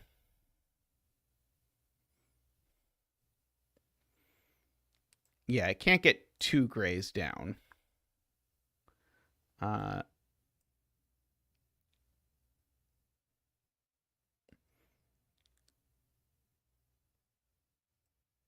But it could maybe do. No, it can't do that either. Okay, so Nicholas's point is if this cell is green, it breaks because now this gray here, this gray needs 2 more. It can't do that because that's 4 in a row, so it'd have to do that. But that would be 2 grays, which would then force 2 greens here, which would be 4 greens in a row. So that does. So this cell's always gray, is Nicholas's point, which does indeed make that green, which makes that gray. Makes this green because the green needs to connect. And so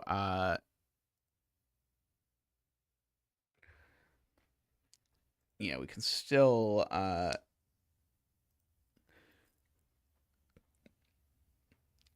maybe have some options of this.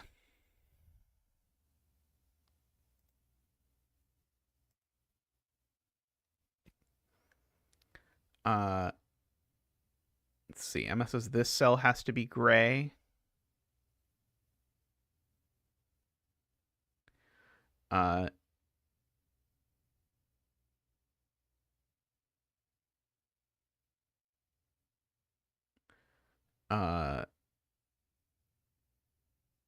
Yeah, I see that now. If this cell is green, now the gray needs to take at least those 2 cells. But now the green here can't connect out. I'm trying to figure out what the elegant way to say that is. Okay, I feel like there's probably a nicer way to say this. Uh, uh, Maybe not. Maybe it's not so bad. I guess it's not so bad once you sort of like think about sort of like what would the gray do? I think is the if this is green, what is the gray doing? I think is a natural enough question. Uh, so that becomes gray. Uh,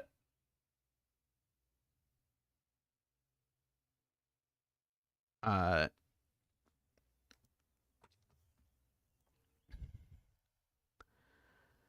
uh,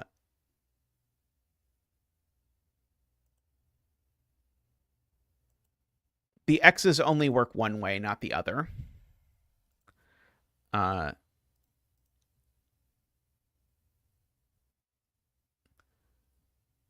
uh, it's slightly weird because the things are mostly symmetrical, but not quite symmetrical. Uh, there are lots of X's I can clear up, though, because they no longer have any meaning. And this... Oh, no, sorry. I was going to say this needs to be at least size 6, but that's not true. No, it does need to be at least size 6. Sorry, this needs to be at least size 6. Maybe it'll make it to column 1. We'll see.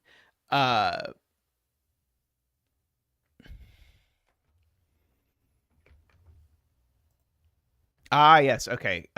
Ilm points out this cell can't be gray, because if it's gray, it's the last gray in the 7 clue, and then that creates 3 greens in a row.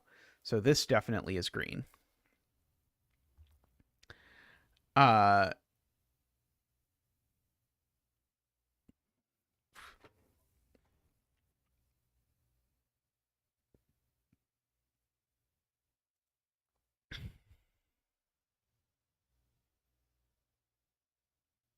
Let's see, Nicholas says if this is gray, it breaks.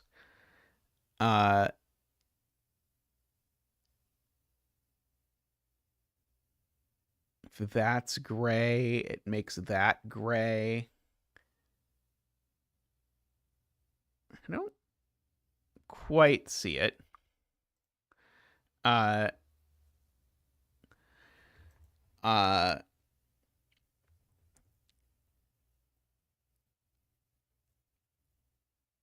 see, this 8 is fine. This 5 is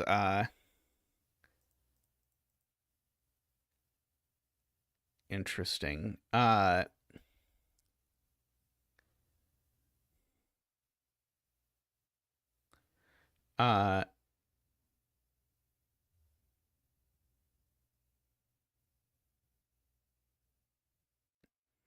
Right. One of these is definitely gray.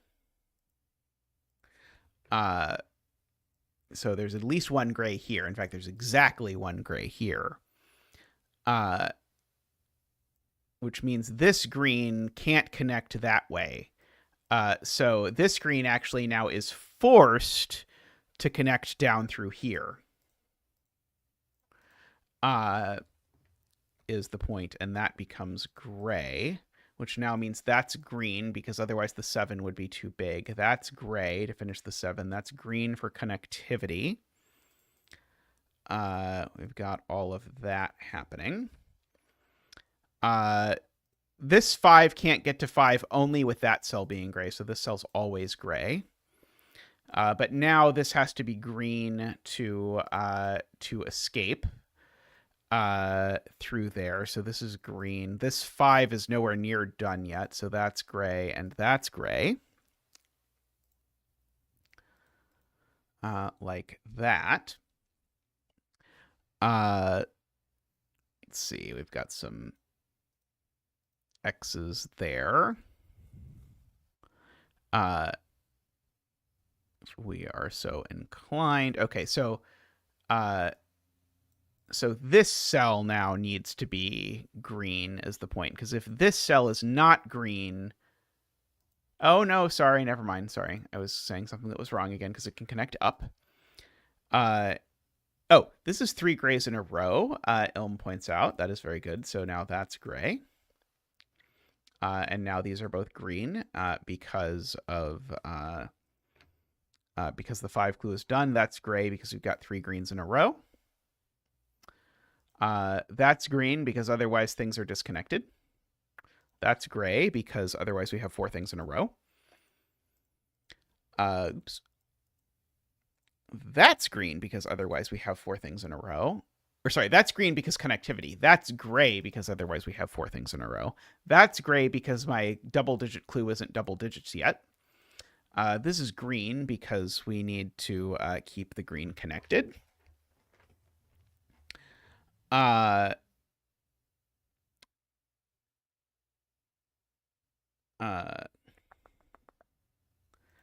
Okay, we're making, I feel like, good progress. Had to go and say it, didn't I?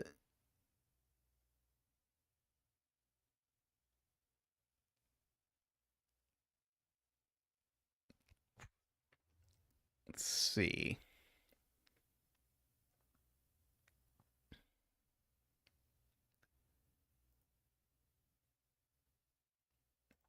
Okay, we don't have that much grid left, but I mean, I guess we can keep in mind that the gray, I guess we need at least 3 more grays is what we need. Yeah, that can't be. Sorry, that's the easier observation from Joao. This can't be gray because it would make 4 greens in a row. So that's definitely green. Uh,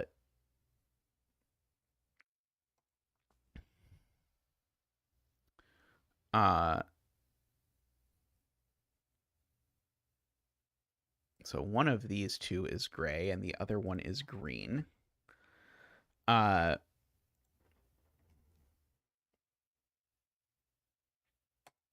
if this is green, then it connects up through here in some weird way. Is what I think happens.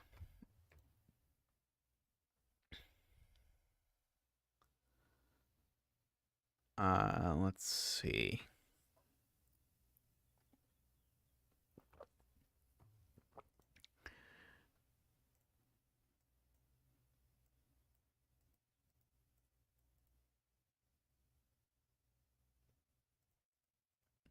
Uh,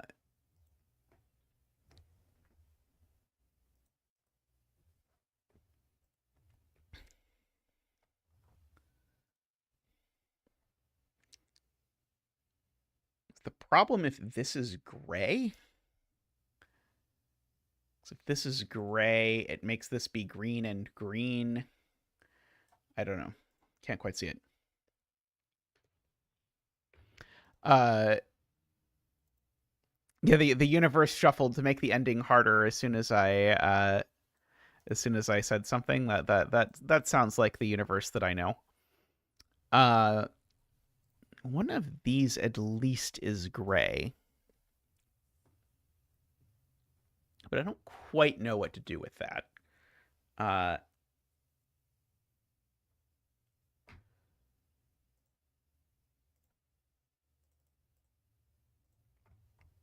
uh,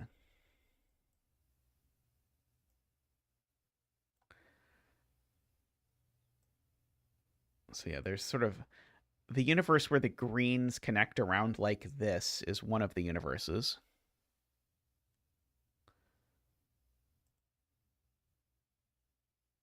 Yeah, we can't put 2 gray cells here. Uh,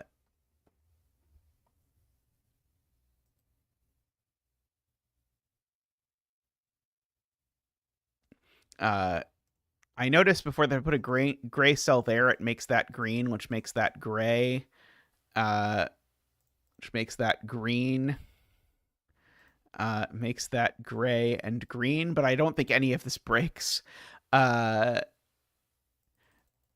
at least not in any way that seems humanable. Uh,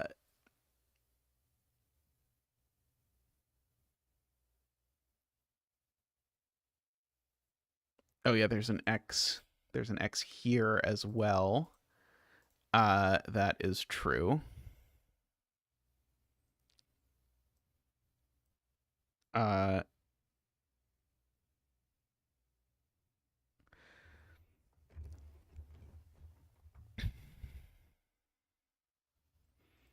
Try what happens if I make this black instead.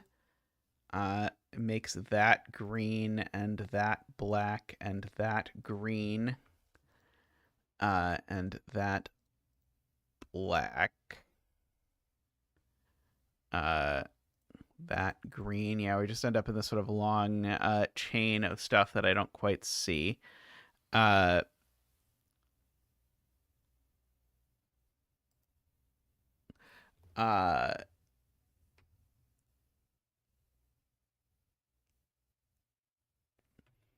feel like the fact that this has size at least 6 has got to be somehow interesting.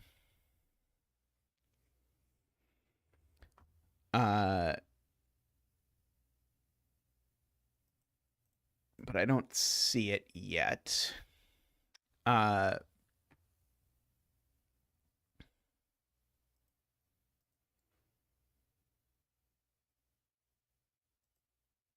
Yeah, the not being able to communicate through this column is interesting.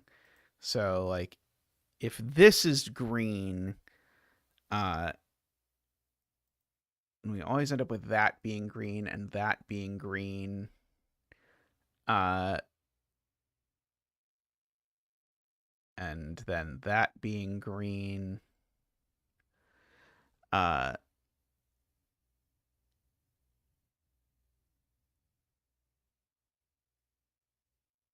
And that assuredly breaks. But I don't have any lovely way of showing it.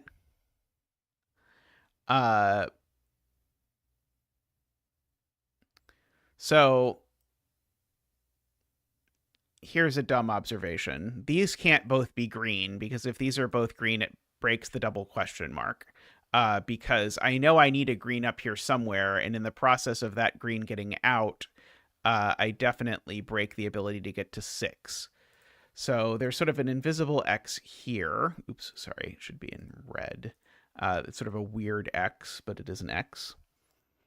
Yeah, we need a green escaping down because of the fact that I can't make all of this gray, but it could be there or it could be there.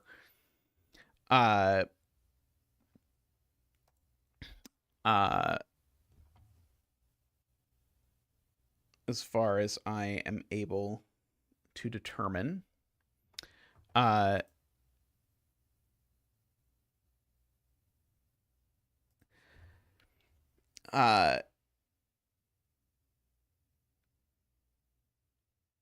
If this is gray now, that's a problem. If this cell is gray, now we bound this by 2 X's. So this is always green.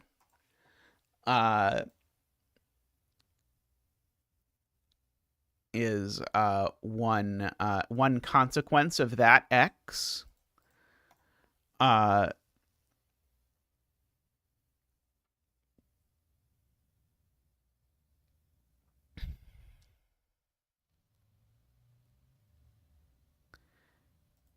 agree, this definitely needs to make it to row 3. Could even be something like that, though. And we don't know it's exactly size 6, but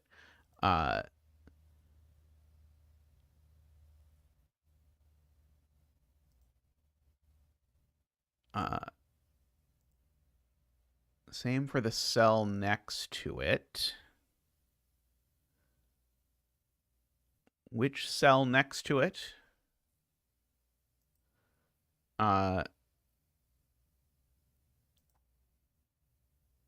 That one?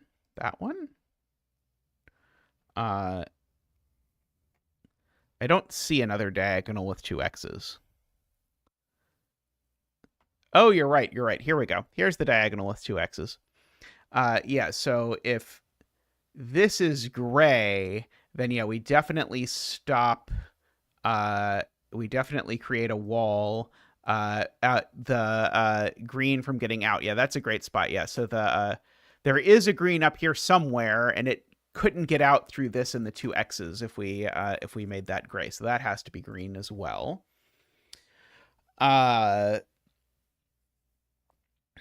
So I agree about that.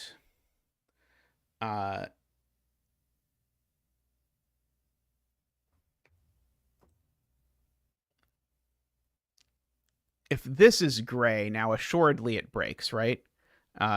If this is gray, now I need to get my green up to the first row. Oh, no, that works. Just barely, but it works. Uh,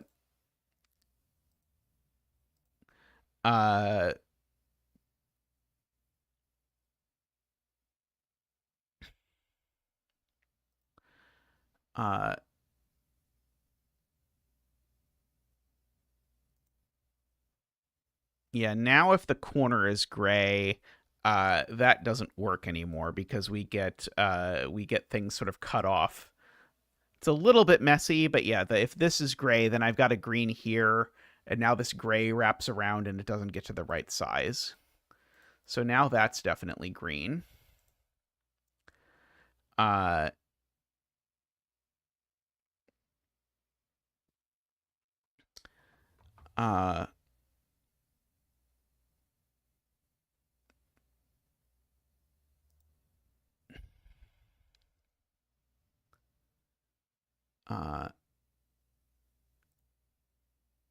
Yeah, if this is gray, now the green connects around like this, and that definitely breaks the question mark clue. Let's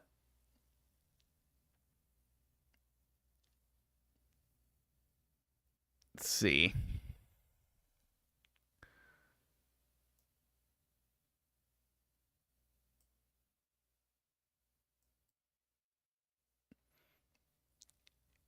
If this is gray, that breaks. Because if this is gray, now the question mark, or now the green has to go down like this, and that breaks. So that's not gray, that's green. And now the gray only has 6 cells, so it's forced to be the thing that I kept trying to prove it wasn't. So now that's green, and that's gray because of that. This is green to preserve connectivity, so that's gray. This is green to preserve connectivity around this way, so that's gray. So this is green because otherwise we break the 2 clue, funnily enough. Oh, this is green to preserve connectivity again. And now this is green because otherwise we're never going to connect. And this is green, otherwise we're going to never connect. And now this is gray, and now the 3 is done, so that is green. And now we have finished the puzzle. Lovely puzzle there. I enjoyed that quite a bit. That was a fun, lots of sort of moments of sort of flow, and then lots of moments of like careful thinking about the stuff. The end got a little gritty for my tastes, but most of the puzzle was super smooth, and nothing was too bad at the end in terms of thinking about that. But it was sort of got a little bit. I really appreciated KNT sharing the like using the X's to think about connectivity. That made things a lot nicer for most of it in terms of thinking about it. Well, we got an extra long stream today so that we could make it to 2 puzzles. So very cool all around. But thank you, everyone, for hanging out. Thank you for all the help with the puzzles. We had a tough one today and then a medium tough one. Thank you to everyone who supports the stream. If you want to support the stream, you can click the little $ menu down in the chat, and that'll tell you all the ways that YouTube gives you to give them and also me, perhaps more importantly me, money. So thank you to those of you who do that. We do thank you on all the welcome screens and everything. So you can see all of their names. Also, the green names in chat are people who support. So thank you very much. But there are many other supporters who support on Patreon or whatever else. So thank you very much to all of you who support us however you wish. Happy Canada Day tomorrow. And I'll see you all on Friday. So thanks for watching. And last but not least, thanks to all the turbines, Daniel, David, Franco, Nell, Nordy, Plonktime, and DDX. Thanks to everyone for watching. I'll see you all real soon. Bye for now.